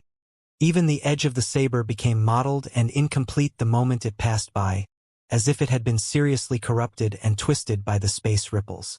The pirate potentate and the sword addict did not have time to change their moves. The 2 arms of the enemy were like 2 long whips that had grown exponentially. They tore the air and even the space apart and hit them heavily. Pa! Pa! The shoulders and breastplate of the 2 giant god soldiers had been smashed to pieces. Even their heads and arms were leaning to the side. The framework of the 2 giant god soldiers was about to be broken. Naturally, the riders inside were under the attack of the flood. 2. Boss Bai and Yen Liren's grunts echoed in the communication channel at the same time. Based on their personalities, they would rather die than to be humiliated like this. After only one clash, the 2 giant god soldiers were almost wasted and collapsed. But Heaven Crystal, Long Yangjuan's giant soldier, appeared behind them. The crystal lived up to its name, turned into a dazzling, shining supercrystal. Even the experts at the edge of the battlefield could clearly feel that Long Yangjun was like a super bomb that was getting closer and closer to the critical state. Her spiritual flames were burning, raging, and exploding at a visible speed, turning the several square kilometers nearby into her territory. It's impossible. How did she trigger such a strong spiritual reaction? What level is she exactly? Is she really an ordinary divinity transformation stage cultivator, or? Many human experts exclaimed in disbelief, especially the immortal cultivators from the Imperium of true human beings. During the Civil War of the Imperium, Long Yangjun had been active on the Black Front between the electors and the revolutionaries as Dongfang Mingyue. She had been an opponent of many immortal cultivators. At that time, all the immortal cultivators considered Long Yangjun to be an ordinary president of the Demon Hunters Association. However high their estimation of Long Yangjun's capability was, they had never expected that she would be so tough. As it turned out, she did not reveal even 1/3 of her capability under the pseudonym Dongfang Mingyue. It was not until this moment when she was faced with the terrifying supernaturals that she finally showed her real skills. Many immortal cultivators who had been enemies with Long Yangjun were sweating in fear. However, a vague hope was raised in their hearts, too. They hoped that Long Yangjun could show his might and counterattack in a desperate situation, especially when they saw a light ball that was surrounded by electric arcs and looked like a supernova explosion in between the crystal arms of crystal. When the furious energy contained in the light ball tore apart the void and released spiritual waves unscrupulously, all the sensing magical equipment of the giant god soldiers were screaming, reminding their masters to raise their spiritual shields in time for the destructive attack. However, the hope that had just popped up in the hearts of many experts was shattered by Gu Wuxin's fist together with Long Yangjun's light ball. All the experts saw an absurd and unreal scene. Faced with the terrifying light ball that Long Yangjun had unleashed by burning his soul and overdrafting his life, Gu Wuxin simply punched Sky Crystal in the chest like a street gangster in a fight. Then, he detonated Long Yangjun's life force in advance and shattered the breastplate of the crystal, blowing the crystal into pieces. The sound of Long Yangjun vomiting blood was clearly audible in the communication channel. The light ball that was detonated in advance, on the other hand, was kept within 100 square meters and absorbed by the ocean of foam below his feet after only 5 seconds. Gu Wuxin, who was floating out of the embers of the light ball, had all his skin burnt clean. However, the muscle fibers that used to be hidden inside his skin were now exposed to the public, making him even more hideous and disgusting. Ding Lingdang, Boss Bai, Yen Liren, Long Yangjun, the 4 experts failed to hurt the enemy at all. They did not even manage to stop the enemy for 1 second before they paid a heavy price. Even Vulture Liao, the so-called best expert of the human civilization, seemed to have suffered a minor loss in the mental confrontation just now and had not recovered yet. The remaining human experts could not help but feel that their blood was freezing. Their movements were somewhat rigid and sluggish. But Gu Wuxin did not stay where he was. He simply planned to stop them. He took the initiative to attack the human experts. Li Jialing and Li Linghai were his first targets. Over the thousands of years, with the wisdom of thousands of ancient experts, Gu Wuxin immediately realized that Li Jialing and Li Linghai were the soul of all the immortal cultivators of the Imperium. As long as the 2 of them were defeated, the immortal cultivators would be like loose sand without a leader. Li Jialing was a man who dared to charge at billions of stars by himself. He deeply believed that he had grabbed the throat of fate. I will never lower my head. Every hair on the golden lion's body stood up. The golden flames of war were aimed at Gu Wuxin like 10,000 sharp blades. The young emperor of the Imperium of true human beings performed his strongest technique without any hesitation. The dominating aura of the emperor of the world was fully revealed. Emperor! Li Linghai loved his son very much. He released the technique Purple Fire True Dragon, Emperor Flames Torrent, to the maximum, too. Before the aftershock of Long Yangjun's domain dispersed, the aura of the Emperor and the Empress Dowager surged out like a surging tide. The other immortal cultivators of the Imperium followed and charged at Gu Wuxin. Their last bit of hope had been shattered by the invincibility of their enemy. When they were desperate and the immortal cultivators had no other options, they would not hesitate to sacrifice themselves, too. However, their advantage in numbers did not allow them to achieve a better result than Boss Bai, Yan Liren, Long Yangjun, and Ding Lingdang. Giant foam popped up from the ocean of cells below Gu Wuxin's feet and exploded among the giant soldiers. The interference of the strong vitality magnetic field savaged the flesh and blood of all the immortal cultivators and destroyed their genes like tornadoes on the cellular level. Many of them had their internal organs cooked by the interference of the magnetic field. Their cells were decaying at 100 times the normal speed, but their new cells had been seriously suppressed. Their growth was extremely slow, and their metabolism was disrupted. Needless to say, the data on the operation menu was bouncing crazily, too.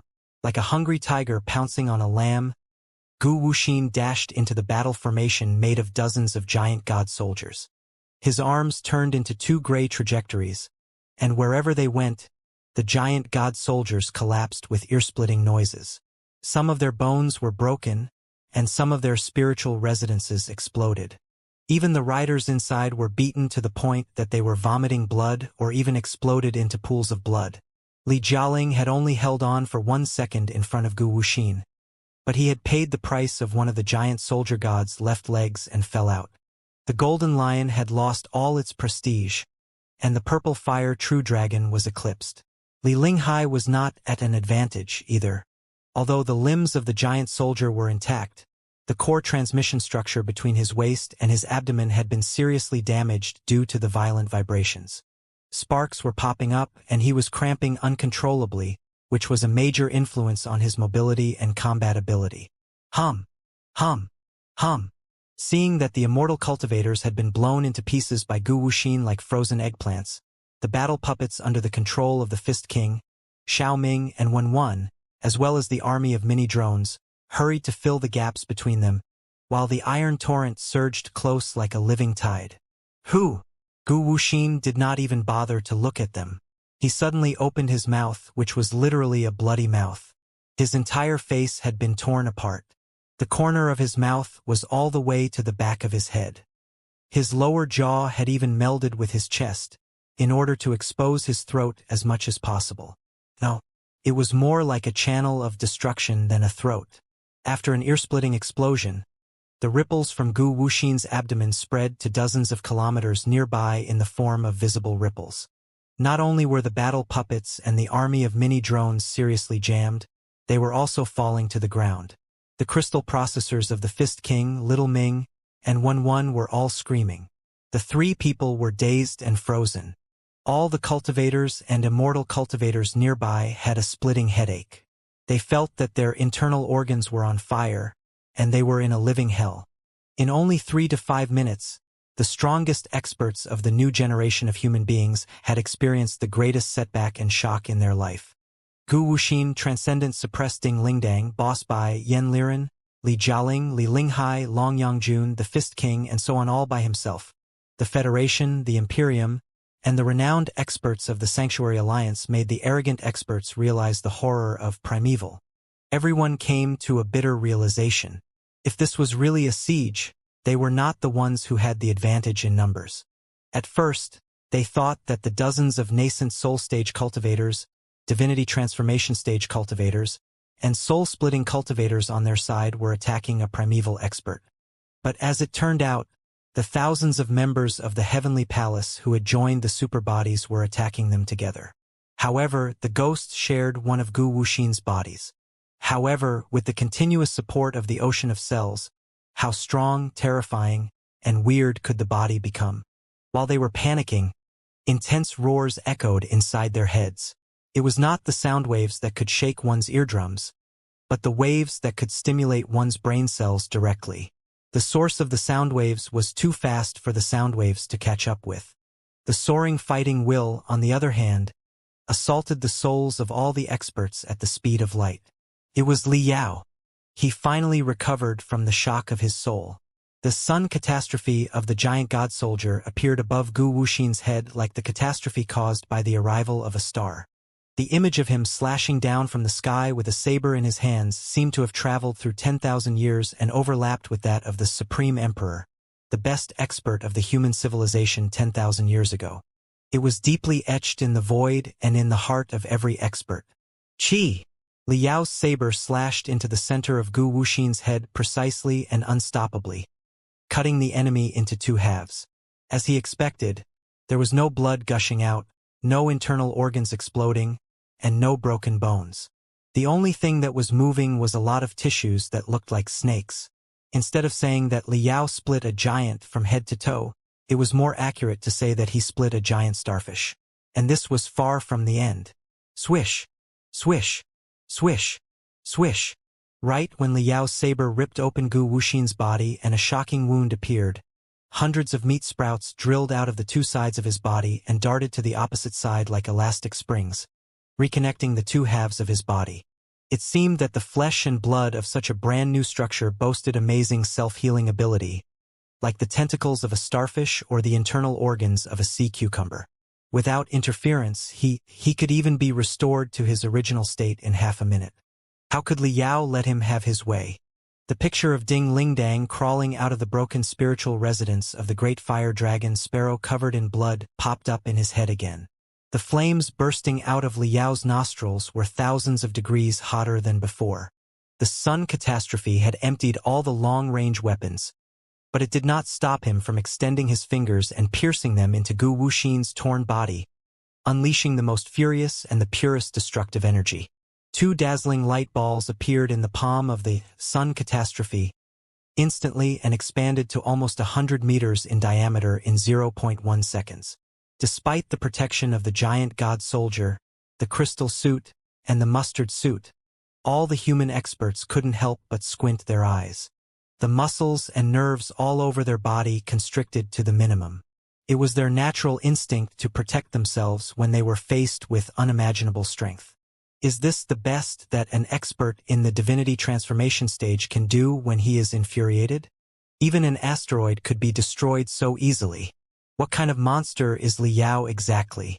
He seems to be even stronger than before he entered the primeval relics.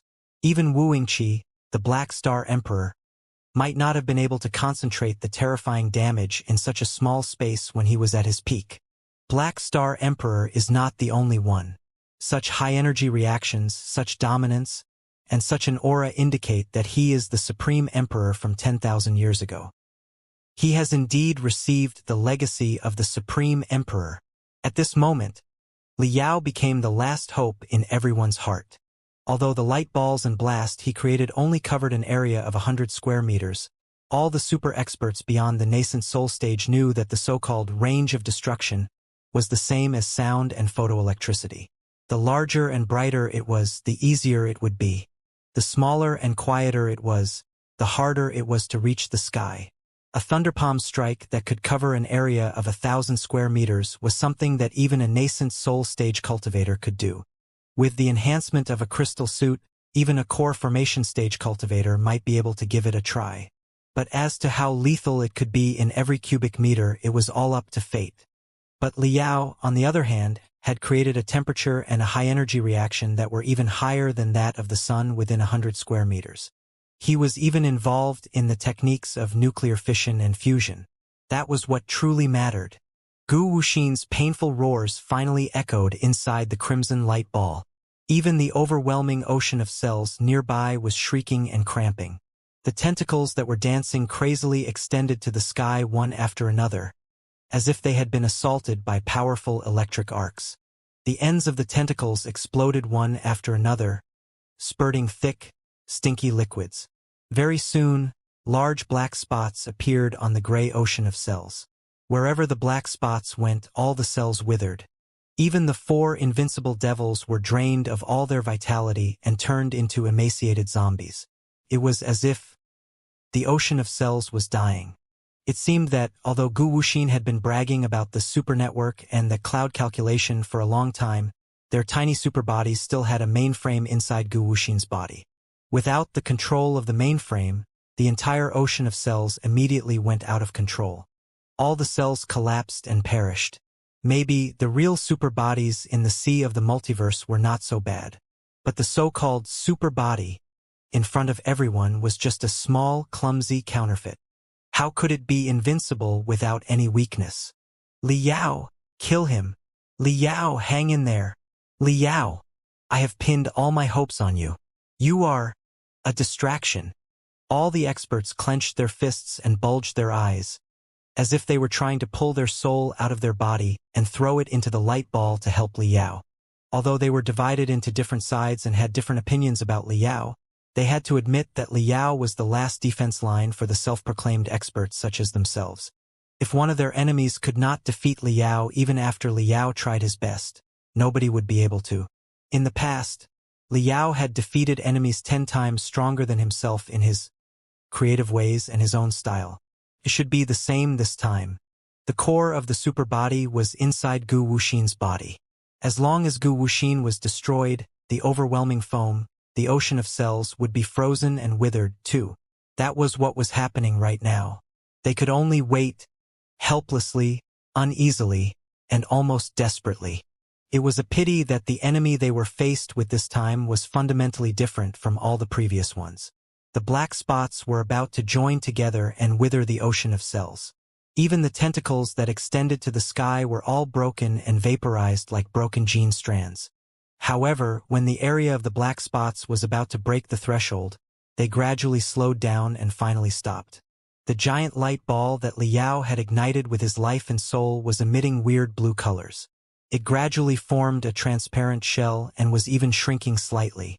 Experienced cultivators all knew that it was the sign of the collapse and contraction of a large-scale magnetic field with high-energy reactions, which meant that Li Yao was already on the brink of death. Li Yao! Ding Lingdang screamed desperately. She was planning to charge at Gu Wuxin without caring about anything else with a mere crystal suit, only to be pushed down by several cultivators from the Federation and held back by them. Riding the broken crystal core, Long Yongjun was on one of his knees, trying to raise his broken arms and condense new blast waves. But after multiple attempts, the giant god soldier's elbows, shoulders, and waist exploded into enormous fireballs, which eventually paralyzed him. Boss Bai, Yan Liren, the boxing champion, Li Jialing, Li Linghai, everyone's attempts had all failed. They could only watch the shell, covering the light ball, peel off and shatter. Inside the magnetic field of annihilation, Li Yao's burning soul fire was almost non-existent. The only proof that he had just released terrifying damage was the round crater on the ground that was as smooth as a mirror. Colorful stripes were blossoming on the surface of the crater, indicating that it had been glazed and crystallized. And above the crater, Gu Wuxin was indeed heavily wounded.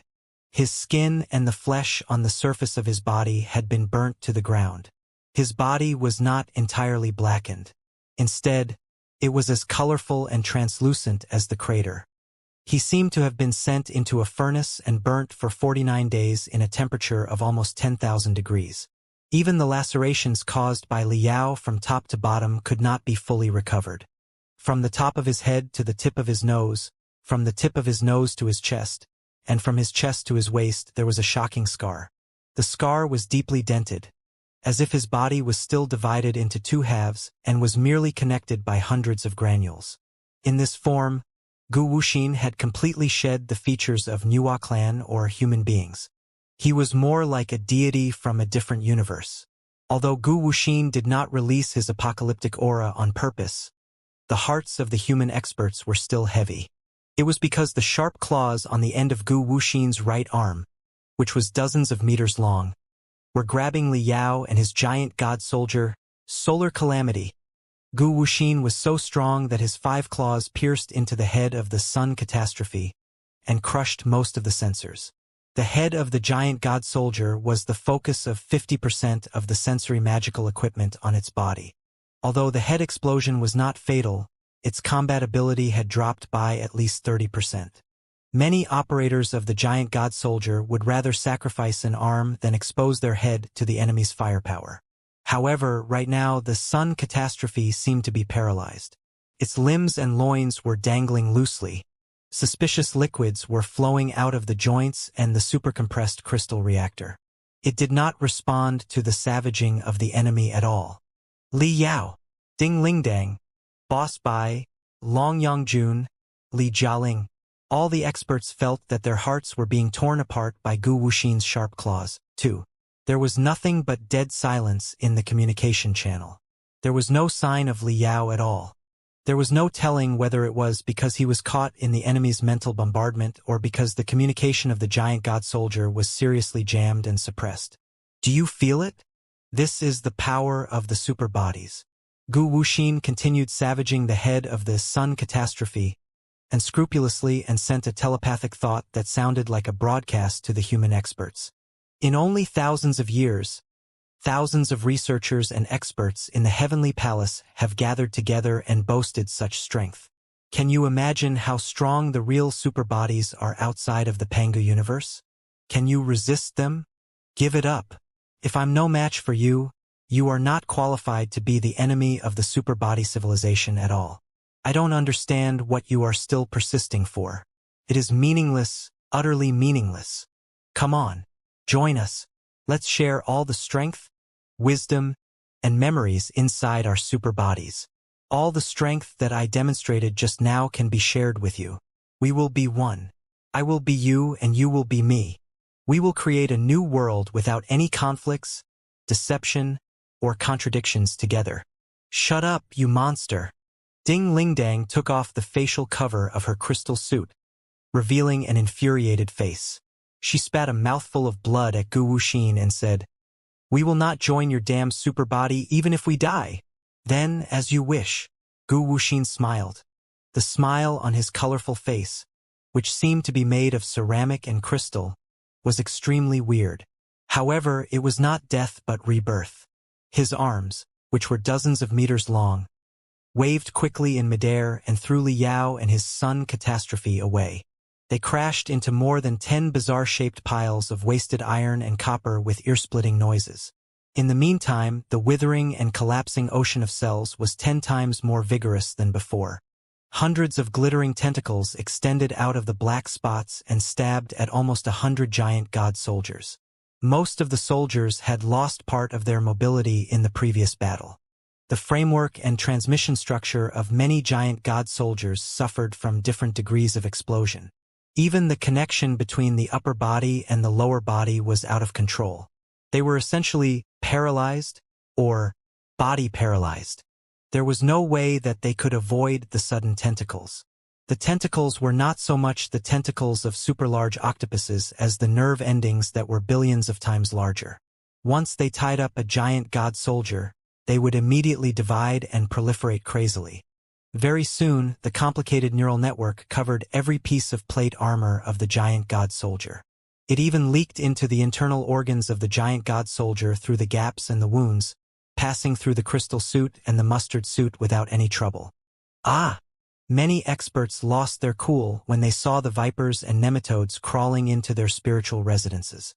The colorful, unusually bright neurons, while releasing paralyzing and hallucinogenic bioelectricity, slithered toward the nostrils, ears, and mouth of the user and crawled into the body of the expert like lightning. Many experts were struggling hard, trying to drag the hateful bugs out of their bodies. But with the assault of the neurons, an astronomical amount of information flooded into their brain like a tsunami. Everything that Li Yao had experienced just now was replayed in the minds of many experts. Besides, because of the wireless transmission just now and the wired transmission now, the intensity of the bombardment was 10 times higher. Even Long Yongjun, whose body was the most special among all the experts, did not have an earth deep inside his brain, nor did he have mental power and mental defense like Li Yao did. Faced with Gu Wuxin's invitation, they had no strength to refuse. All the experts were roaring in excruciating pain. Their roars gradually turned dull and feeble, as if they had fallen into a nightmare that they could never escape from. The fall in the endless abyss had just begun.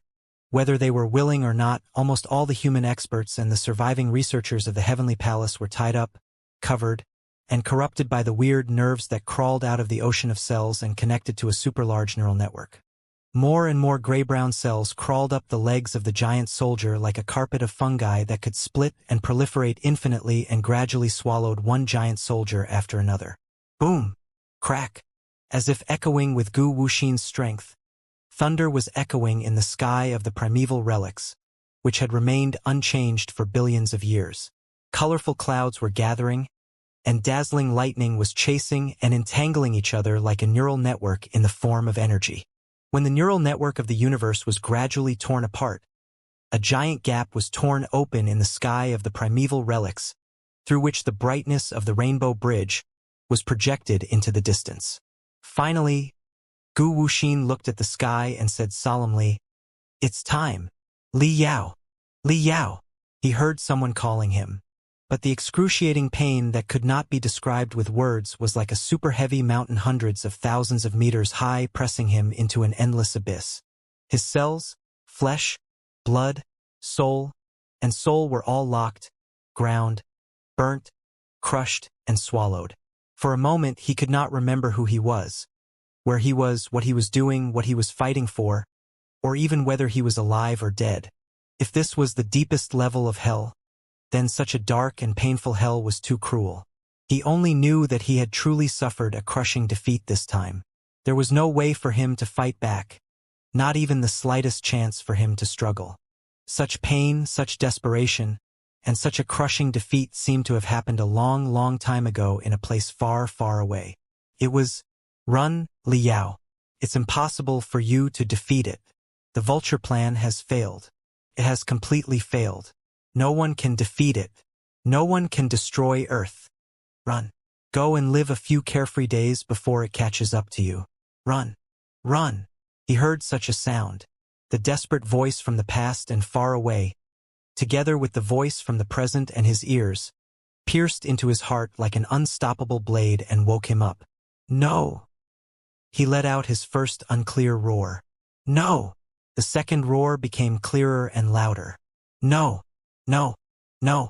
No. No. No. No." Like an infuriated primitive man, he waved the torch that had just been extinguished by the storm and roared at the vast and deep sky. "From the center of the multiverse to the Pangu universe, and from Earth to this place, I am carrying the hope of billions of reincarnations of my companions. I still have unfinished business. The Vulture plan is far from over. I will not admit defeat just like that. I will not allow you, this little monster, or the big monster in the multiverse sea, to ravage and swallow my companions, my compatriots, my family, my home, and my civilization. No matter how many mistakes we have made, no matter whether we are righteous or evil, bright or dark, wise or stupid, we are absolutely free. We will use our own will to decide the path that we want to walk on. Even if this path is full of thorns and flames, even if this path leads to a burning abyss, even if 108,000 gods and devils appear in the higher worlds above the multiverse and block our path, no one will be able to change our determination, our will, and our path. Because this is the true meaning of life. We are not cells, not puppets, not walking dead. We are human beings who will explore the truth of the universe and themselves whatever the cost. I'm going to stop you. I won't let you finish the teleportation even if I have to die 100 times. 1,000 times and 10,000 times. Li Yao's soul seemed to be a shining eagle carved out of marrow crystals. It jumped out of the information turbulence and data abyss that Gu Wuxin had set up and flapped its wings, roaring in his head. Li Yao regained control over his body and the giant god soldier. Although 50% of the sensor chips of the Sun catastrophe had exploded, the framework and the transmission structure were seriously twisted, and the plate armor was falling off. The flames, spiritual waves, and twisted force fields that it released turned into visible domains, and caused bright gold and crimson energy ripples dozens of meters around Li Yao. Li Yao scanned his surroundings. The entire battlefield could only be described as miserable. The sea of foam made of thousands of cells of ferocious beasts was almost solid. However, hundreds of tentacles suddenly crawled out of the underwater and pierced through almost all the giant god soldiers brutally, as if they were made of super alloys that carried super electric currents. Billions of hair-thin, glittering, nerve-like rays of light were shot out from the tentacles and interweaved with every giant god soldier and every pilot, trapping everyone inside the network, including Li Yao himself. Countless nerves soared into the sky and extended to the sky of the primeval relics before they congregated in Gu Wuxin's body. Colorful light waves were shining on the shell of Gu Wuxin's body, which looked like a cocoon. Every light wave was made of a swirl of information and data. He looked down and did not even bother to look at Liao, but his attention was focused on the rainbow bridge that soared into the sky. Gu Wuxin flew toward the rainbow bridge and opened his arms. Rainbow-like ripples were spreading out of his body, indicating that he was about to meld with the rainbow bridge. "I will not let you go. I will drag you down with me." Liao gritted his teeth and endured the pain of his bones being broken. He opened and closed his hands, and a skyscraper dozens of floors high suddenly exploded into billions of stones and nails mixed with Liao's furious flames, which darted at Gu Wuxin in midair. "Ha!" Gu Wuxin frowned slightly, as if he did not expect that a tiny ant, such as Liao, could still fight back. He sniffed and waved his hands casually. The torrent of stones and nails that was still in the air immediately hit an invisible iron wall and rolled back at a speed 3 times higher than before.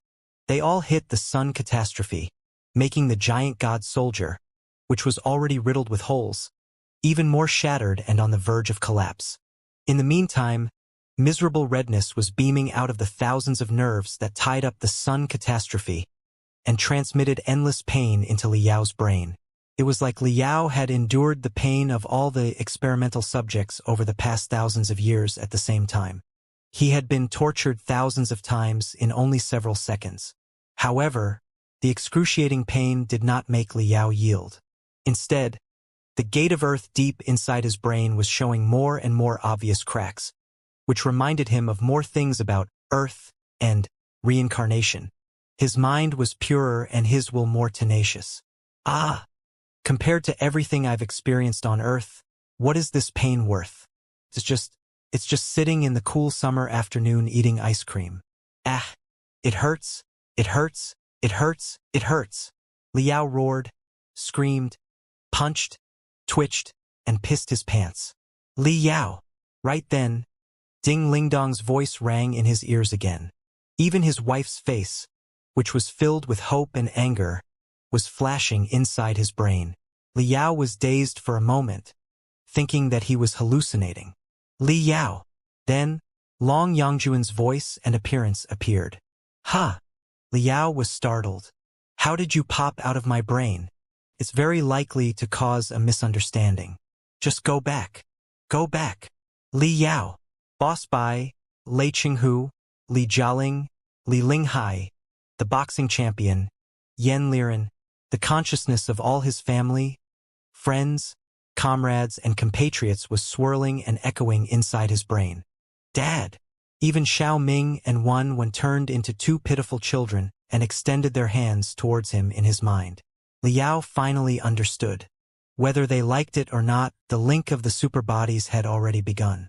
Gu Wuxin planned to combine their souls in such a way so that he could read the memories deep inside their brains and send all the information to somewhere else in the universe. After all, Gu Wuxin had been hibernating in the primeval relics for hundreds of thousands of years and did not know much about the recent situation of the Pangu universe. The latest intelligence from the brains of human beings would be more helpful for the invasion of the superhuman civilization. In other words, Liao, Ding Lingdang, Long Yangjun, Boss Bai, and everyone else's brain, mind, and soul were all in a certain superlink state. They were about to be drowned in the ocean of information and data and lose themselves.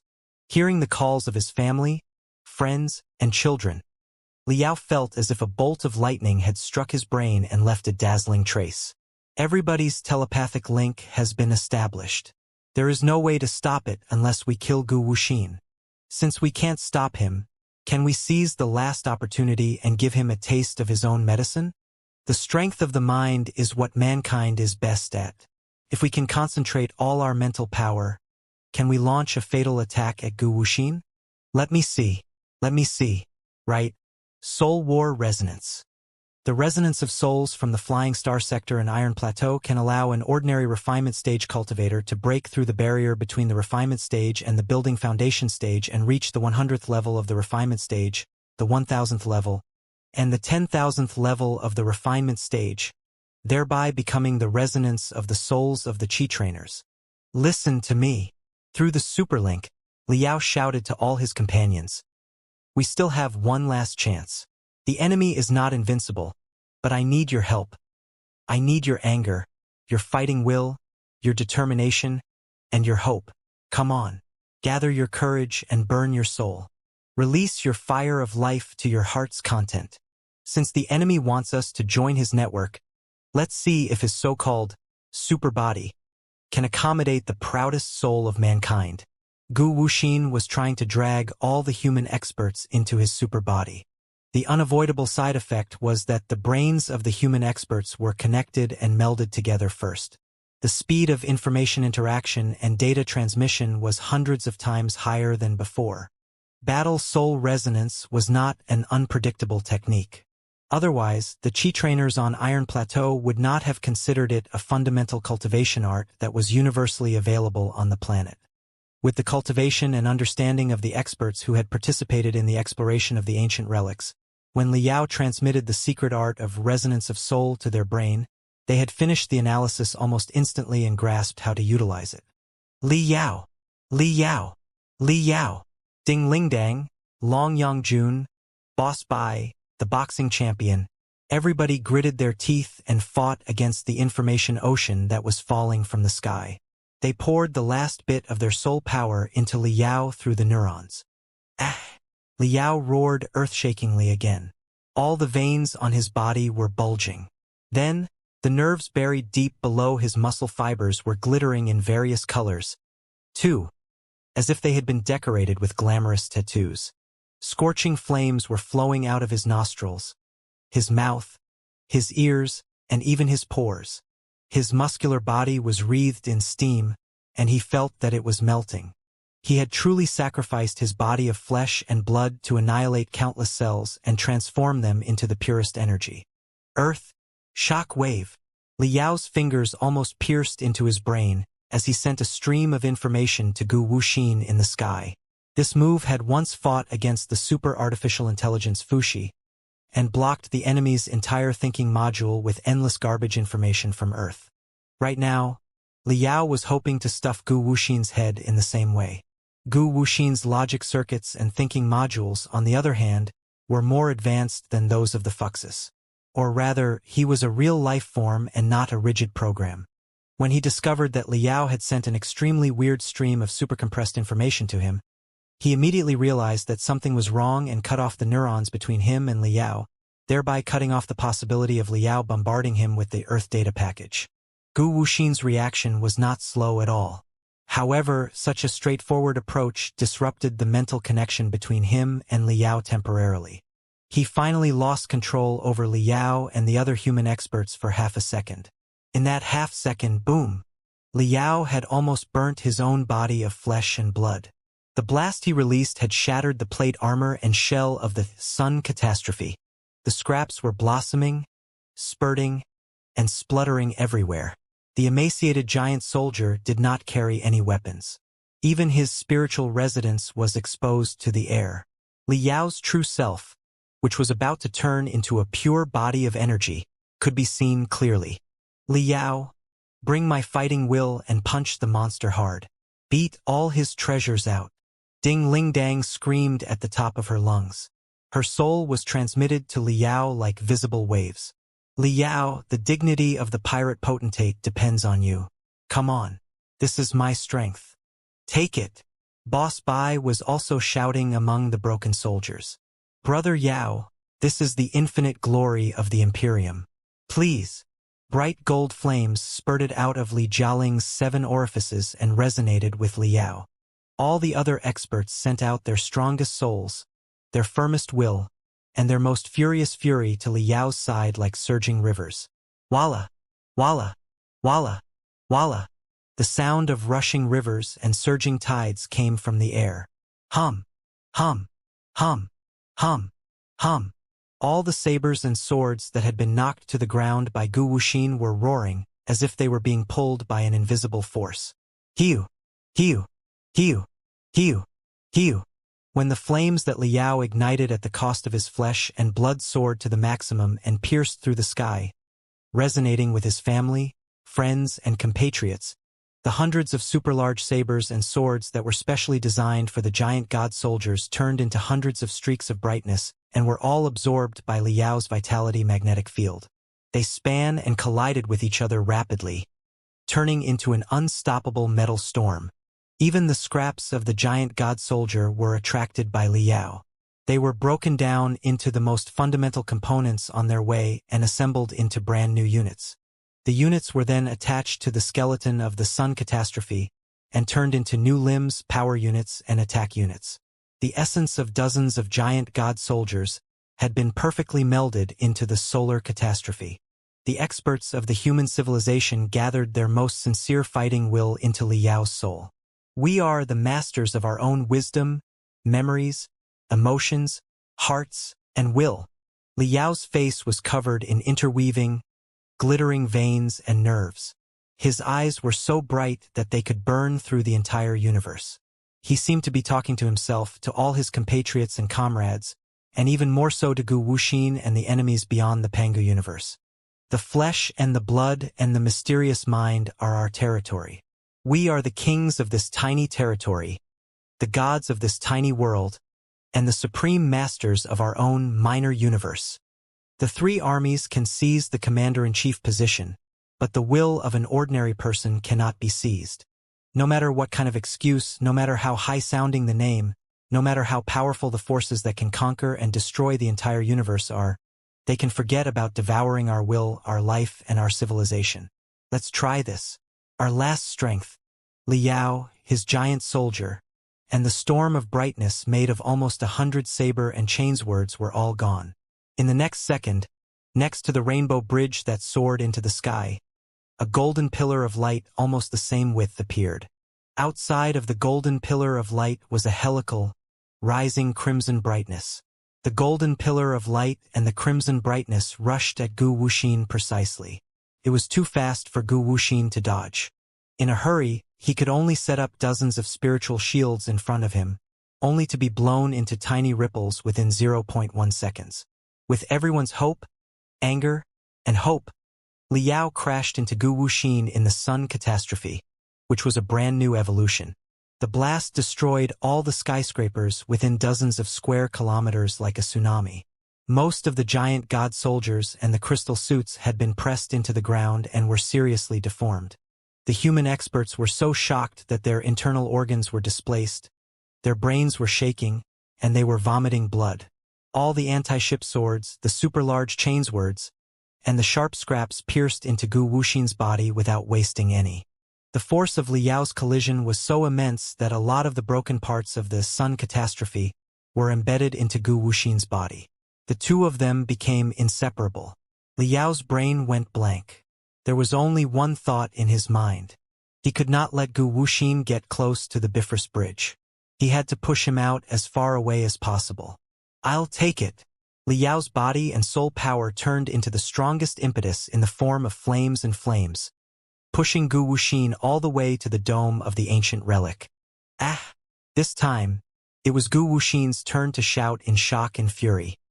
He did not expect that the sealed human beings could wield such tremendous strength when they were fighting for their lives. Suddenly, Liao and Gu Wuxin both felt that their bodies were lighter. They felt that their heads were up and their feet were down. Their surroundings turned dark and cold.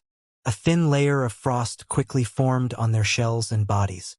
Gu Wuxin's screams, Liao's roars, and the sounds of the power units of the giant god soldier exploding one after another were all drowned in the dead silence.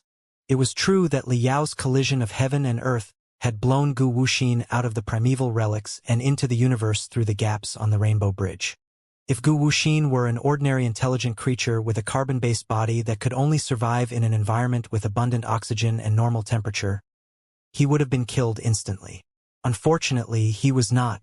Is this your trump card? Gu Wuxin smiled. The shell of the shell that looked like a scab wriggled weirdly and grew a structure similar to scales and shells.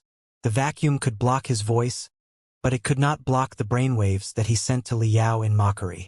Not a bad trick. It has indeed caused me some damage. If the attack of such a level can last another 20 to 30 hours, it might be able to annihilate me completely. However, can your body, your soul, And your broken toy survive another 20 to 30 hours? Liao vomited a mouthful of blood, which was mixed with his burnt internal organs. His vision was blurred, and his soul gradually collapsed. Qi! The broken saber that had just been embedded into Gu Wuxin's body was pushed out by him and pierced into the sun catastrophe, almost cutting Liao in half. Even in the dark universe and the cold vacuum, Gu Wuxin's wounds were healing at a visible speed. Although he was still suppressed by Liao, his strength was recovering bit by bit. Liao, on the other hand, was on the verge of a total collapse. There was not a single dagger or bullet in his body that he could use. However, it was impossible to kill the enemy by crashing into them in the vacuum of the universe. Is this the end? Liao really tried his best. A black haze was popping up in his heart. Is this our destination? The destination of human civilization? Qi! The second sharp blade was pushed out by Gu Wuxin. This time, it pierced into Liao's abdomen through his spiritual residence. Liao's body, which had almost been burnt to the ground, felt no pain at all. Liao! Right then, Lu Qingxian's thunderous voice echoed in Liao's ears. Look over there. Look over there. Look over there. What? Liao's consciousness became more and more fuzzy. Stimulated by Lu Qingxian, he subconsciously looked in the direction indicated by his old enemy. He saw it. He saw the magnificent yet magnificent super-large planet not far away from him and Gu Wuxin. Ancient superstar. Right now, the ancient star was right in front of him. Its enormous size was even more obvious, as if it had swallowed more than half of the universe and overturned the universe, making Liao, Lu Qingxian, the solar catastrophe, Gu Wuxin, and the supernaturals fall toward it. The entrance and exit of the ancient relics were not in the orbit of the ancient giants, but in the orbit of one of their satellites. The distance between the two was quite large. Liao had drifted in space for a long time before he reached the entrance of the ancient relics. But right now, because of the relative movements of the entrances and exits of the relics, the satellites, and the ancient giants, they had reached the point closest to each other. It was not an exaggeration to say that they could pluck the stars with their hands. It was certainly not a coincidence. No matter how advanced and mysterious the technology of Gu Wuxin's Rainbow Bridge was, it was still a teleportation array after all. It was impossible to tear apart the stable three-dimensional universe and transmit information billions of light-years away without consuming enough energy. Of course, a lot of energy was stored inside the primeval relics. But Liao believed that, if he could make use of the tidal force between the ancient star and its satellite, he would be able to help the Rainbow Bridge break through the threshold, tear apart the sea of stars, and cross the universe faster. Therefore, it was the time and coordinates that Gu Wuxin had calculated, based on the astronomical data from hundreds of thousands of years ago. After all, compared to the universe and astronomy, hundreds of thousands of years was just a moment. Half a second was no different. For a moment, Liao thought of many things. Then he couldn't help but laugh. So that was the case. As it turned out, this was the reason why the other half of the Fuxi clan, who controlled the Heavenly Palace, strongly suggested freezing time for hundreds of thousands of years. It was not because it had discovered Gu Wuxin's anomaly, nor was it because it had foreseen the rise of human beings, but because it had foreseen a new possibility. The super artificial intelligence created by the Pangu civilization was indeed impressive. If it had not been divided into two halves, even Liao would have been no match for it. Of course, it was also possible that Liao was thinking too much and that Fuxi did not calculate any clear possibilities. However, the birth of new life, new hope, and new and endless possibilities was always unstoppable. Was it not? Liao just didn't understand one thing. Why are you helping me? Liao sent a feeble brainwave to Lu Qingxian. He did not think that he and Lu Qingxian were good friends who had gone through life and death together. It must be noted that the main purpose of the expedition to the primeval relics was to capture the inhuman, anti-human Lu Qingxian. What else could it be? Lu Qingxian asked back, "Am I going to mess around with you at such a critical moment, drag everybody down, and ruin the civilization of mankind?" Liao was dazed for a moment. It did make sense. I'm hopeless anyway. There was obvious amusement in Lu Qingxian's brainwaves. He did not seem to be helpless at all. Let's say that you or I suddenly receive some kind of mysterious power and blow up the monster after we transform ourselves. Then I will have to go back and face all the human experts, won't I? I don't think that I can compete with you, Ding Ling Dang, Boss Bai, Long Yang Jun, the Fist King, and everyone else after the bloody battle against the enemy. In the end, I was still captured and tied up by you like a dumpling back to the Star Glory Federation for trial. Like I said, I would rather die 10,000 times than be judged by pigs like you.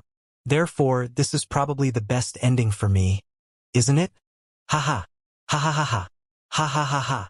Lu Qingchen suddenly burst into laughter uncontrollably, which was both ironic and arrogant. What are you laughing at? Liao said solemnly. I'm wondering how the history books and textbooks of the Star Glory Federation will evaluate me. Lu Qingchen smiled and said, It's true that I'm a cruel, inhuman butcher.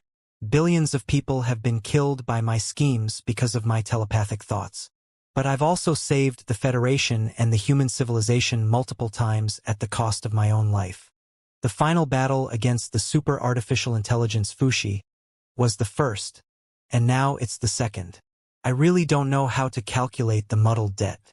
Some historians in the future will have a headache. Ha ha. Ha ha ha ha. Hey, Liao. What kind of trial do you think history will give me? I don't know. Liao was silent for a long time, but he still shook his head and sighed. What can a beautiful woman do when she is a thief? There is pleasure in being a thief. Don't tell me you still don't understand after crawling through so many ventilation tubes and toilets. Lu Qingchen paused for a moment. He suddenly lowered his voice and mumbled. At the very least, I didn't go against Grandpa's last words. I will be a patriot until I die, right? Liao did not know what to say. He managed to say, from a certain point of view, on a certain level, theoretically speaking, probably. That's good. Lu Qingchen smiled brightly. Bring it on. Come on. Liao roared. Hey, hey, hey, hey. What the heck is this? You haven't even asked for my opinion. The mental devil shrieked. The majority wins. 2-1. Liao roared. Come on. Change your trajectory and push the monster toward the ancient star. Along with the roars that echoed in the universe, Liao's body of flesh and blood was like a torch that was about to burn out. Supported by pure oxygen, it was hundreds of times brighter than before. The back of the giant soldier spurted out flames hundreds of meters, thousands of meters, or even hundreds of thousands of meters long, which cut through the darkness of the universe and accelerated its speed by 10 times. Boom! Boom! Boom! Boom! Boom! Boom! Riding the sun catastrophe, Liao hugged Gu Wuxin and rushed toward the ancient star at such a high speed that even the pieces of meteoroids floating between the ancient star and the satellites crashed into the cosmic dust, leaving shocking craters on their bodies. But that was not all. While he was rushing forward, Liao detonated his cells without caring about anything else and threw biochemical bombs at Gu Wuxin. Gu Wuxin's head was spinning because of the collision, and his head was dizzy because of the explosion. He could clearly feel Liao's determination to go all in, but it disrupted his rhythm of healing his wounds and condensing his combat ability. However, when he accurately determined Liao's intentions, he could not help but laugh. Idiot! Is this the last strike that you came up with at the cost of your soul, your life, and everything else? Are you trying to knock me into the gravity ring of the ancient star and destroy me with the enormous gravity of the planet? Or at least suppress me? How idiotic! Gu Wuxin scoffed. It was truly wishful thinking, based on the remaining strength of your life force and your soul power, as well as the remaining fuel of the giant soldier. It was impossible for you to push me into the inner layer of the ancient planet's gravity. Besides, the astronomers in the Heavenly Palace have studied all the space zones and galaxies in the trajectories of the ancient relics hundreds of thousands of years ago. I know all the parameters of the planet like the back of my hand. You've underestimated the power of the superbodies. You think you can suppress me with the gravity of a planet? Impossible. Not to mention that I won't fall into the planet at all. Even if I am captured by its gravity and fall into the superdense atmosphere, I will never be trapped. As long as these insignificant injuries are repaired, neither the planet nor the stone belts will be able to trap me. By then, do you want me to swallow your soul and take you to the surface of the planet for a soul-stirring adventure? At that time, you will understand how strong the super bodies are and how stupid you are. No. No need. I believe you.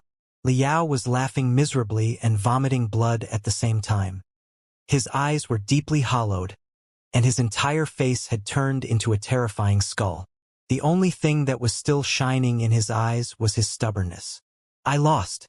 I'm no match for you. What a strong super body. I'm completely convinced now. Ha! In the extremely cold vacuum, a layer of ice was frozen on Gu Wuxin's face. His thoughts seemed to be frozen, too. Are you planning to surrender on behalf of all your compatriots and join our super bodies? You can talk about bowing to me later. Liao smiled delightedly. Before that, I have a small suggestion for you. If you have time, update the database of astronomical parameters inside the Heavenly Palace. Your survey of the ancient giants is outdated. What? Every scale on Gu Wuxin's body constricted violently, reducing his size significantly. He turned his head 180 degrees and faced the enormous ancient star. He saw an unbelievable scene that had never been recorded in the database of the Heavenly Palace hundreds of thousands of years ago. On the surface of the ancient giants that were full of parallel stripes, there were almost 100 equally enormous red spots, each of which was a cluster of cyclones and storms that could last hundreds of years or even thousands of years. Endless lightning was born, collided, grew, melted, and perished in them. At this moment, hundreds of thick electric arcs darted out of the dozens of red spots at the same time. No, electric arcs were not enough to describe their magnificence and horror. They were like tongues and tentacles of lightning that were tangled together and dancing crazily toward Gu Wuxin, Liao, and Lu Qingqian. Against the background of the ancient star, the tongues and tentacles of the lightning seemed to be moving very slowly. However, Gu Wuxin, Liao, and Lu Qingqian seemed to be frozen in the gravity field of the ancient star. They could only watch the claws and teeth of the lightning reaching for them. What is this? For the first time, Gu Wuxin and the thousands of ghosts inside his super body screamed uncontrollably at the same time. Honestly speaking, we don't know either, Liao said. It is possible that they are some kind of life forms born in lightning, instantaneous, ever-changing, and tens of thousands of times shorter and more brilliant than the civilization of mankind. Although the longevity of every individual is only a few seconds or even a few microseconds, 1 to 2,000 years is enough for them to cross the road of development of a carbon-based intelligent life of tens of thousands of years or even tens of millions of years. Is that so? What? Intense confusion and fear were mixed in Gu Wuxin's overlapping brainwaves. At this distance, with his keen senses, he could already sense the starving smell of the lightning creature. Of course, it is just my speculation. In fact, I don't know what they are exactly. Maybe you and your super body can help me figure it out. Liao couldn't help but laugh. Compared to the civilization of mankind or the super bodies, such a brand new lightning life is so insignificant and short. However, who says that one person cannot defeat the entire universe? Who says that 1 second cannot be more brilliant than eternity? In short, enjoy your wonderful trip to the ancient giants. The scales all over Gu Wuxin's body turned into sharp thorns. He struggled and tore, trying to get rid of the sun catastrophe and tear the giant soldier and Liao into pieces. However, his body, which seemed to be made of iron and was not scared of vacuum, had been condensed by billions of cells in only several minutes. It was strong enough but not tough enough. Although he seemed to be at ease when he took the full-strength strike of Liao and all the other human experts, it was impossible for him to not pay a price. If one was in a sea of foam and had an endless supply of newborn cells to replenish them, naturally, even the most serious injuries could be mostly recovered in the blink of an eye. However, the place was too far away from his source of strength. The spiritual link between him and the sea of foam had been jammed by Liao's chaotic life force, too. There was no time for him to catch his breath. How could he free himself in such a hurry? Let go! Let go of me! Gu Wuxin roared miserably. More and more sharp blades crowded out of his body and pierced into this sun catastrophe, sabotaging the internal structure of the giant god soldier and threatening the spiritual residence of the user. His arms, on the other hand, turned into two war hammers and smashed at the sun catastrophe like a burning storm, crushing the strongest war machine of the human civilization into a pile of garbage. I'm sorry. I won't let go. Despite the protection of the spiritual nexus, the liquid crystal processor, the crystal suit, and the mustard suit, all the bones inside Liao's body that could be broken had been broken. Under the blast of the immense energy, his face turned from a living skeleton into a swollen pig's head again. However, his smile was brighter than ever, and the brilliance in his eyes was brighter, too. Don't you want to be melded with us? Then why are you yelling for me to let go? Come on. Let's die together. Why? Gu Wuxin went on a rampage and tore off the broken head of the sun catastrophe. However, at this moment, it did not matter how many crystal chips the giant god soldier had left. The high-energy magnetic field of the lightning-like life form was already so intense that it could be perceived without any magical equipment. Liao tried his best to tie Gu Wuxin up tighter and tighter until he reached a certain direction. Isn't your super body invincible? Doesn't it represent the ultimate answer of the universe? Then what are you scared of and why are you asking?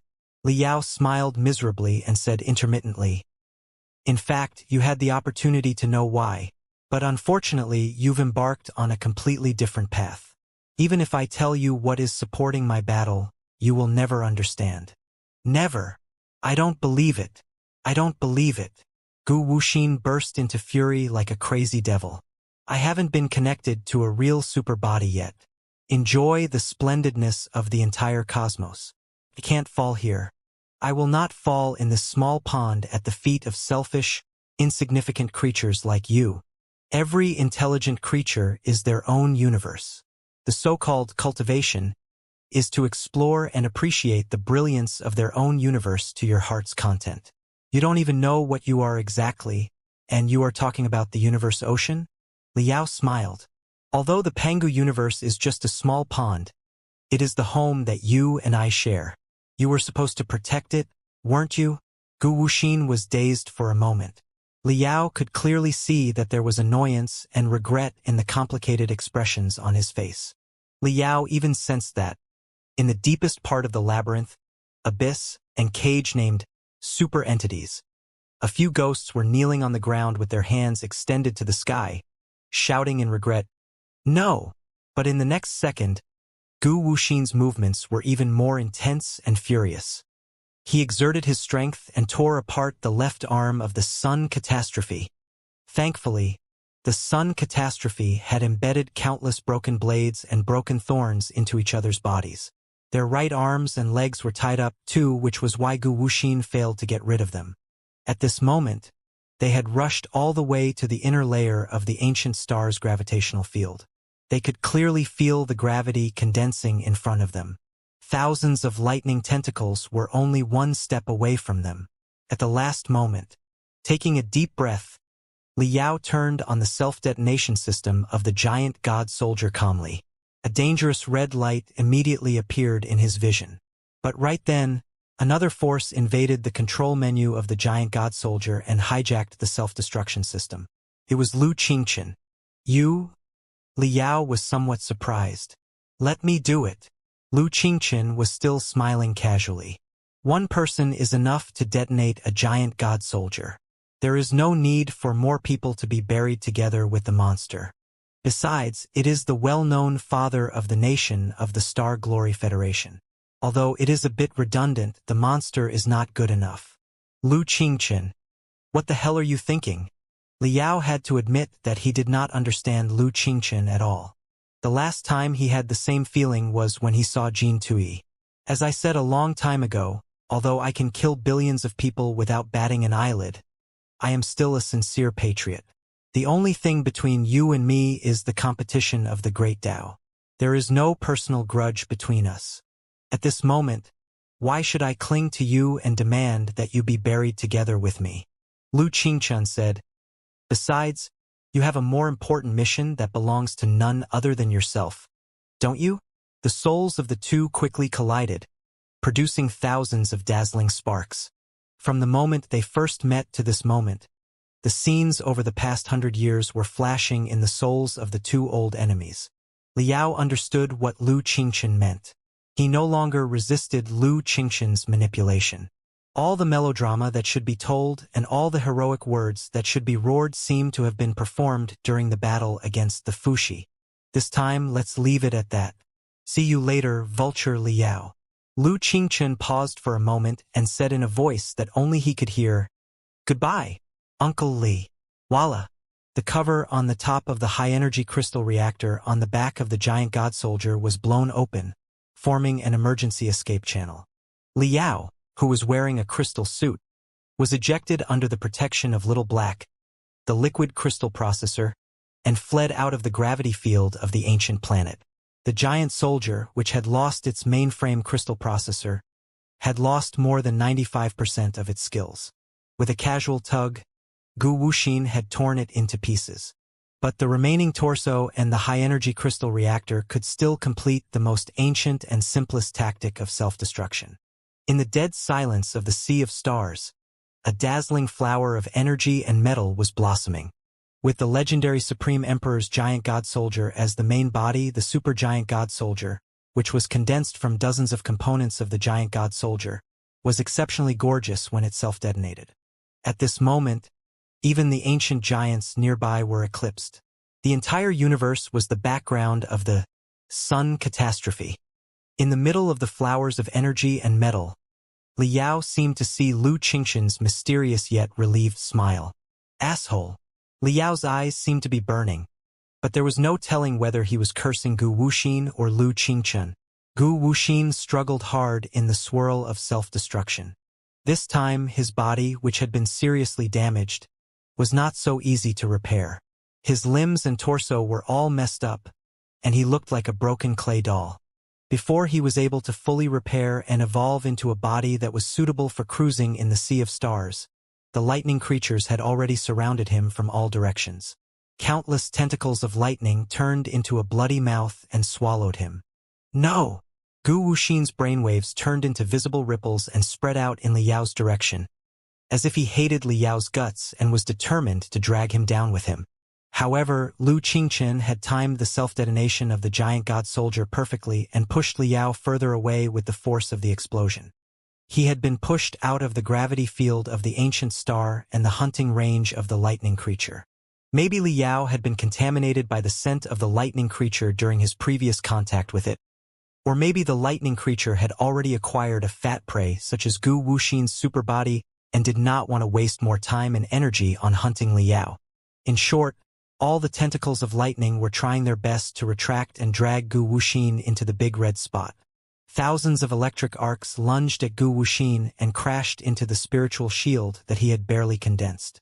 However, in the next second, 10 times more electric arcs crowded close and shattered his spiritual shield, tore apart his dense cells, crawled into his body, and enveloped him. Gu Wuxin struggled like a drowning man in a swamp. In the torrent of superplasma, he lost control over his body. The body of a human being that used to be strong and beautiful suddenly turned into an octopus, an armored storm dragon, and various bizarre-shaped apocalyptic beasts. In the end, countless lumps and black spots piled up on his body, making him look indescribably ugly. The defense of all the cells had completely collapsed. The overly complicated gene pool had completely collapsed. Billions of incompatible genes were growing and consuming each other in the most intense way. Gu Wuxin was dragged deeper and deeper into the red spot by the lightning creature. His body collapsed completely.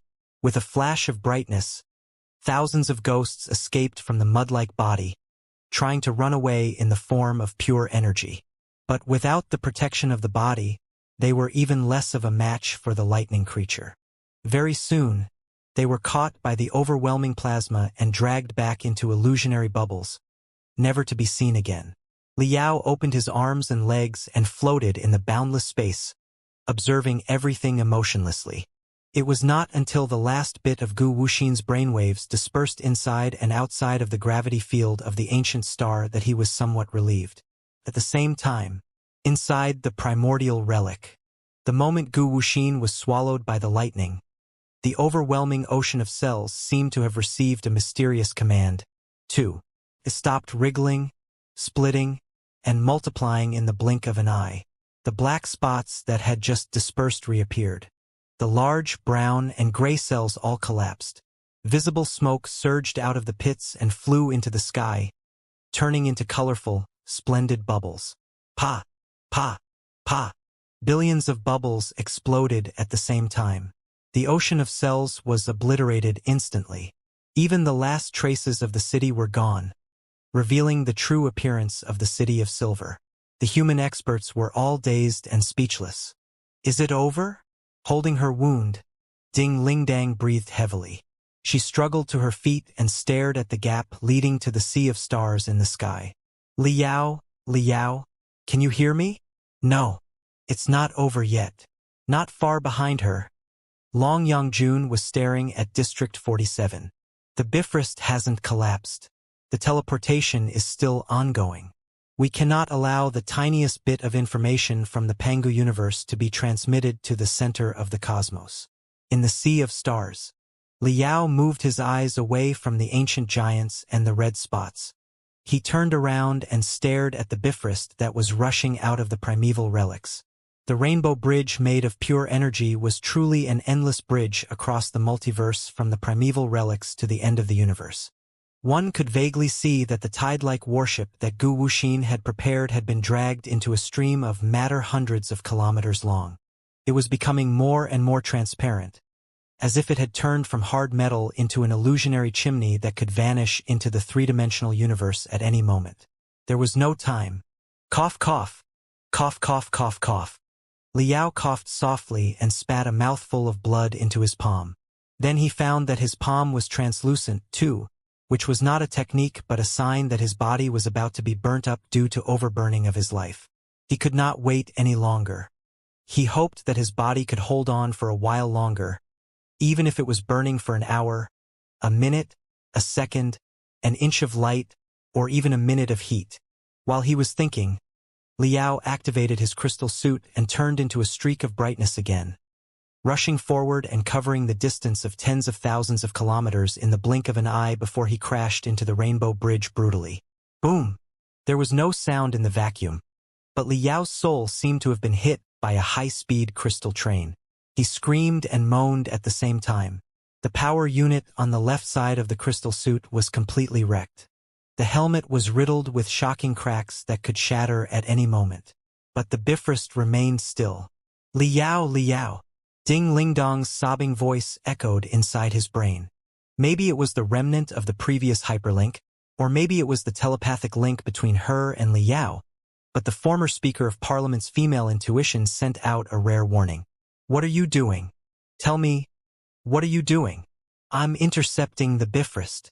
Liao flew back, leaving enough distance for his sprint.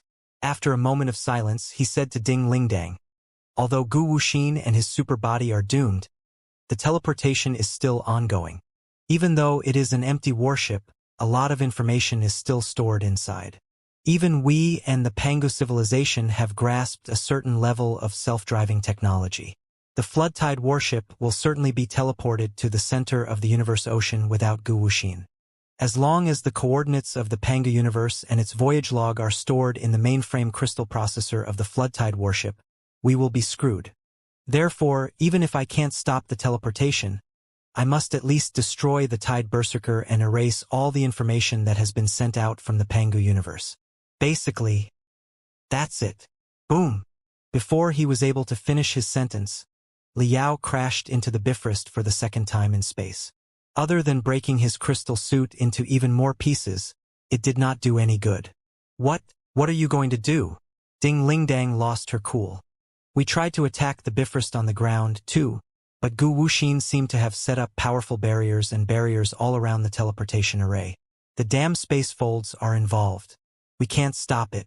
We can't. I know. Liao tried a third time, a fourth time, and a fifth time.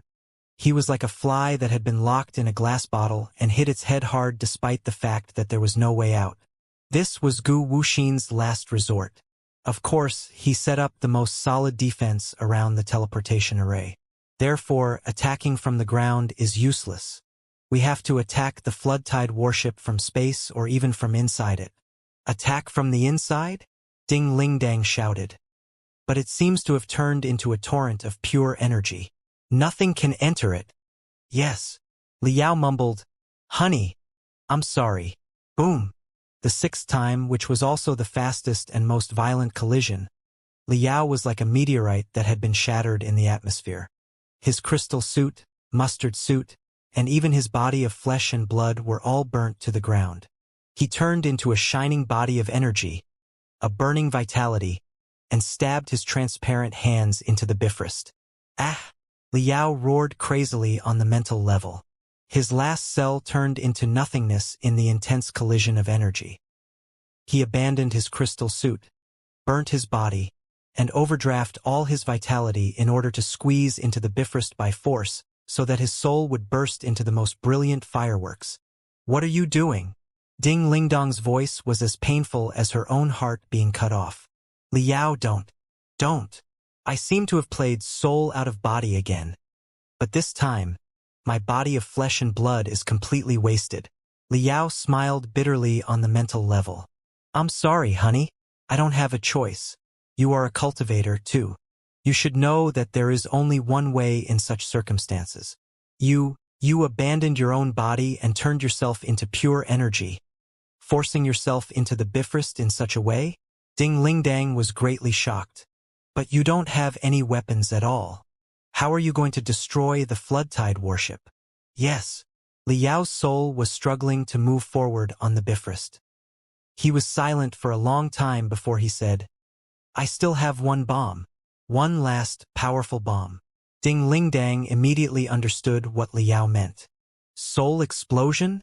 The former Speaker of Parliament shrieked. "No, Liao. Let's think of something. There must be a way."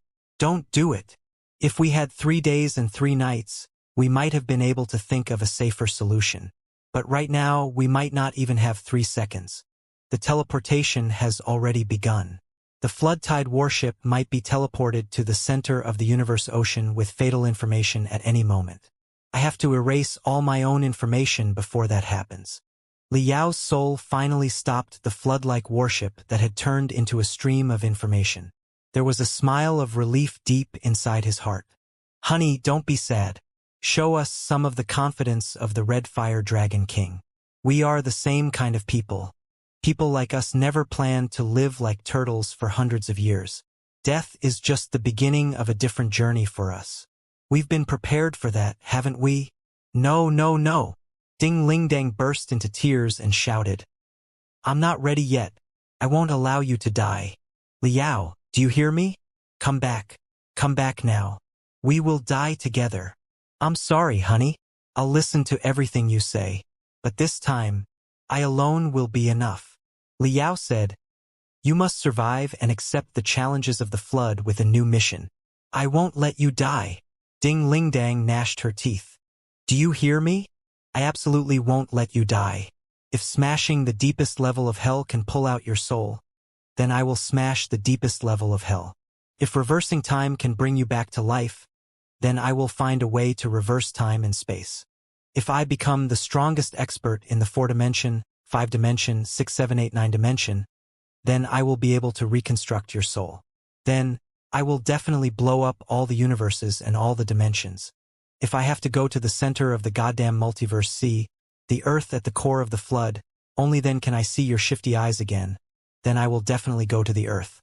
I will definitely complete your mission and destroy the earth. Getting to know you was the most interesting thing that happened to me in the Pengu universe. Do you know that every second after we met, a beautiful picture is flashing inside my soul? I really want to stall for 10 days and 10 nights and talk to you for 10 days and 10 nights, but how can I finish what I want to say in 10 days and 10 nights? Liao mumbled, "I remember the first time I met you in the East Ocean of the Star Glory Federation and the first time I experienced the brilliance of the world of cultivators. Everything felt like a long dream. I will definitely fight to the end for the dream that is incomparably real. Goodbye, Ding Lingdang. Goodbye, friends. Goodbye, Star Glory Federation." Goodbye, human civilization. Boom. The intense quakes in the sea of stars turned into earth-shaking noises in the minds of every expert in the primeval relics. Ding Ling Dang, Long Yang Jun, Boss Bai, Fist King, Little Ming, Wen Wen, Li Jialing, Li Linghai, Yan Liren. Everybody raised their heads and saw a brilliant fire blossoming in the depths of the Bifrost. In the middle of the endless flames, a glittering vulture soared into the sky and disintegrated at the end of the sea of stars together with the Bifrost, vanishing into nothingness. At this moment, Li Yao's soul illuminated the entire Pangu universe. 3 years later, Floating Spear City, Star Glory Federation, headquarters of the Glorious Sunlight Group. Welcome, distinguished guests. The meeting of the future is about to begin. Please take the VIP channel here. Thank you. A beautiful, slender female employee took the VIP card from Meng Jiang's hand and swept it over her palm. The VIP card immediately blossomed with a translucent radiance, revealing the names of 3 people: Meng Jiang, his grandson Meng Xiaolang, and his granddaughter Meng Lichuan. After confirming the identities of the 3, the female staff's smile became even more brilliant. She slightly bowed in greeting and invited the 3 to enter. Wow! Meng Xiaolang, Meng Jiang's grandson, who had just been promoted to a Level 2 advisor in the Kunlun fleet of the Federal Army, opened his eyes wide and clicked his tongue. He could tell that the female worker in front of him was not a real person but an illusion of mystic rays. This kind of illusionary and real 3D light beam technology was not unusual in the first place. However, although it was just a portrait condensed out of mystic rays, it could scan the real VIP card. He could even vaguely smell the faint scent of camellias on the female staff's body. When he retrieved the VIP card, the skin of the 2 parties passed off as real, which involved a lot of force field control and anti-gravity technology. It was quite advanced. Meng Xiaolang knew that the Kunlun fleet he was in was indeed doing the relevant research, but he did not expect that it would be dedicated to civil affairs so soon. Over the past 3 years, the technology of the Star Glory Federation, no, the entire civilization of mankind, had advanced by leaps and bounds. Sister, what is this so-called future meeting trying to do? It is indeed impressive. Looking at the headquarters of the Glorious Sunlight Group, which was made of countless floating mountains and looked like a futuristic city, Meng Xiaolang sighed again. No wonder he was so curious about the future meeting. He was the 2nd-level advisor of the Kunlun fleet, and the Kunlun fleet was 1 level higher than the Burning Prairie fleet. It was one of the best fleets in the Star Glory Federation. His sister, Meng Lichuan, was a professional player under the name of Team Moon Fiend. She had just entered the top 10 in the virtual information contest, where billions of professional players were competing against each other. She boasted amazing computational and deduction abilities and was the best strategical analyst. Besides, Team Moon Fiend was backed by the Dark Moon Foundation and the investment of the Glorious Sunlight Group. They were both Meng Lichuan's owners. Even so, Meng Xiaolang and Meng Lichuan were not qualified to accept the invitation of the future meeting. They had only learned from the network and the news media that such an unprecedentedly grand meeting was about to be held and that it would answer all the questions that had been bothering them for 3 years. However, they were fortunate enough to be present in person because of their grandfather, Meng Jiang. Meng Jiang was the best friend of Vulture Li Yao, the founder of the Glorious Sunlight Group and a superhero of the Federation. That was why he was given a VIP card that was worth a fortune. According to the intelligence that I gathered from Team Moon Fiend, the so-called future meeting should be like the magical equipment exposition of the Federation, where the latest training and research results are displayed and the future direction of development is illuminated, including testing the latest models of magical equipment. Meng Lichuan thought for a moment and said, however, the meeting of the future is definitely not as simple as an ordinary magical equipment exposition. It is said that several press conferences will be held in the meeting of the future. The experts from the Federation, the Imperium, and the Sanctuary Alliance, and even the primeval experts will show up in public and reveal the truth of the primeval relics and the secrets of the Battle of Fallen Beings 3 years ago. They will also announce earth-shaking news that might change the entire civilization of mankind. Meng Xiaolang stuck out his tongue. So, the so-called ancient relics, paradise, and pioneer civilization are all real? Although nobody knew what had happened in the depths of the Sea of Stars 3 years ago, all kinds of gossip had spread out through various channels. As a member of the Kunlun fleet, Meng Xiaolang had participated in some highly confidential missions, too. Naturally, he had heard some half-truths. Battle of the Fallen. Listening to the conversation between his grandson and his granddaughter, Meng Zhang's wrinkled face was solemn. Li Yao perished in that battle. Meng Xiaolang and Meng Lichuan looked at each other, not knowing what to say. When the three of them passed through the VIP channel, they saw that it was packed with people and reporters. Not only were there local reporters of the Star Glory Federation, there were also reporters from various sectors of the Imperium of True Human Beings. Some of them were even from the Sanctuary. Of course, the social system of the Sanctuary was still being rebuilt, and there was no such thing as a reporter.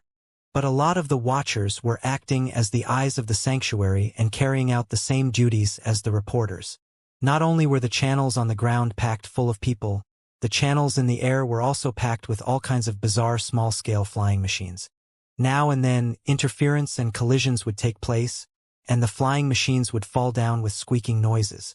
In the sky, even higher, countless colorful mystic rays were interweaving and crashing into each other, creating ripples that were as brilliant as the aurora.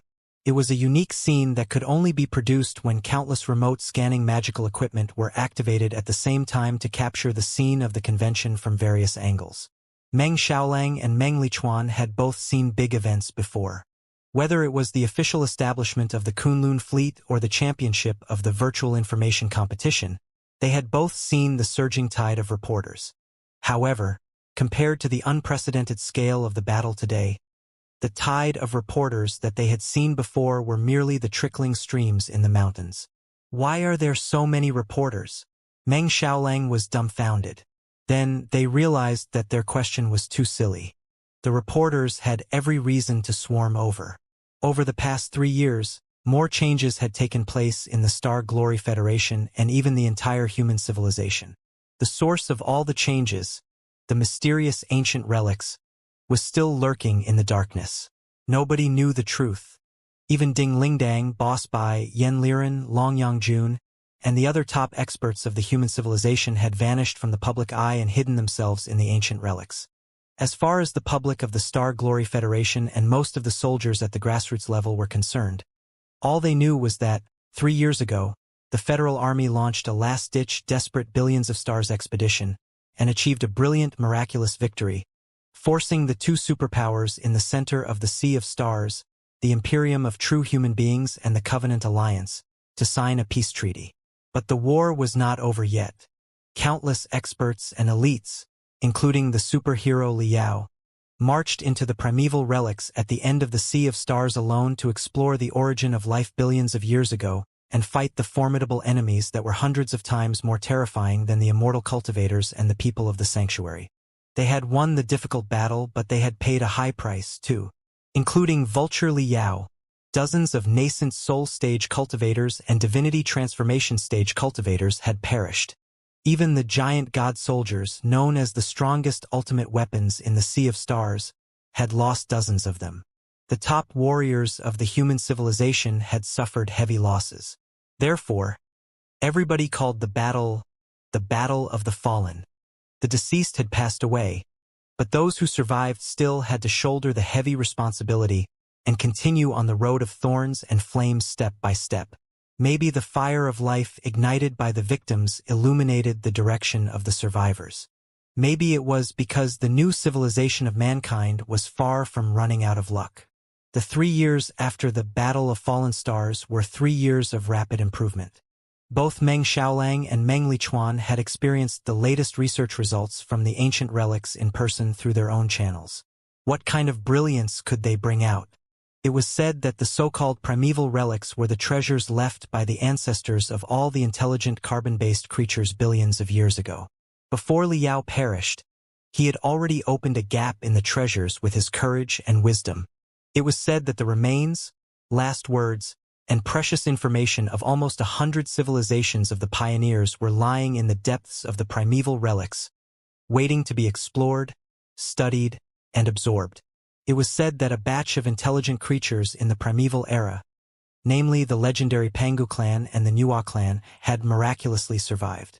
Although they were individually stronger than human beings, they had lost the foundation of their civilization and could not compete with human beings.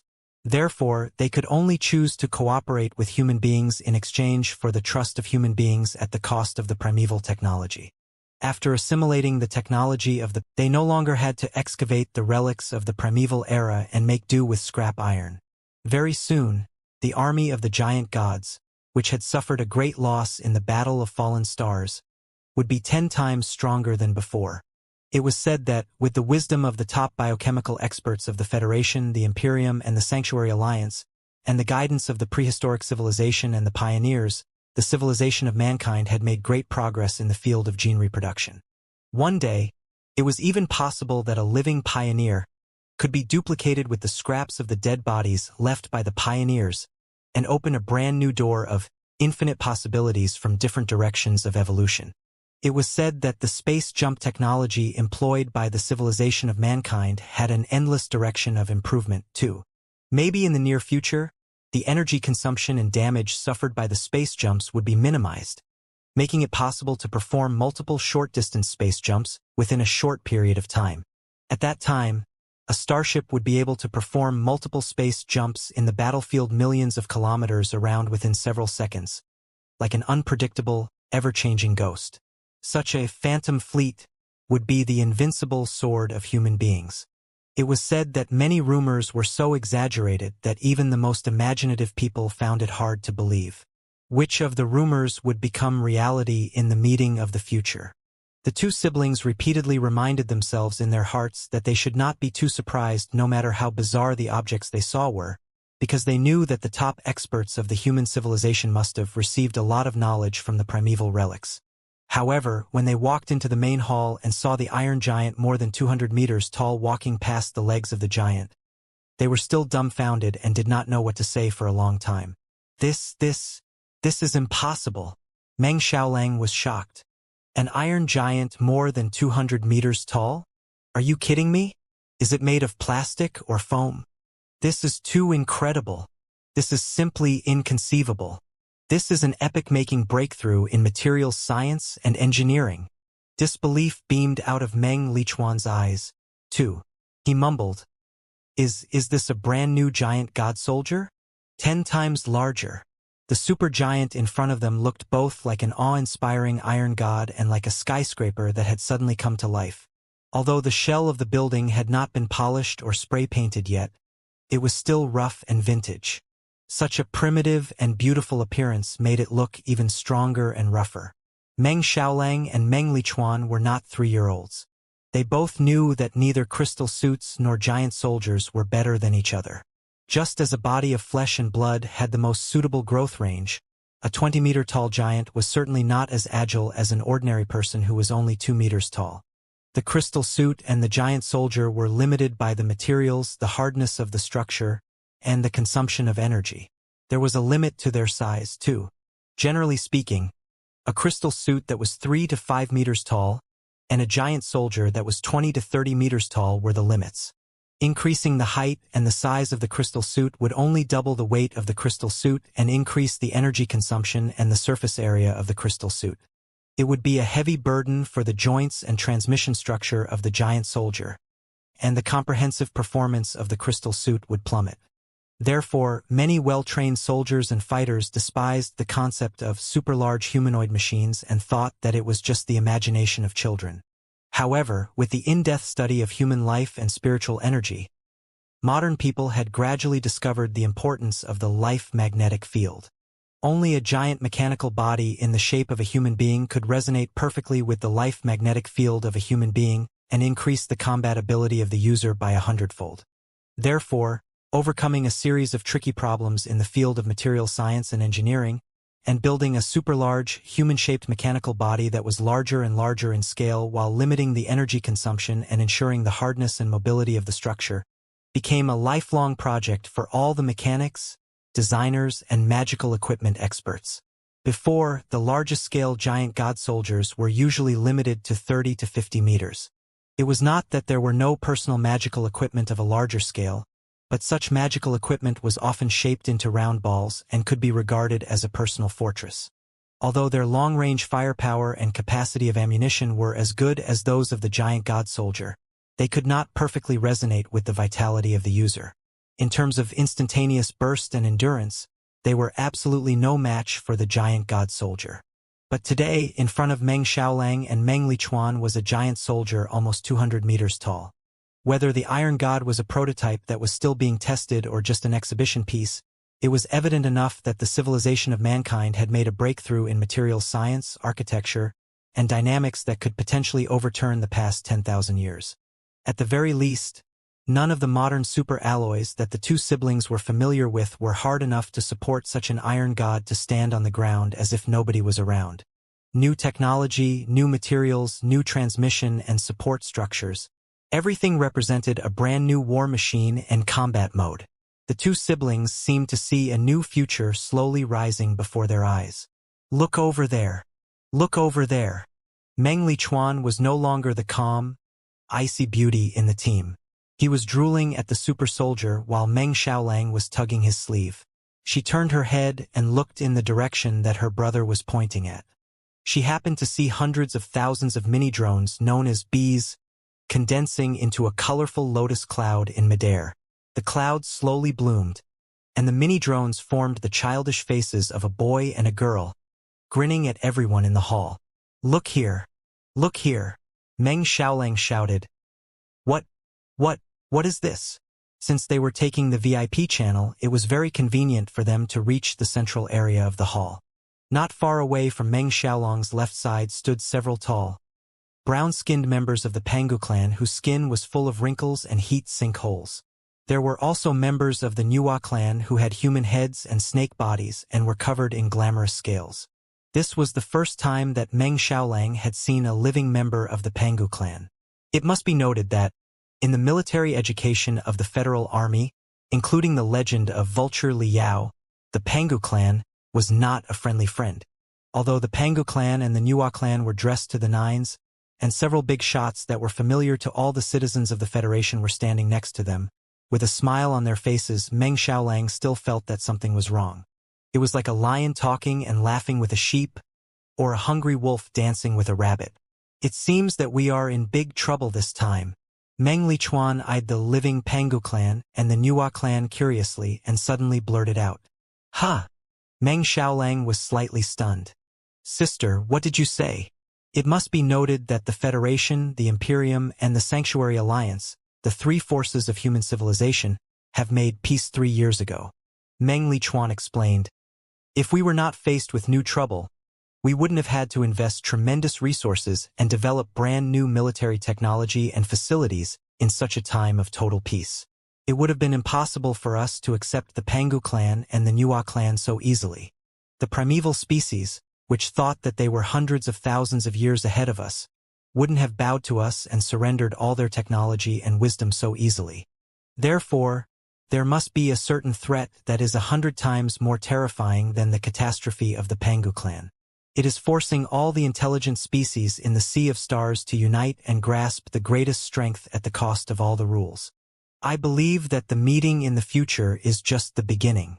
3 years of rest will be enough to heal the wounds caused by the war between the Star Glory Federation, the Star Glory Imperium, and the Star Glory Federation. From now on, human civilization as a whole will embark on the path of war preparation again. Won't it?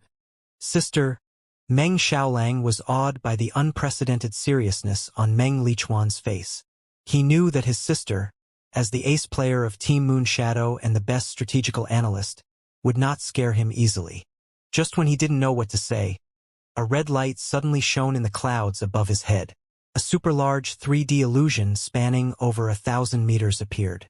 It was the face of a mature woman with short red hair. It's our speaker." Meng Xiaolang blinked his eyes and stared for a long time before he finally recognized it.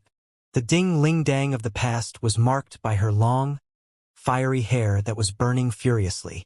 Whenever her red hair, which looked like 9 dragons, danced crazily in the Sea of Stars, it would always bring the courage to attack again and again for all the federal soldiers.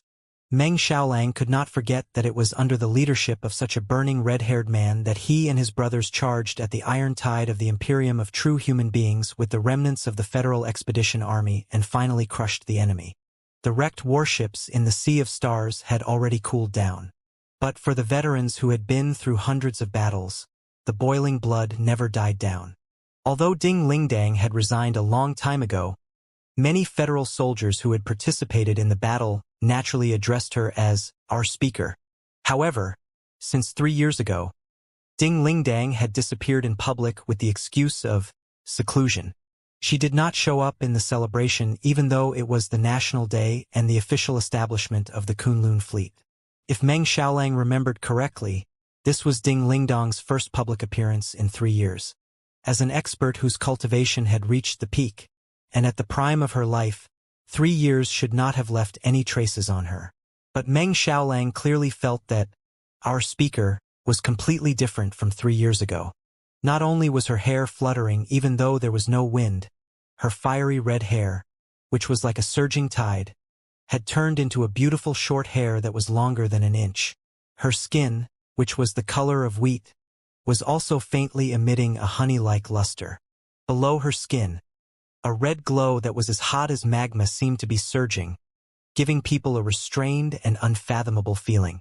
It was especially so for the pair of eyes that seemed to contain thousands of years of experience. They were completely different from the Dragon King of Fire in the past. Are you kidding me? Why do I feel that Speaker Ding has made a major breakthrough and is 10 times stronger than before? Meng Xiaolang shook his head hard and laughed at himself. That's impossible. Speaker Ding 3 years ago was already a marvelous woman who could destroy the world.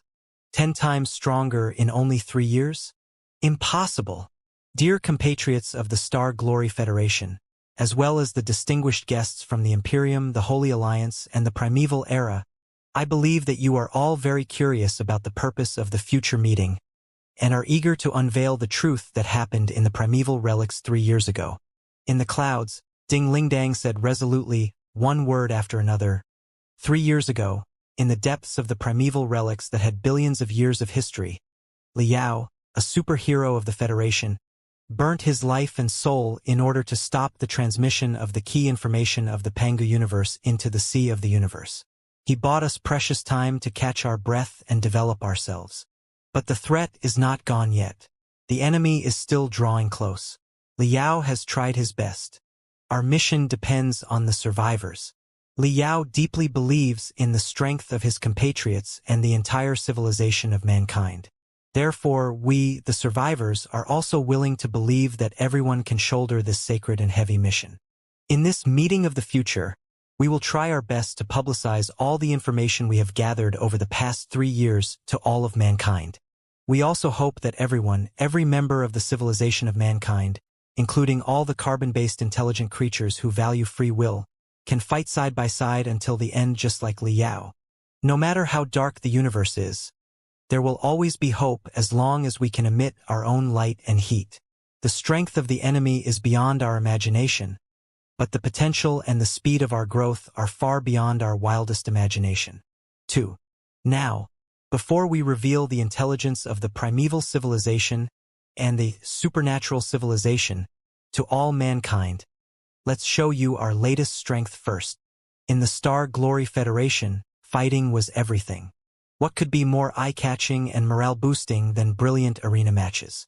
Before the information about the flood tide, the super-body civilization, was made public, it was necessary to pave the way for all human beings to realize that, although the enemy was strong, they were not entirely defenseless. That was the main purpose of the meeting of the future.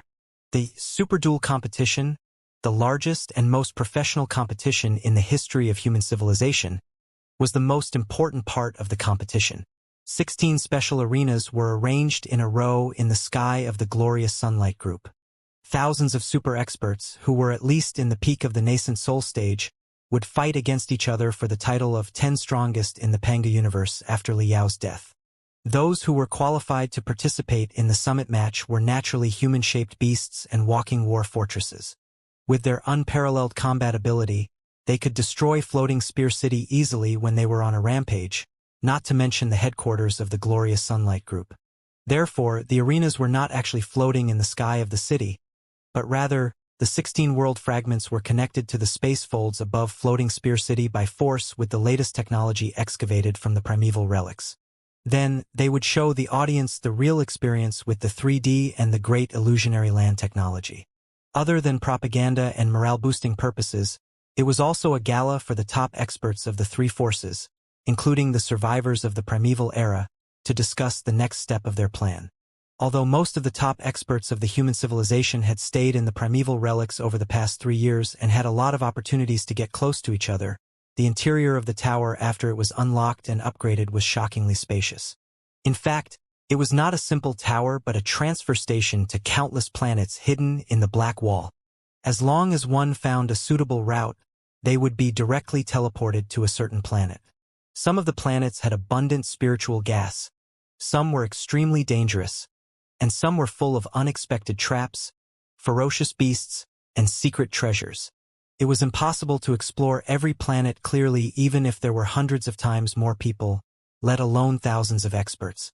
Together with the remains and secret treasures left by 100 civilizations of pioneers. Any one of them contained endless mysteries that no cultivators or researchers would ever be able to figure out.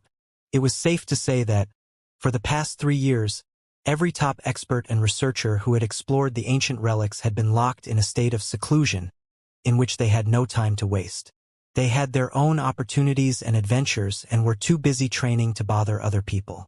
It was not until today's future meeting, or rather, the Super Duel competition, that they began to examine the results of their 3 years of training and research. The outcome of the match would determine the allocation of training resources and exploration missions, as well as the changes among the major forces, including the conditions for renewal of the peace treaty. Couldn't be helped. Although the Star Glory Federation, the Star Glory Federation, and the Star Glory Federation were united against a common enemy, it was impossible for them to be truly close to each other. There was cooperation and competition among them. In the end, the stronger one's fists were, the more influential one would be. It might be the bad habit of human beings, but it was also the unique charm of the human civilization. In the first arena, in a seemingly ordinary desert world, Ding Lingdang was floating in midair calmly and gazing at her opponent. Her opponent, Long Yongjun, on the other hand, was grimacing in pain, as if he were about to surrender with a stomachache. The name list of the matches in the super combat arenas was random. Nobody had expected that Ding Lingdang and Long Yongjun, the two hot favorites of the top 10 experts of the Pangu universe, would coincidentally meet each other in the first round.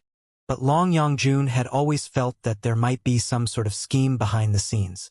Mr. Speaker has changed his hair. While rubbing his stomach, Long Yongjun laughed at Ding Lingdang. I'm told that you've been training crazily in the Heaven's Origin sector. Not only have you learned all the knowledge of the Inferno civilization, which is best known for its valiance among the pioneers, but you've also spent an entire year on a planet that is very close to the star and is mostly magma. You've grasped the true meaning of body fundamentalists, which is to dismantle starships, giant soldiers, star fortresses, military bases, and everything else without using any magical equipment. Wow, that's awesome. Well, I admit defeat, okay? I don't belong to any organization in the first place. I'm not interested in the distribution of benefits between the Federation, the Imperium, or the Sanctuary Alliance at all. I'm just here to fill up my head. I didn't expect that you would be picked in the first round. All right, I accept your surrender. Ding Lingdang nodded her head and said to Long Yongjun, who was overjoyed. However, in the culture of war in the raging fire civilization, even enemies who have surrendered must be blown up brutally. It is the greatest respect and affirmation for those who have surrendered. Are you serious?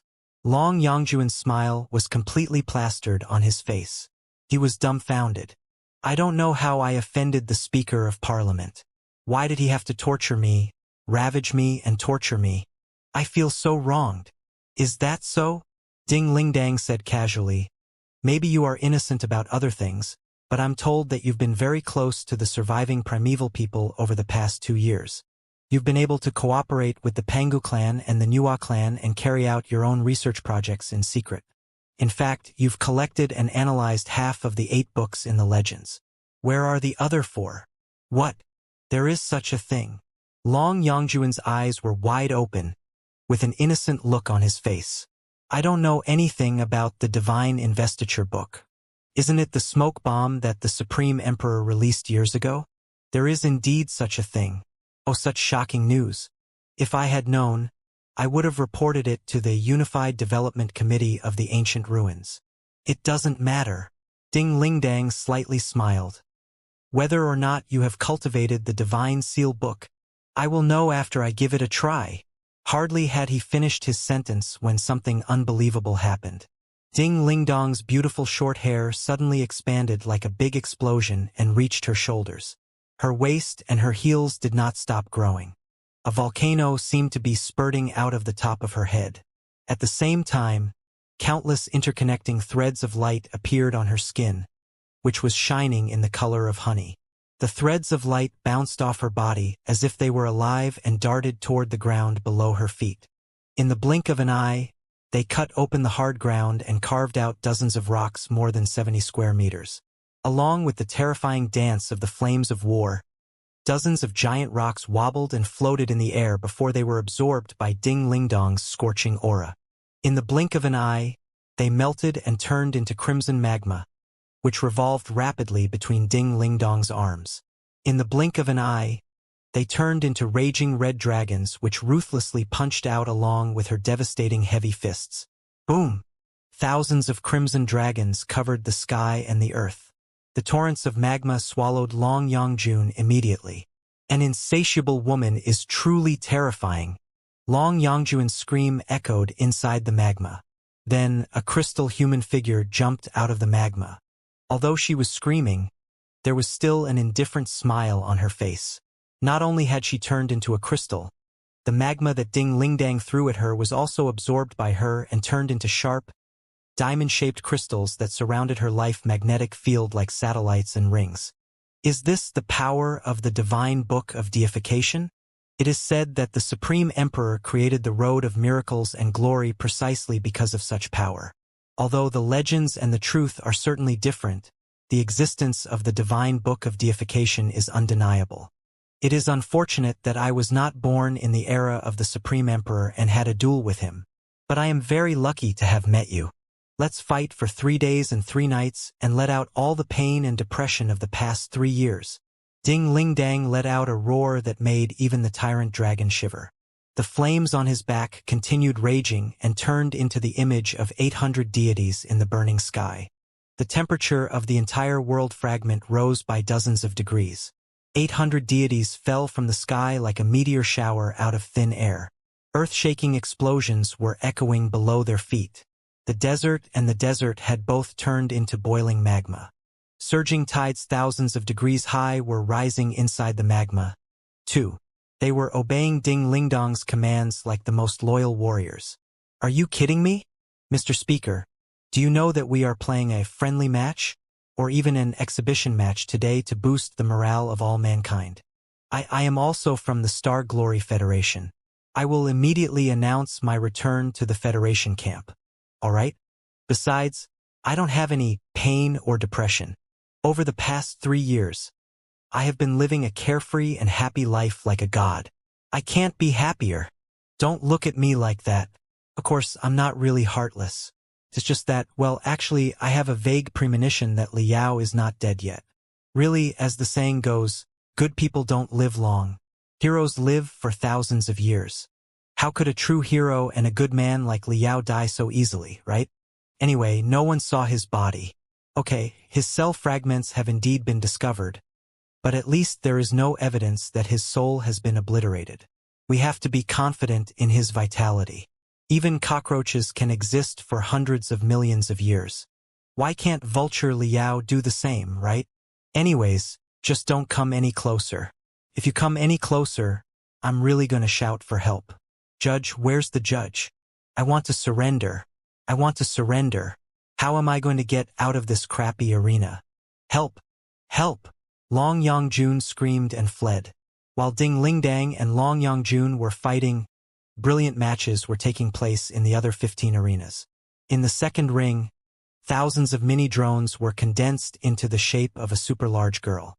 Mystic rays covered her body like flowing water. In the glittering brightness, she put on a peaceful smile. Tilting her head, she eyed her opponent curiously. Her opponent did not have a body of flesh and blood, either. His intimidating soul data was carried by an old, rusted spiritual puppet. The civil-looking puppet seemed to have been rolling in the mud. Not only were the gears and the bearings stuffed with dust, green sprouts were also growing out of the joints. Nobody could tell whether he was a cold machine or the warm home of the grass.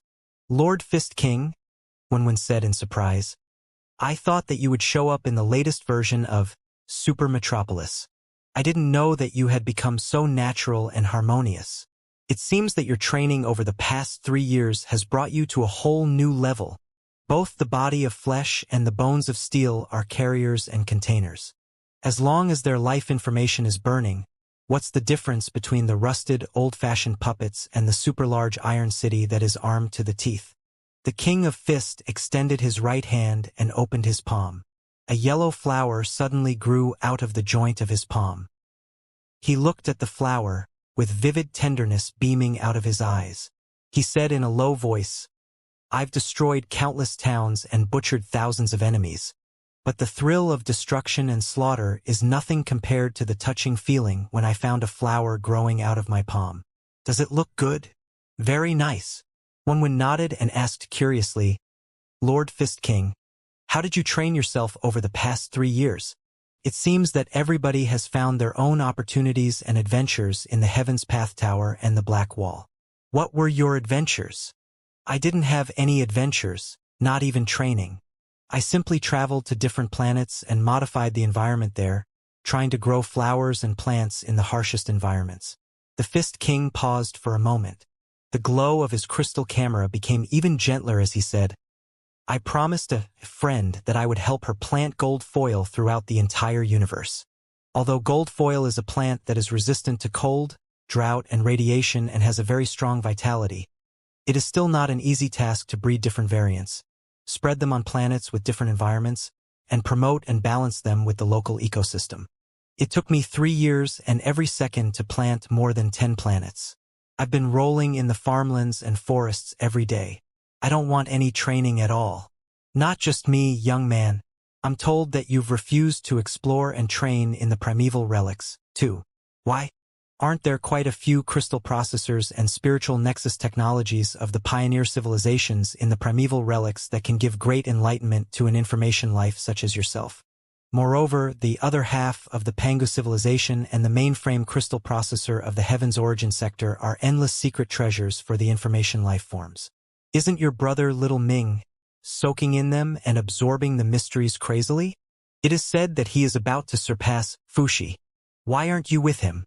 "Because I have more important things to do." With a sweet smile, Liao replied without the slightest regret, "The Sanctuary Alliance cannot live without a mainframe. I have to shoulder the responsibility that the half of the Fuxi left behind and help all the people of the Sanctuary Alliance rebuild their society and civilization. As you know, 3 years ago, the social system of the entire Sanctuary Alliance was on the verge of collapse. Many planets were in a state of famine and riot. If we ignored them, billions of people would be killed at any moment. Those who survived would turn into mentally deformed monsters. Faced with the chaos and disorder on every planet, I could not turn a blind eye." "Is that so?" The Fist King nodded. "I can tell that you've managed the Holy Alliance well. The nation that once fell into the abyss of destruction has struggled to crawl out and walk on the right track again. No, it is far from good enough." Wenwen shook his head and said, "The road to the future is long. Superinformation, deep network, a brand new civilization where human beings and machines are interacting every second. What does it look like exactly? How can we avoid repeating the mistakes of the Fuxi and the superbody civilization? We have been racking our brains, too. Yes, the road to the future is too long. Even if you and I have extraordinary computational ability, we cannot calculate every step of the future, not even the next second." The boxing champion smiled and said, "However, It is precisely because we cannot calculate that we are life. We are truly alive, aren't we? Wenwen also laughed. Lord Fist King, do we still need to fight? Wenwen asked respectfully. Over the past 3 years, I have not absorbed any information about combat. As you know, my core data is more focused on management and operations. I'm not interested in exploration or conquest. Maybe Little Ming is the most suitable opponent for you. I don't think so. Brightness was beaming out of the boxing champion's eyes. Only by building a beautiful home with one's own hands can one better understand the true meaning of the word protect. Fighting for conquest and fighting for protection are two completely different concepts. I've already seen Xiao Ming outside of the meeting hall.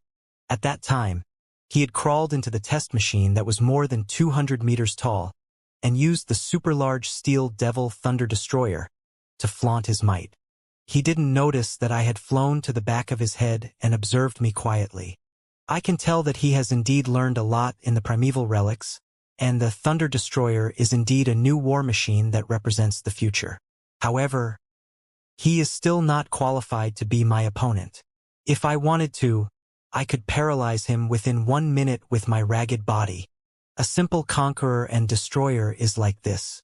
No matter how strong they are nothing to be scared of. But you are different. We've been communicating for 3 minutes. During the 3 minutes, I've been calculating how long it will take for me to completely suppress you, and the result is insufficient information and impairment. Interesting. Wenwen, your silly little brother still doesn't know that you are actually stronger than him. Does he? Everyone has a different path. My path is different from Little Ming's.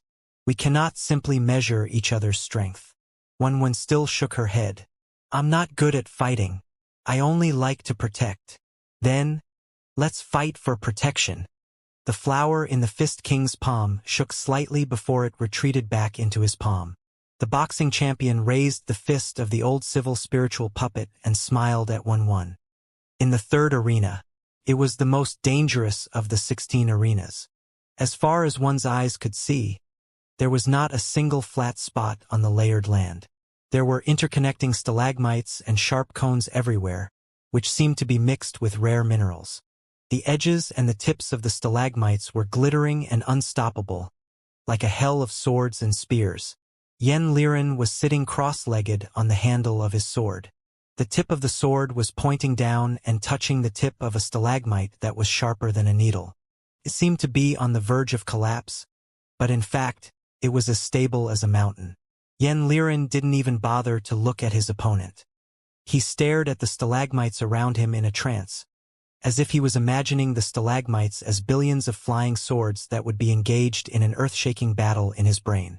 Hundreds of meters away from him, a large area of stalagmites and cones had been crushed by an invisible force field, revealing a round space that looked like a crater.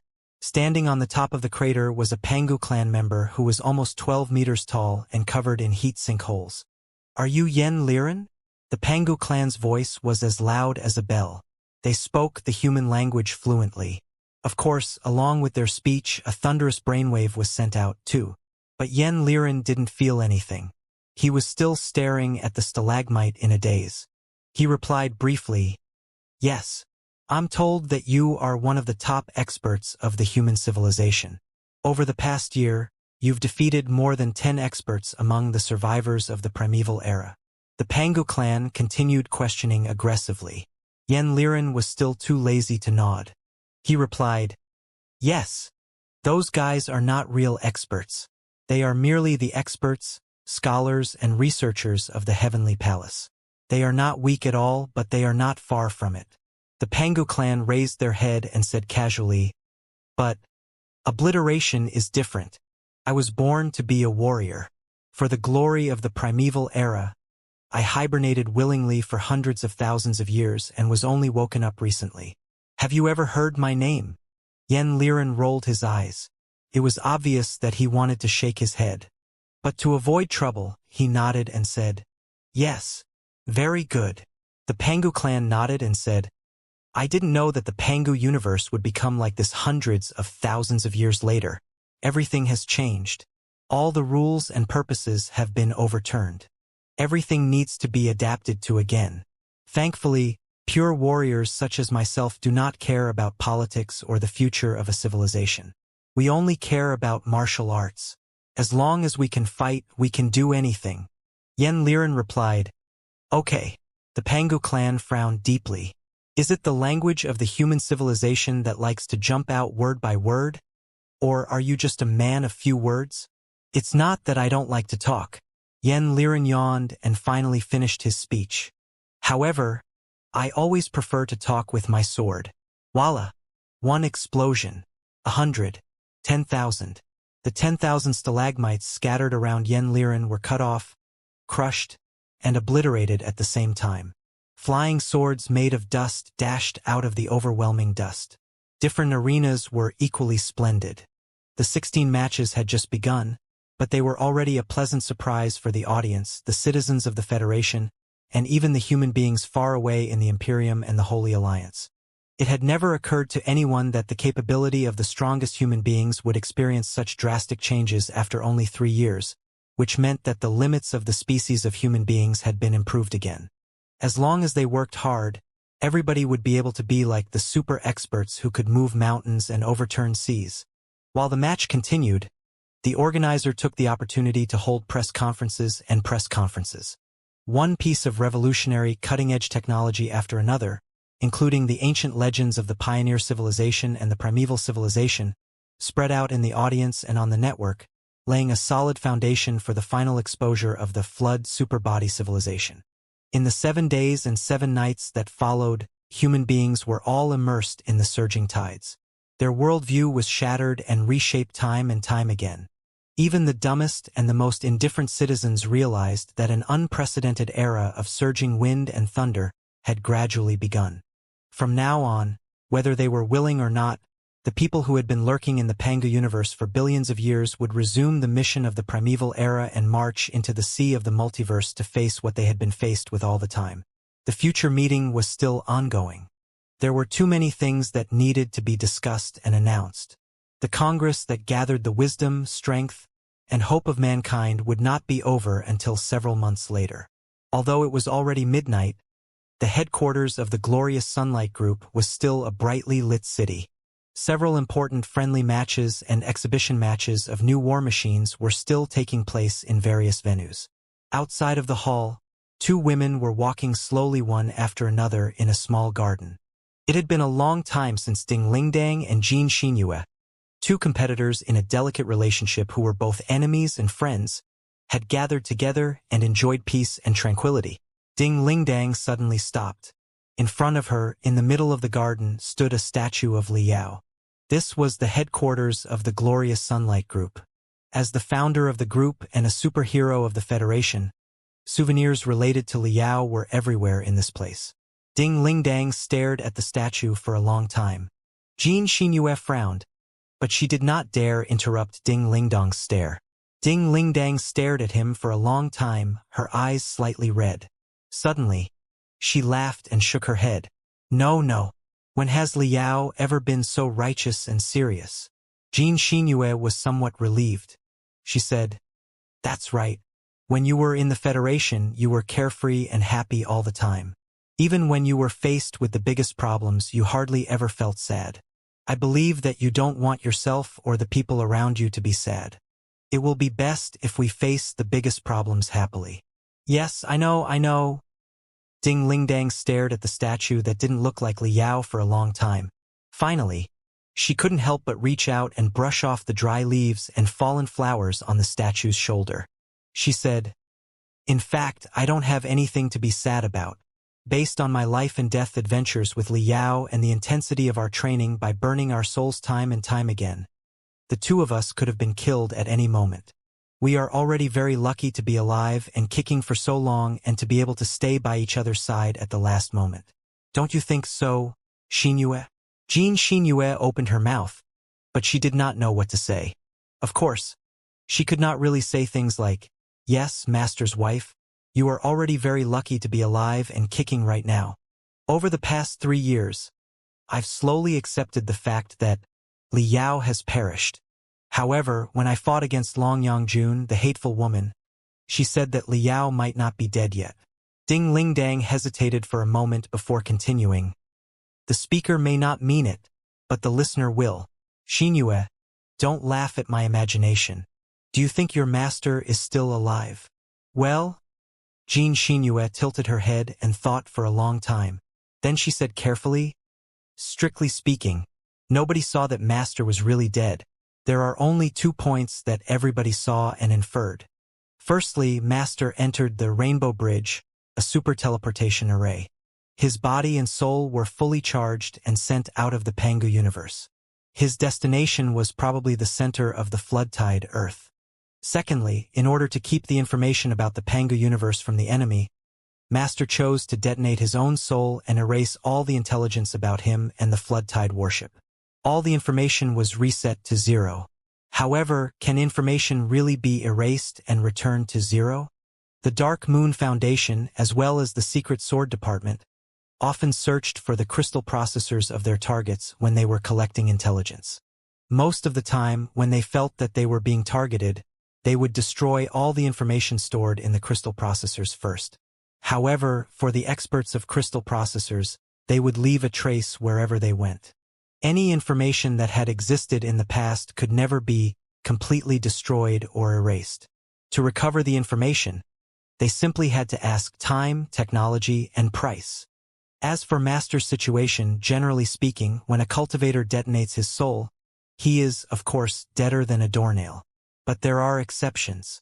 For example, Lu Qingchen during the final battle against the Fushi clan. The big devil gambled on his own soul, hoping that Fushi would interrupt his self-destruction and repair part of his soul fragments. In the end, he won the gamble. When you detonated your soul, master, it happened to be the moment when the Rainbow Bridge was fully functioning and the super teleportation was activated. Did you start the teleportation only after you detonated your soul? Or were some of the soul fragments sent over so that the self-destruction was not completed? I don't know. Which means, Ding Lingdong's eyes were glittering. You also think that your master might still be alive? I really don't know. I don't even know whether I should hope that master is still alive or not. Xianxia smiled bitterly. From my perspective, of course, I hope that you can live to 500 years old, master. But if the scraps of your soul are not entirely gone and some information is still left, and the flood-tide civilization learns of it, it will not be a good thing for the entire Pangu universe. Yes, you're right. Ding Lingdong's smile turned bitter, too. She lowered her voice and said, that being said, I won't let go of the only clue about Earth.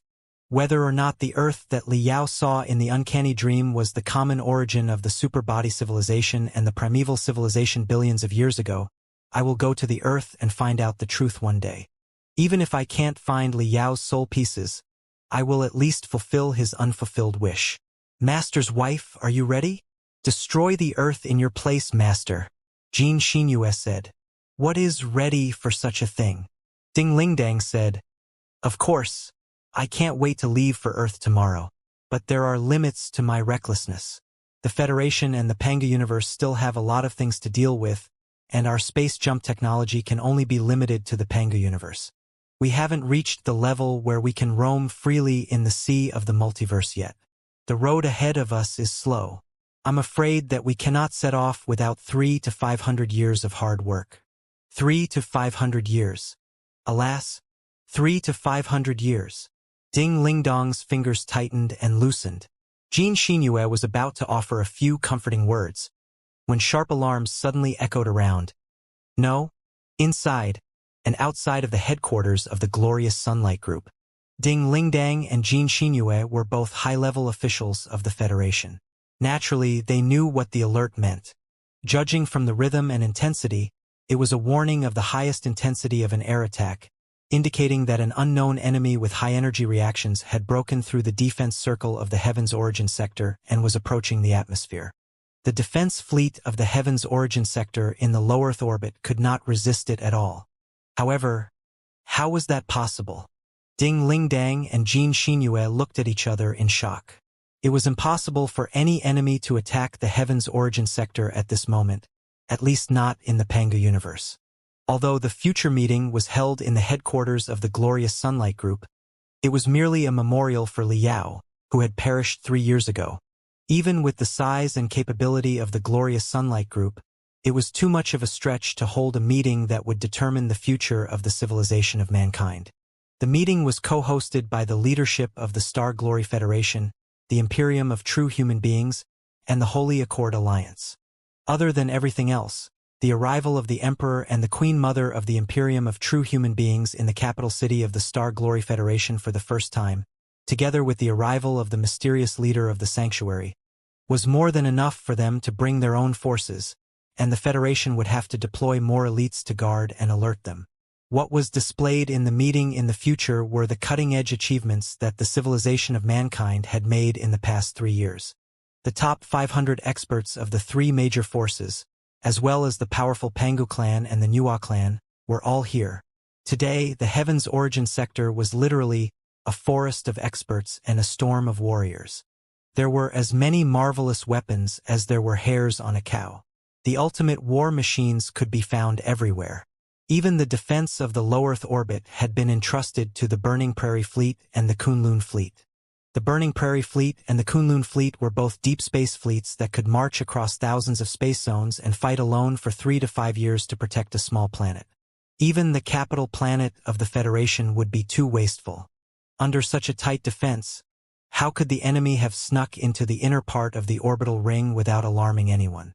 What were the 2 fleets of Prairie Fire and Kunlun doing exactly? Ding Lingdang and Jean Xinyue raised their heads subconsciously and looked at the mysterious night sky.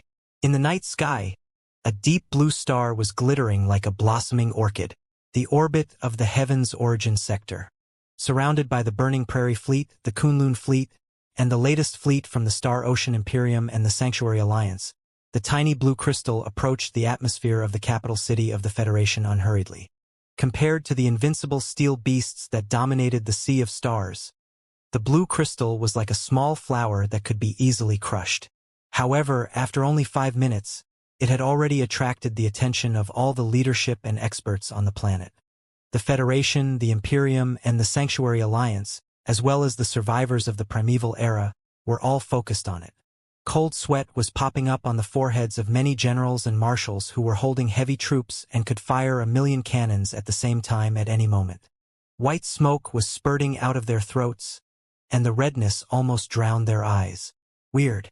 The seemingly plain blue crystal was too weird. First of all, nobody knew how it appeared. To ensure the safety of the future meeting, the space zone at the periphery of the Heaven's Origin sector was packed with crystal cameras and spiritual energy scanning magical equipment. Not even a meteoroid was allowed in, not to mention the blue crystals whose features were so obvious that their brightness and ripples were not concealed at all. Then, was he teleported through a space jump through a crack in the 4-dimensional space? It was impossible, too, that the Burning Prairie Fleet, the Kunlun Fleet, the satellite base of the Heaven's Origin sector, or the astronomical observatory on the ground did not detect any abnormal space ripples or signs of the birth of man-made wormholes. It just showed up out of nowhere in the middle of the orbital defense ring and the atmosphere. Even the 2 fleets failed to discover it for 3 minutes. It was not until it sent 2 waves to the Burning Prairie Fleet and the Kunlun Fleet that the 2 fleets were shocked and alarmed. No one knew what it was, what it wanted, and whether it was good or bad. Naturally, no one dared to attack it first. However, Prairie Fire and the Kunlun Fleet had indeed sent quite a few engineering ships and survey starships to capture it, or at least to control it with the interference force field. However, no matter how hard they tried to increase the power of the interference force field or how many experts they sent to perform remote manipulation techniques, they could not change the trajectory and speed of the blue crystal. It seemed to be immune to all the interference force fields and mystic rays. In the end, the commander stationed in the area made up his mind and simply commanded an engineering ship to block the route of the blue crystal. However, such a reckless approach failed to stop the enemy. The enemy seemed to have no real body at all, or rather, its real body was in a different dimension. It was merely a projection that arrived in the Pangu universe and passed through the engineering ship. Ding Lingdang, Li Jialing, Long Yangjun, the Fist King, Wen, Lei Chenhu, Boss Bai, the leadership of the 3 forces arrived at the temporary command center on Kunlun on shuttles. The blue crystal was only 1 step away from the atmosphere. It seemed to possess a clear consciousness and a high degree of wisdom. When it discovered that the strongest experts of the human civilization had come to its side, it actually stopped and floated above the atmosphere quietly, blossoming with the brilliance of an orchid. What is it exactly? How did it pass through the defense lines and appear above the atmosphere of the heaven's origin sector without alarming anyone? Is it material or energy? How can it be immune to our interference force field and pierce through a starship without being damaged at all? What is going on exactly? Ever since the falling battle in the ancient relics 3 years ago, the top experts of the human civilization had been living in fear. Ignorance was irrelevant. Before, their understanding of the Black Wall manufacture, the primeval race, and the flood tide had been hazy. They had thought that the worst that could happen was that they would die. But after 3 years of exploration and research, as their understanding grew deeper and deeper, fear and desperation had been haunting them from time to time. Everybody knew clearly that, no matter how big a leap they made in the past 3 years, if the flood tide arrived at this moment, not only would the human civilization be unable to resist it, it would be difficult for them to die a happy death. Therefore, even Ding Lingdang, who was a fearless heroine, was anxious and solemn when she saw the mysterious blue crystal. While everybody was talking and feeling lost, the blue crystal suddenly disappeared. What? Gasps immediately echoed inside the cockpit of Kunlun. The eyes of all the experts seemed to be shooting bullets. Hello, everyone. There's no need to be nervous. I'm back. Before they swallowed the last mouthful of cold air, a thin, soft, and seemingly embarrassed voice came from behind them. Although it sounded like a gentle female voice and did not carry any spiritual waves or mental attacks, it was enough to make all the experts' hair stand on end. Ding Lingdang jerked her head back and discovered that there was an additional person behind the stupefied crowd. A person who, although familiar, should absolutely not have appeared in this place. Could not even be called a person, but rather a ghost. Wei Qingqing. Ding Lingdang was dumbfounded. She didn't know whether to clench or relax her fists. Her expression was half confused and half absent-minded. She stammered, Is it really you, Sister Qingqing? The experts and Ding Lingdang turned around at the same time.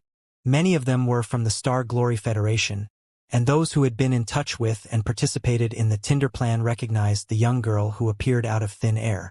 She was Wei Qingqing, the little bluebird, who was wearing a light blue dress, with scattered freckles on her face and a blossoming orchid on her headband, and looked both gentle and stubborn. She was dressed like a village teacher, and was not one of the first volunteers of the Tinder plan. But how was it possible? Speaking of which, Wei Qingqing was also one of the most important guides for Vulture Liao, the superhero of the Federation. More than 100 years ago, on the train to the Grand Desolate Plateau, it was her, Ding Yin, and 6 other cultivators who had stood up and sacrificed themselves to protect the innocent civilians on the train, as well as Liao's belief. Wei Qingqing sacrificed her own body of flesh and blood. From then on, she turned into an imaginary spectral cultivator. Her clear and pure heart of Tao didn't lose the slightest bit of radiance. She was still active in the educational battlefront, serving the public in her own way, fighting for her motherland and civilization. 100 years later, Professor Mo Xian and Lu Qingchen pushed the Tinder plan, hoping to find volunteers to go to the end of time and space and spread out the tinder of the human civilization so that they could be the professors of the new civilization billions of years later. When Wei Qingqing learned of the matter, she immediately decided to participate and demanded to be the first volunteer. Of course, the Tinder plan that Professor Mo Xian and Lu Qingchen promoted was not as pure and sacred as they claimed. They had other purposes, too. However, Wei Qingqing was merely manipulated by the two of them and did not know their scheme at all. She was too focused on the Tinder plan to be confused with Mo Xian and Lu Qingchen.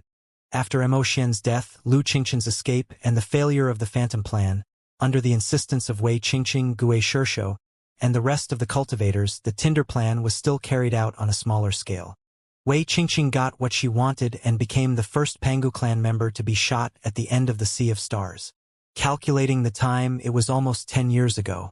At that time, the small starship carrying Wei Qingqing's soul had been jumping and drifting aimlessly in the Sea of Stars with outdated technology. Logically speaking, it should not have been able to fly very far, much less cross the black wall. Was it because of a technical fault that Wei Qingqing woke up in advance and fled back to her hometown, unable to bear the loneliness of the long journey? But that was not right. Wei Qingqing was a spectral cultivator, or rather, a member of the spirit clan. She had lost her body of flesh and blood 100 years ago. The only thing that was left was a vague magnetic field of life, but the female teacher in front of him had a warm body. Ding Lingdang was only one step away from Wei Qingqing. She could clearly feel the hot stream coming from Wei Qingqing's body. She could clearly see the movement of every hair on the other party's body. She could even sense the vitality of light and heat blossoming from every cell of the other party's body. It was a very young body that looked like a baby. If Ding Lingdang could make such a mistake, the past 100 years of training would have been in vain. However, if the enemy was a human being made of flesh and blood, a new question popped up. How did she sneak into the cockpit of Kunlun through the most impenetrable defense lines at least 30 to 50 times with the clothes of a village teacher? She was even wearing a pair of cheap-looking plastic sandals, the kind that would make pa-pa-pa-pa sounds when she walked. However, whether it was Ding Lingdang or Long Yangjun, whether it was Li Jialing or Boss Bai, whether it was the boxing champion or Yen Liren, no one discovered her unless she spoke up herself. Sister Qingqing? Taking a deep breath, Ding Lingdang repeated the question that she and everyone else had asked. Are you really Wei Qingqing, a volunteer of the Tinder Plan of the Star Glory Federation? Of course, I am Wei Qingqing, a volunteer of the Pyro Company. Wei Qingqing smiled. Her smile was as stubborn and tranquil as 100 years ago, but there was something else in the depths of her eyes. But right now, I have a new identity. I am a messenger. Messenger. Ding Lingdang chewed on this unexpected term and did not dare to let down her guard in the slightest. Whose messenger? The flood tide? This time, it was Wei Qingqing who revealed a confused expression. What is a flood? She asked back. Ding Lingdang was dazed for a moment. She realized that it did make sense. The so-called flood was just a name that the carbon-based intelligent creatures inside the Pangu universe gave to the superbody civilization. It would be weird if Wei Qingqing knew the name. She thought for a moment and asked, then, is it the superbody civilization or the primeval civilization? Everyone stared at Wei Qingqing nervously. Her answer would change the future of the entire Pangu universe. Superhuman civilization and primeval civilization. Wei Qingqing said, if my guess is correct, you are referring to the two quasi-god civilizations that originated from the primeval Earth billions of years ago and eventually swept across the entire cosmos? I didn't know that you already knew so much. If so, it will be very convenient for us to communicate. I suppose you can call me a messenger of the primeval civilization. However, strictly speaking, the primeval civilization as a whole has been destroyed a long time ago. The only survivors and the refugees are scattered in unknown places such as the Pangu universe in the depths of the Sea of Stars. If you continue resisting stubbornly, I will consider myself a messenger of the Resistance Alliance. Hearing Wei Qingqing's words, everyone was somewhat relieved. As long as she was not a messenger of the flood-tide superhuman civilization, everything was good. Even so, everyone's heart was still in their throat. Firstly, Wei Qingqing might not be speaking the truth. In fact, what appeared in front of everyone's eyes might not be the real Wei Qingqing. It was possible that a certain mysterious existence that was beyond the comprehension of human beings, after swallowing Wei Qingqing's soul, created a vivid imitation that even she did not know about. Secondly, even if she was indeed Wei Qingqing and was speaking the truth, it didn't mean that everyone was in an absolutely safe state. Since the survivors and fugitives of the primeval civilization could find the Pangu universe, how far away were the claws of the flood tide? Didn't Wei Qingqing's words compare with the information inside the Heaven's Origin Tower and prove that the primeval civilization had really been destroyed? Wasn't the current universe ocean under the control of the flood superbody civilization? What is going on? Ding Lingdong's eyes were sharp. She said solemnly, can you talk to us nicely, Sister Qingqing? Of course. Wei Qingqing smiled and said, I came back to the Star Glory Federation to seek the help of the entire civilization of mankind in order to complete my mission. I thought that the civilization of mankind was still in a state of mutual hostility and that it would take a lot of effort for me to unite everyone. I didn't expect that I would sense thousands of tyrannical life forms in the sky of the heavens origin sector. There are even intelligent life forms other than human beings. It seems that the Star Glory Federation and the entire Sea of Stars have undergone tremendous changes over the past 10 years. Everyone has realized the threat and united in advance. If so, I believe you will be able to understand my mission more easily. However, in order to save each other's time, can you tell me a thing or two about the latest changes in the situation between the Star Glory Federation, the Star Glory Imperium, and the Star Glory Federation? How did you do it in the past 10 years? How did you gather so many experts of different forces and even different species? It is almost impossible, right? What about Liao? He should not be hiding in such a place where so many experts are gathered, should he? Liao? Ding Ling Dang took a deep breath and said sadly, he has passed away. What? Wei Qingqing was slightly startled. Her smile was like a withered flower as she faintly sighed. Cultivators of our generation fear death. The little brother we met on the Grand Desolate Plateau train 100 years ago has finally embarked on such a road. We can talk about Liao later. Ding Ling Dang pulled herself together and said, First of all, how can we believe that you are the real Wei Qingqing and that you came with good intentions? I'm sorry. I respect Sister Qingqing as much as Liao does, but it is exactly because I respect you that I have to figure out that you are the real you. I understand what you mean. If you don't want Mo Xian and Lu Qingqin's accident to happen again, you should be 100 times more prudent. However, there is no answer to your question. Even I often ask myself when I look at my brand new body, am I the real Wei Qingqing, or am I a monster who does not know that I have Wei Qingqing's memories? Wei Qingqing opened her hands and said frankly, however, on second thought, the answer to the question is unnecessary. I did not encounter the remnants of the Resistance Alliance after I climbed over the Black Wall. I met them inside the Black Wall, in the Sea of Stars of the Pangu universe.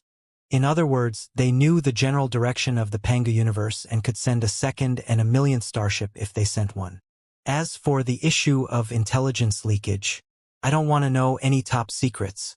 I just want to know the news media and the public news that everyone on the network knows. Even if you don't tell me, I can slowly collect it myself. What's the difference? Of course, I still hope that you can trust me and complete your mission as quickly as possible. That is the only way to save our civilization. Ding Ling Dang and the other experts fell silent. Wei Qingqing was right. Since she could appear on Kunlun without alarming anyone, it was quite possible that she could vanish into thin air, too. Nobody could stop her. If she had ill intentions, she could have gathered enough intelligence through the network and the public news media. Why would she show up in front of everybody and attract their attention? Ding Ling Dang exchanged a meaningful look with the leadership of the three forces. With everyone's permission, she told Wei Qingqing about the changes in the Federation and the entire Pangu universe during the 10 years she was away. He did not hide anything about the ancient relics and the Heaven's origin sector, either. Of course, it was just a brief description that was not out of the range of the future meeting and would not cause any leakage. Wei Qingqing listened with rapt attention. So it was like this. Admiration appeared on her face when she heard the last part of the story. She exclaimed, I knew that Liao was a man of miracles, but I didn't know that the miracles he created in the end far exceeded the limits of my imagination. Such a shocking and magnificent legend would be an out-and-out legend even in the center of the cosmos. Then, Ding Ling Dang looked at Wei Qingqing in the eyes and asked, Sister Qingqing, what is your legend? Me? I'm not a legend. I'm just an ordinary little bluebird who received a distress call from the depths of the multiverse by accident. I cannot accomplish such an enormous mission by myself. I can only return to my hometown and ask for the help of my compatriots.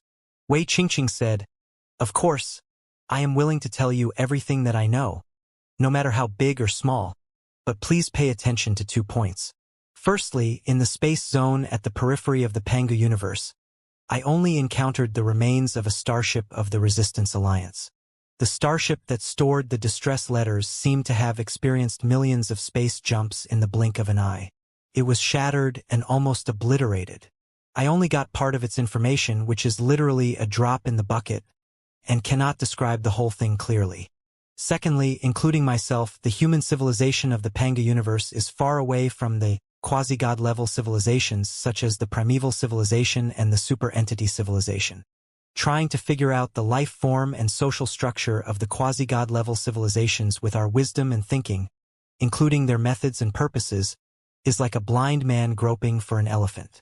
The more I say, the more mistakes I make, and the more I lead you on the wrong path. Another example. We are like fish that don't even have eyes in the depths of the ocean. We rely on the garbage that falls from the surface of the ocean to imagine the form and purpose of the human civilization on land. How could we imagine it? Therefore, my words are just a reference. The final answer still depends on us. I understand. Aren't we wandering in the dark night right now, stumbling and looking for vague answers? Ding Lingdang said, even if Sister Qingqing can only provide us with a weak torch at the very least, it can illuminate the road within a radius of a few meters and let us know which direction we should take the first step in. This is enough. Please begin, Sister Qingqing. All right. Wei Qingqing pondered for a moment and said, there are so many things that I don't know where to begin. Let's put it this way. We all know that billions of years ago, on a planet named Earth, the first civilization of mankind was born. Then, with the arrival of the meteoroid disaster, the civilization of mankind was divided into 2 branches. One of them left Earth and rushed into the universe. In the end, it evolved into the 2 dominators of the Sea of Stars, the super-entity civilization and the primeval civilization. In the end, the primeval civilization was defeated in a vast, long, and cruel war. However, a failure does not equate to total annihilation. The super-civilization and the primeval civilization are both quasi-god civilizations of unimaginable scale. Their tentacles have already extended to billions of stars. Even though the protracted war lasted 100 million years, it is not safe to say that all the members of the primeval race have been annihilated. It is as if we are the descendants of a certain branch of the primeval race. Such a situation is similar to the survival competition between the Neanderthals and the Homo sapiens on Earth in the early years. The war between the 2 parties lasted tens of thousands of years, sometimes even hundreds of thousands of years. Often, the Neanderthals in one place had already been wiped out by the Homo sapiens. However, the Neanderthals in another place were still thriving and even developed civilizations in various forms. It can't be helped. The multiverse ocean is too vast. In many places, even space and time have lost their significance. Even if the super-body civilization is as strong as an overwhelming flood, it is impossible for it to sweep every star within billions of years. Besides, the primeval civilization was the dominator of the Sea of Stars in the past after all. The super-body civilization paid a high price to destroy it. What? Wei Qingqing's last sentence ignited the flames of hope in the hearts of all the top experts. Ding Lingdang couldn't help but interrupt her. With shining eyes, she asked, you mean to say that the super-body civilization also paid a terrible price in the Starry Universe competition, to the point that they were heavily wounded? Yes. Wei Qingqing nodded her head and said, birth, old age, illness, and death. This is the law of nature. Everything has its own destiny. When there is birth, there will be destruction. When there is prosperity, there will be decline. Even for a super-body civilization, it is impossible to get rid of this eternal law. I don't know what kind of strike the super-body civilization suffered, nor do I know its injuries. I only know that, for tens of millions of years, it temporarily let go of the pursuit of the survivors of the primeval civilization and the refugees, but it has been resting in the center of the sea of the universe, including the carbon-based intelligent creatures of the Pangu universe. The development of 100 generations of civilization is also related to the hibernation of the super-body civilization. I can't think of a second reason other than its heavy wounds. In short, the Star-Ocean Imperium billions of years ago ended with the collapse of the primeval civilization. But the split, fleeing, and hibernating primeval beings did not give up resistance, at least they did not give up struggling. For tens of millions of years, they might have forgotten the glory of their ancestors, their origins, and even their original strength, but they developed a new, splendid civilization according to the different environments of their hiding places. Just like us. Ding Lingdang thought for a moment and asked again. Since the collapse of the Star-Ocean Imperium 10,000 years ago, the survivors have evolved into brand new social systems and civilizations in various sectors of the Panga universe, such as the Imperium, the Holy Alliance, the Federation, the Flying Star Sector, the Heaven's Origin Sector, the Blood Demon Sector, and the Ancient Sacred World. There are all kinds of bizarre things in them. Yes, it is. Wei Qingqing added, other than the different branches of the fleeing primeval clan, there are also countless low-level native civilizations and alien species in the center of the Sea of Stars. They are not willing to submit to the super bodies either because of the terrifying flood. Instead, they have formed an alliance with the remnants of the primeval clan to resist the flood together. Wait! Ding Lingdang shouted on behalf of everybody again. Don't the low-level civilizations and the alien species hate the primeval civilization? I remember that the primeval civilization appeared as conquerors and savaged the entire universe in the beginning. There are no eternal friends, only eternal interests. The undeniable truth in the civilization of mankind holds true among the intelligent species in the multiverse. Wei Qingqing explained, that's right. In the beginning, the primeval civilization's image in the Sea of Stars was indeed that of a brutal conqueror. They destroyed the homes of countless intelligent species and the nests of other species in space. They were notorious and full of evil. However, that was millions of years ago. Do you care that some primitive tribe launched an attack on your ancestors' primitive tribe millions of years ago?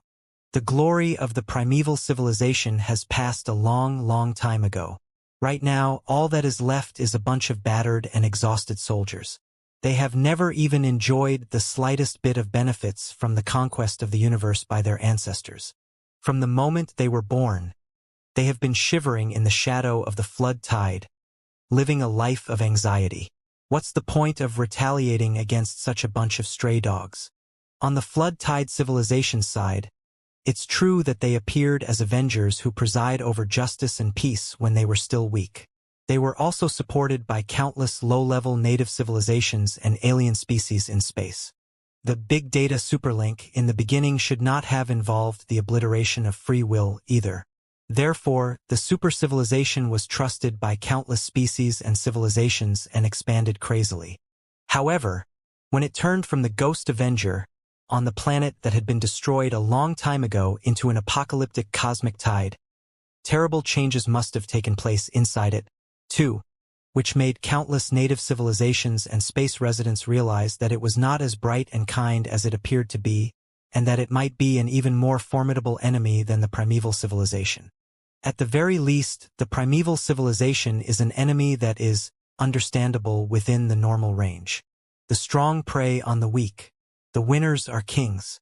Survival of the fittest is survival of the fittest. All species and civilizations are the same. Whoever receives the power of the primeval civilization will embark on the same path as the primeval civilization. Everybody is the same. There is no one more evil than anybody else. But the super-civilization is entirely different. It is incomprehensible, unpredictable, and even indescribable. Its true form and purpose have always been hidden in the mist. When the low-level civilizations and the alien species in space suddenly realized the truth, it was already too late. The people who were connected to the super bodies could never be freed again. They could only send warnings to those who had not joined them yet. Most of them did not want to believe the warnings and chose to be swallowed by the flood. But some of the species and civilizations who were not willing to cooperate with other civilizations chose to make peace with their enemies millions of years ago and face the enemy of freedom together. All in all, there are two such forces in the sea of the multiverse today. One of them is the flood tide, the super-body civilization, and the other is the Alliance of Resistance, which consists of all the people who are against the flood tide with the remnants of the primeval civilization as the core. Understood. Ding Ling Dang nodded.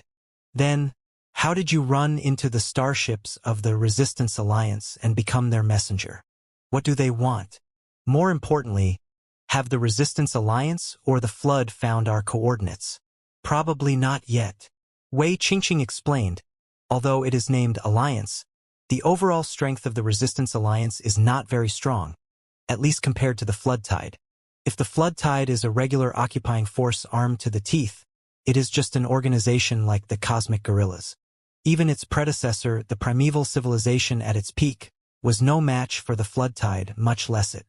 Therefore, for thousands of years, the coalition of the rebels has been mostly hiding and fleeing. They rarely take the initiative to attack. It can even be said that the fugitives communicate with each other and help each other so that it will be easier for them to run away, is a rather helpless slogan. One more day of survival is a victory. However, at the moment when the Resistance Alliance launched countless messenger starships into the universal ocean, the Alliance learned a piece of precious news through secret channels, and it was said that some awakened people in the depths of the Flood rebelled and launched a great rebellion, which was codenamed Vulture Plan. Although the rebellion failed to destroy the Flood, it dealt another heavy blow to the Flood, which put it in its weakest state in the past tens of millions of years. What? Ding Ling Dang seemed to have two thunders tied to her feet. She screamed and almost jumped up. Those who knew the truth, such as Xiao Ming and Wen Wen, were shocked, too, and did not know what to say for a long time. What's wrong? Wei Qingqing was slightly surprised. Is there a problem? And no. Taking a deep breath, Ding Ling Dang held her chest and said, Sister Qingqing, please continue. The Resistance Alliance realized that it was a once-in-a-lifetime opportunity after verifying the authenticity of the Vulture Plan. Wei Qingqing continued. Before that, the Flood Tide, a super-civilization, had occupied more than 90% of the space zones in the middle of the universe. It was impossible for them to develop a civilization of a higher level. Therefore, they made a comeback and fought the Flood Tide to the death. Let's take it down while it's down. If we can't defeat it when the tide is at its weakest, we will never be able to defeat it and lose all hope. Therefore, after tens of millions of years of seclusion, the coalition of the rebels went all out and prepared for the final battle against the Flood with all their strength. As part of the final war, the coalition of the rebels sent countless messenger starships to the remote, unpopulated places in the multiverse. They did not have a destination in mind. It was like a broadcast for the entire universe, calling on all the species and civilizations that loved freedom and were not far away from the Flood Tide, including their compatriots from the beginning of the Yen civilization, to work together against the Flood Tide. During the tens of millions of years of dealing with the Flood Tide, the rebels who were struggling for survival developed some cutting-edge technologies that even the Flood Tide was not equipped with. For example, the anti-space folding technology that can perform millions of space jumps within a short period of time. Can't be helped.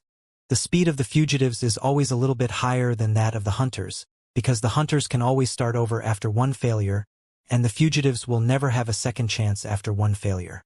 Using the anti-space folding technology and the precious resources that had been stored for tens of millions of years, the Resistance Alliance broadcast a large-scale broadcast to the edge of the multiverse. After tens of millions of space jumps, one of the starships finally climbed over the black wall and reached the Pangu universe, where it detected my existence. Space jumps are extremely difficult.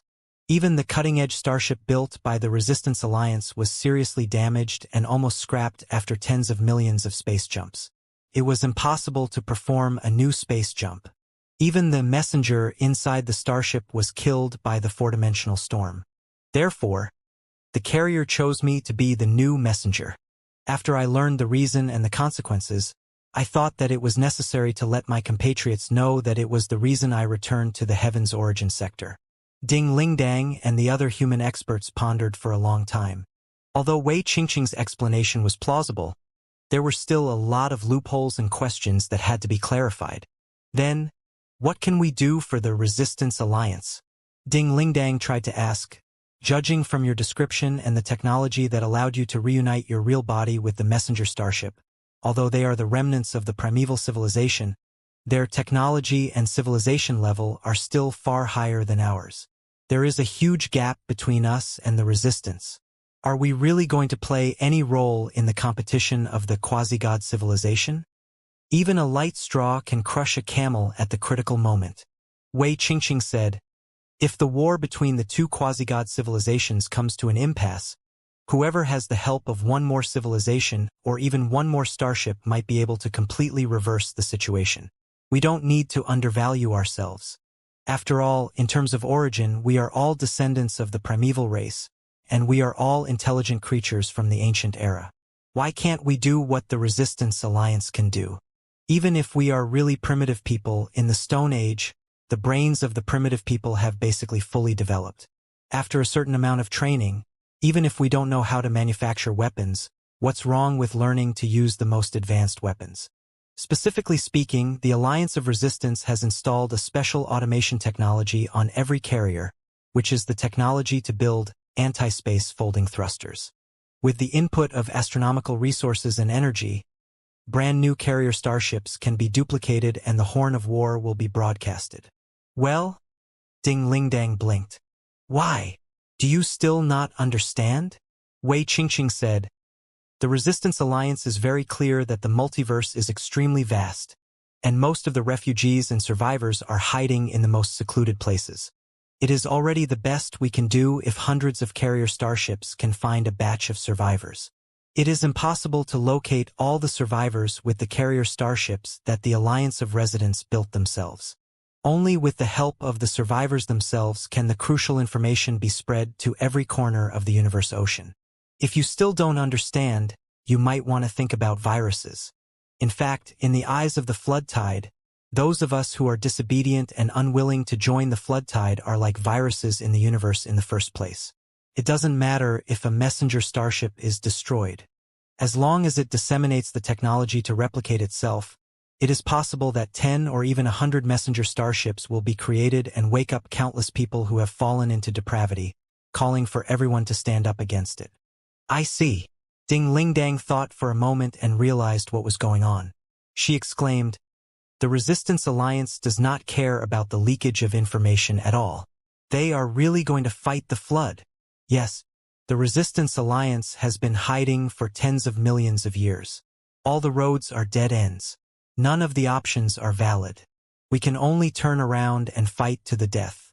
Wei Qingqing said, it doesn't matter whether or not the information is leaked, whether or not some messenger starships are captured by the tide, and whether or not the technology of the Resistance Alliance is analyzed, because the Resistance Alliance has made up their mind to concentrate all their strength and attack the tide.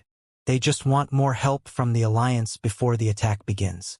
So, Ding Lingdang said, in fact, you are not the only messenger. Are you hoping to turn everyone in the Pangu universe into a messenger of the Resistance Alliance? Yes. Wei Qingqing did not deny it. Although the messenger starships of the Resistance Alliance employ advanced automation technology and can be repaired and duplicated on their own, there is no way that they can be built without sufficient energy and resources.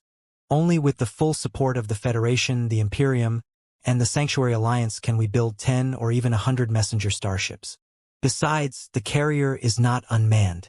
It is best to carry a volunteer in order to complete the mission of information relay. If we really build more messenger starships, where are we going to find more allies? Ding Lingdang asked, are they running around like headless flies? Based on the past experience of the Resistance Alliance, the survivors can be quite concentrated. When there are survivors in a certain universe, it often means that there are other survivors in the universe nearby. It is quite understandable, too, because we are all from the same fleet and have been separated during the long journey in the Sea of Stars. Of course, we are not far away from each other. Wei Qingqing explained, moreover, many low-level native civilizations and alien species in space, such as the Void Hunters who are adept at sailing in the Sea of Stars, have brought a lot of astronomical parameters at the edge of the multiverse. They can roughly infer the situation of certain universes and whether or not they are suitable for the survival of carbon-based intelligent creatures. Therefore, the search of the messenger starship is not entirely based on luck. There are certain patterns that we can follow. As long as we continue the work of the messenger starship, we will be able to search one universe after another. Just like in the beginning, you and Liao have gradually discovered the principle of Crystal Sector, Heaven Ring Sector, Netherworld, Tree Sea Sector, Ancient Sacred World. Of course, there are dangers and the risk factor is very high. Therefore, I am only going to publicize the information and propose suggestions. The final choice will still be decided by you. In addition, the Resistance Alliance has stored the approximate coordinates of the headquarters of their starship. If we can fully analyze the anti-space folding technology stored inside the messenger starship one day, we will be able to reach the headquarters of the Resistance Alliance and join them. It will be a small gift or a test that they throw to us. After all, with the recruitment and preparation of the Resistance Alliance, the location of their headquarters must be no secret. The flood tide must have known it long ago. There is no point in keeping it a secret. While Wei Qingqing was talking, her hands blossomed like orchids. A series of astronomical parameters and a chaotic black swirl floated out of her palms. It was the darkest thing that Ding Lingdang had ever seen. It almost swallowed the entire Kunlun. Ah! Right then, noises suddenly echoed behind them. When Ding Lingdang turned around, she found that many experts and scholars of the Pangu clan and the Nuwa clan were greatly shocked. Sea of black holes. Sea of black holes. Sharp brainwaves from the experts of the Pangu clan and the Nuwa clan gathered into a new term. What do you mean? Ding Lingdang frowned. After the explanation of an astronomer of the Nuwa clan, the experts of the human race learned that, when the astronomers of the primeval era were studying in the heavenly palace, they had inferred from the astronomical information that had leaked into the flood tide that there was a very distant place beyond the Pangu universe, perhaps the center of the cosmos. There was an area where the gravity was unimaginably high. Therefore, it was named Giant Attractor. There were a lot of different theories about the origin of the giant source. Many primeval astronomers proposed their own hypotheses. One of the more popular theories was that there was an area where countless black holes congregated near the center of the universe ocean. Hundreds of thousands of black holes, if not millions, congregated there and formed a sea of black holes. It was just the speculation of the primeval astronomers. With the current technology and exploration ability of the Pangu universe, it was impossible for them to be supported by any evidence. However, Wei Qingqing's appearance should be the coordinates of the headquarters of the Resistance Alliance, which happened to be the theoretical location of the ocean of black holes. How could the astronomers not be shocked? It's true that the headquarters of the Resistance Alliance is in the middle of a dense black hole. They have built an indestructible defense line with the black hole. It is known as the Black Hole Barrier. Wei Qingqing said, "This is also the last trump card that the Alliance of Resistance is confident to stand against the scourge of the flood. At this moment, billions of survivors and refugees are turning into awakened ones and resistance, and marching to the Black Hole Sea to form an army to resist the flood, building thousands of black holes into his own fortress." Such blood-freezing technology was completely beyond everyone's imagination. Even though they had witnessed countless bizarre and unbelievable cutting-edge technologies in the primeval relics and the Heaven's Path Tower over the past 3 years, the top experts of mankind and the primeval civilization still looked at each other in silence when they were faced with the techniques of a quasi-god civilization. "We need to think about it carefully," Ding Lingdang mumbled. "Of course." With a bitter smile, Wei Qingqing said, "Indeed, I should think about it carefully. It's exactly because I can't figure out the truth, the risks, and the benefits of the whole thing that I came back and handed over the biggest problem to you." The top experts of mankind and the primeval experts thought for 3 days and 3 nights and still could not figure out 1% of the whole thing. In the meantime, Ding Lingdang had been in touch with Wei Qingqing countless times, trying to find out whether or not she was telling the truth by asking her to open the letter first. Wei Qingqing was very cooperative. She handed everything over to the Joint Development Committee of the Heavenly Palace, which was the decision-making agency of the Federation, the Imperium, the Holy Alliance, and the Primeval. However, the more he knew, the more confused he became. However, based on her intuition, Ding Lingdang had already believed that Wei Qingqing was herself and that she was speaking the truth. The personal friendship between the two quickly heated up. Ding Lingdang took the opportunity to throw some more personal questions to Wei Qingqing regarding Liao. It was Wei Qingqing's third night back in the Federation. Of course, there was no such thing as day and night in the endless sea of stars. In the observation corridor at the head of Kunlun, the stars were glittering like a drizzle inside the crystal cabin that was as pure as non-existent. I'm sorry, Sister Qingqing. As for your proposal, the committee will have to study and discuss it. I'm afraid it won't be so easy to make a decision. It might take a year and a half before a decision is made. Ding Lingdang said somewhat embarrassedly, but you don't need to be in such a hurry, because the research related to super teleportation and anti-space folding have been carried out as fast as possible. The research on the super teleportation technology did not start today but 3 years ago, when Gu Wuxin almost turned into a rainbow. To this day, the best experts of mankind and the survivors of the primeval era had a profound understanding about the nature and form of the Rainbow Bridge. The anti-space folding technology brought by Wei Qingqing could be verified and answered by each other, thereby accelerating mankind's understanding of the mysteries of space. It doesn't matter. I understand, even I believe that the whole thing is not as simple as it seems. Maybe there is a great scheme behind it. Wei Qingqing said, everything we know right now is just my side of the story. Even if I didn't mean to deceive you, who knows whether or not I have been brainwashed by the so-called debris of the messenger starship. In fact, there is no such thing as a messenger starship or an alliance of the resistors. Everything is a trap set up by the tides so that all the resistors will walk right into the trap without any trouble. Isn't it possible? Even if the courier starships and the coalition of the resistors do exist, it does not mean that they have revealed the whole truth to us. In any case, the main body of the coalition of the resistors is the remnants of the primeval civilization. Who knows what kind of values the cosmic conquerors and the tyrants of the Sea of Stars had, and whether or not they are in line with the tiny civilization of human beings in the Pangu universe. Maybe they blew the horn and summoned cannon fodder instead of the coalition army. The possibility is very high, too. All in all, whether the information that the carrier brought is true or false, what is in front of us is far from a bright road. Our remote and insignificant civilization is destined to endure countless setbacks, tribulations, and tests in order to survive in the endless sea of stars. Isn't it? Wei Qingqing looked at the stars in the sky, her voice distant and calm. You're right. Ding Lingdang was dazed for a while before she replied. The bottom line is, we are still too weak. For the weak, any action of the strong can be a scheme or a trap. We have no choice at all. Yes, just like when the Earth was destroyed, the two feeble and terrified fleets of refugees left the mother planet one after another and became the dominators of the Sea of Stars. Wei Qingqing said, the strong change from the weak.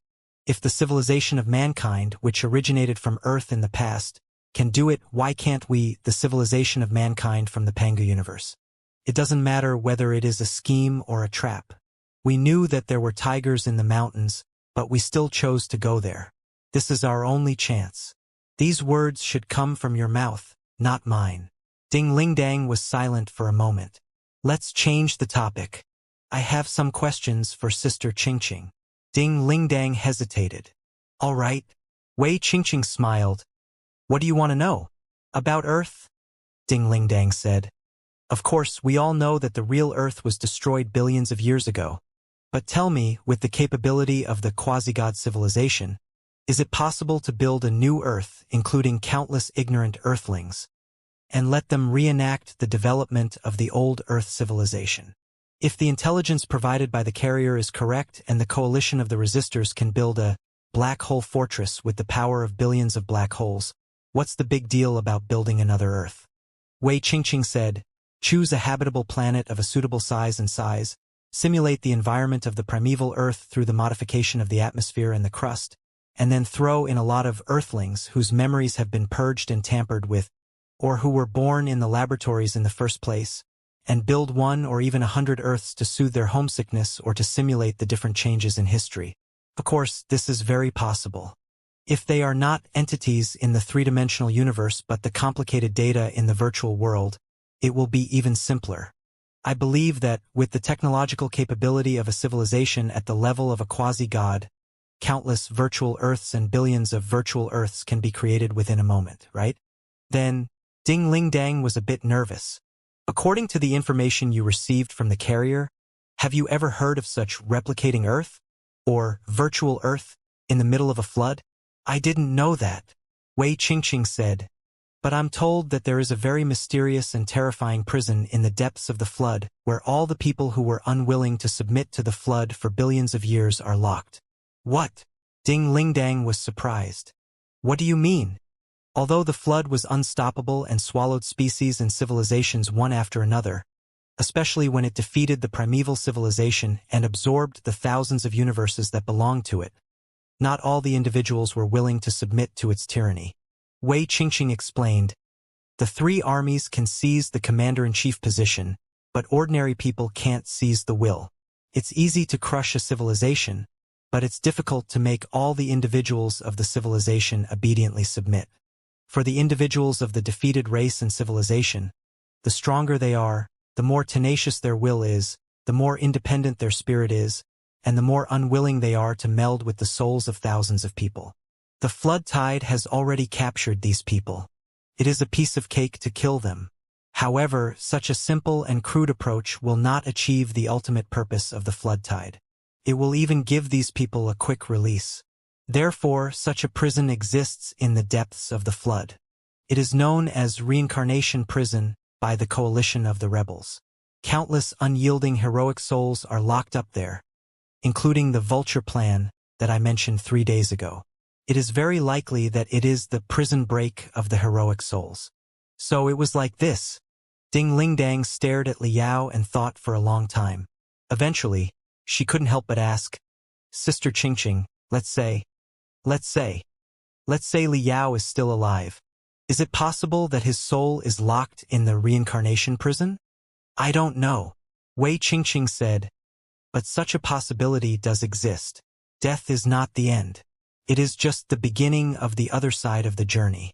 According to your description, Liao's soul is already strong enough. Even if most of his life information has been erased, it must still be of great research value.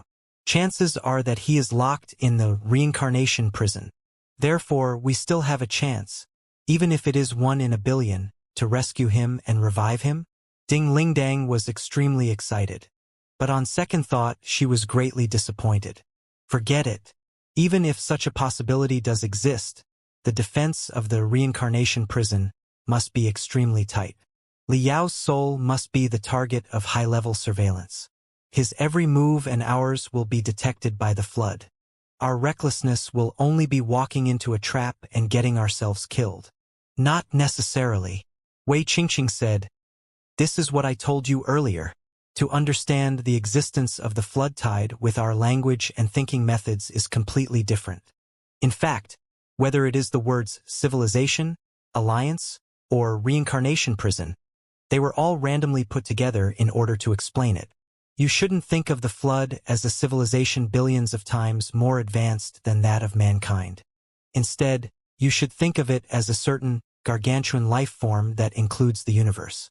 It is a super life form with the universe as its body and billions of shining stars as its thought fire. At the very least, it is evolving toward such an unbelievable cosmic life form. And we, the little carbon-based intelligent creatures, are equivalent to bacteria and viruses. For example, you might be able to monitor the outbreak and destruction of a common cold. You might be able to come up with various methods to prevent and eliminate it. You might be able to intervene with the common cold.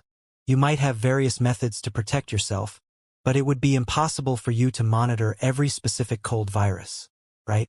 Ding Lingdang was slightly surprised and nodded subconsciously.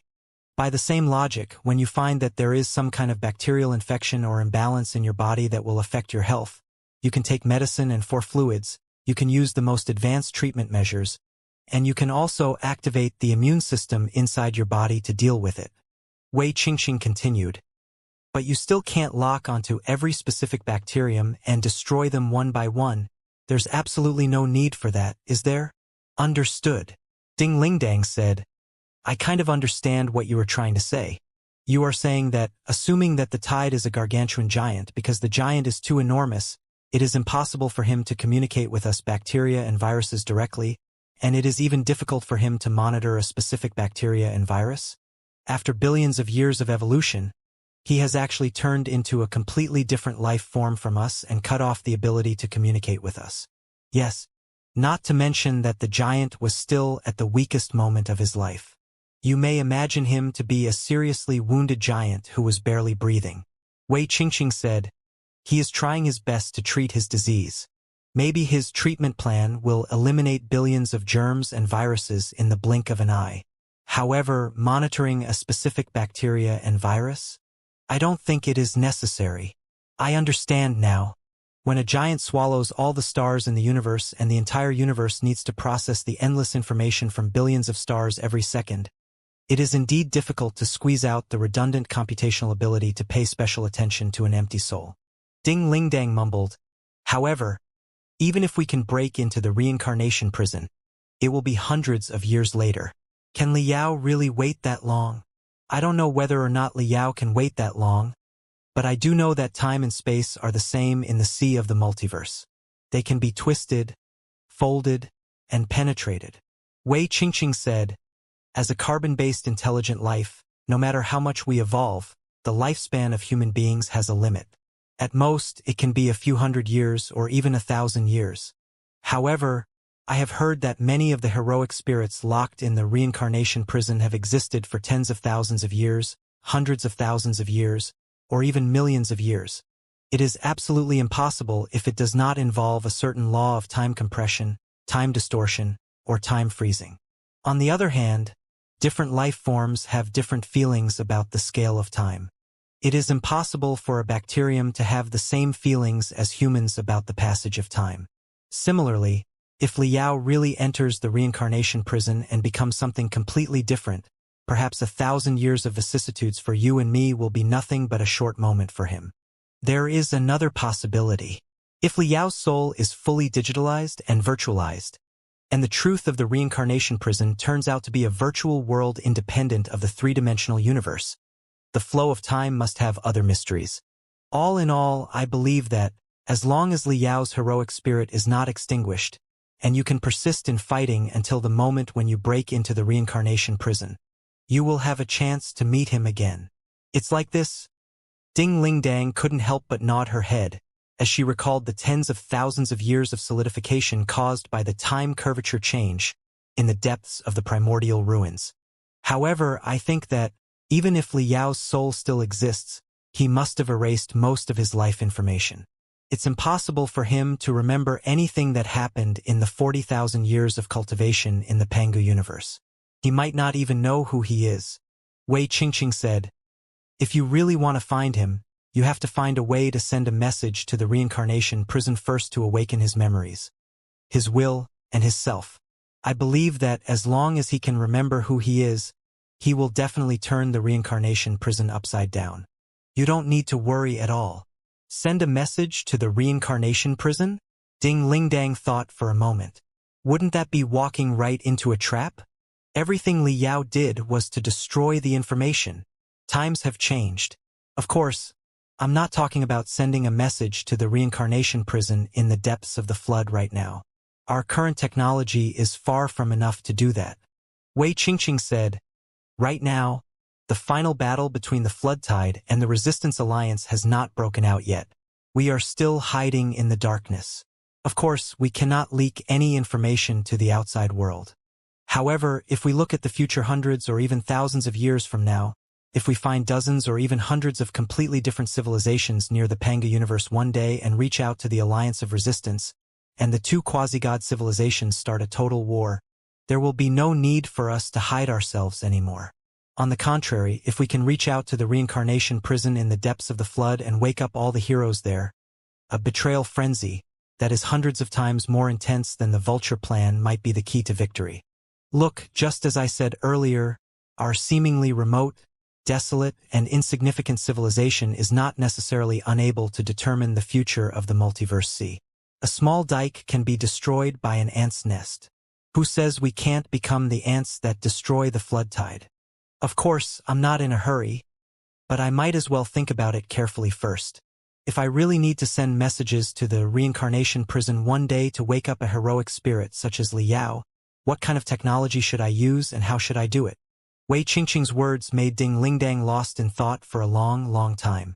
She remembered that Liao had told her about the Earth in her dream. The Earth in his dream seemed to be inhabited by 6 billion ordinary people who did not even have the strength to truss a chicken.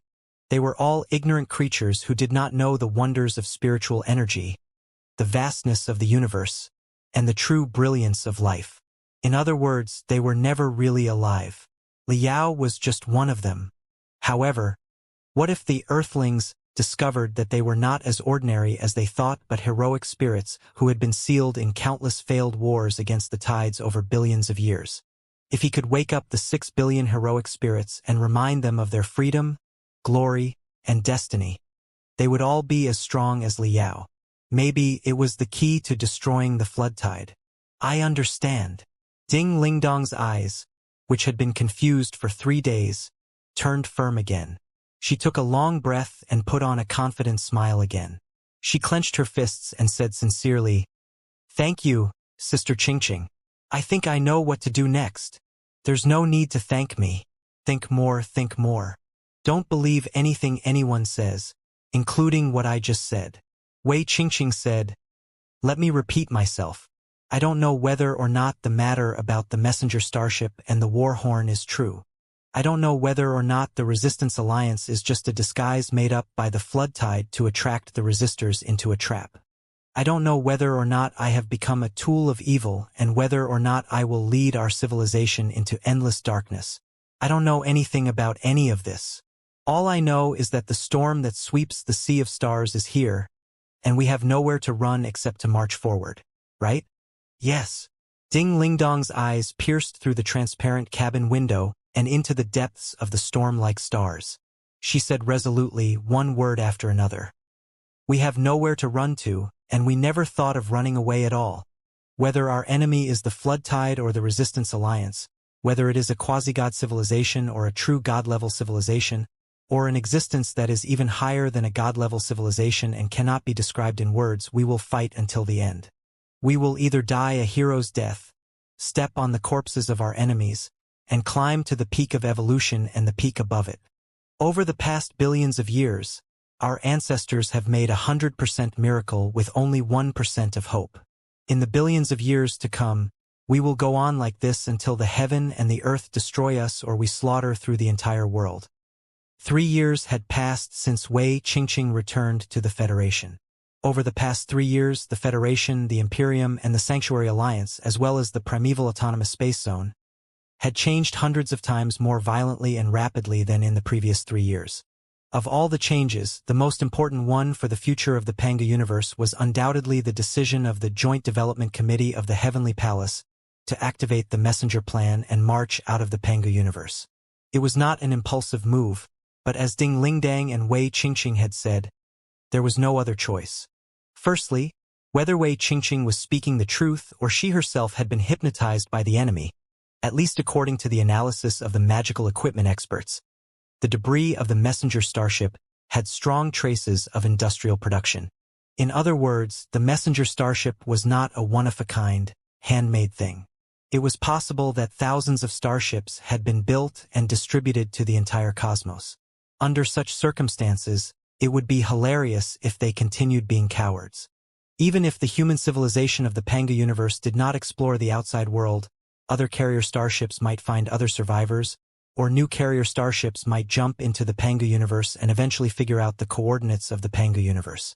The pursuers of the flood tide might also find the Panga universe through the carrier starships.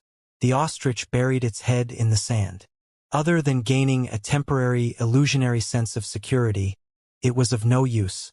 Secondly, if Wei Qingqing was really hypnotized by a hostile civilization, her purpose was to lure the prey into her trap so that the hunting process would be easier. Even if the prey was not fooled, the hunter would still come in person in the near future. With the scale of the Panga universe, it was unlikely that it could develop into a civilization that could compete with a civilization at the level of a quasi-god within several thousand years. Then, what was the difference between being fooled and not being fooled? Thirdly, it was true that the coalition of the rebels was not a kind civilization. Maybe they were planning to use the survivors as cannon fodder, but cannon fodder had to be trained to a certain extent, too. Some of them would be granted with high-precision weapons, and some of them would have the opportunity to survive the brutal battlefield. Building their own legends with blood and courage was better than waiting to be killed. In short, it was necessary for a civilization to communicate with the outside world in order to develop. War was the most advanced form of communication. The human civilization of the Pangu universe had to fight the war between two quasi-god civilizations. Of course, neither the Federation, the Imperium, nor the Sanctuary Alliance, nor the wise leaders among the survivors of the primeval era, would be foolish enough to follow the alliance of the Resistance's rules. Li Yao's experience in the ultimate test of the Heaven's Origin sector told everybody that the acquisition of any kind of strength had an equal price. A gift that fell from the sky and was too advanced was often a sign of the doom of a civilization. Those who had learned their lesson did not activate the self-recovery and replication functions of the debris of the carrier. Instead, they analyzed the debris, retrieved the technology, and applied it to their starships and teleportation arrays. The Pangu civilization boasted advanced technology in space navigation and space jump, advanced enough to cross the Black Wall. The technology of the Bifrost Bridge, the super teleportation array that Gu Wuxin had retrieved from the captives of the Floodtide Legion, had been grasped by the human experts over the past 3 years, too. Together with the anti-space folding technology, contained in the debris of the messenger starship that Wei Qingqing brought, although it was still beyond the understanding of the human civilization, it was not entirely impossible to improve the exploration starship of the Pangu civilization with the technology of knowing what it is but not knowing why it is so.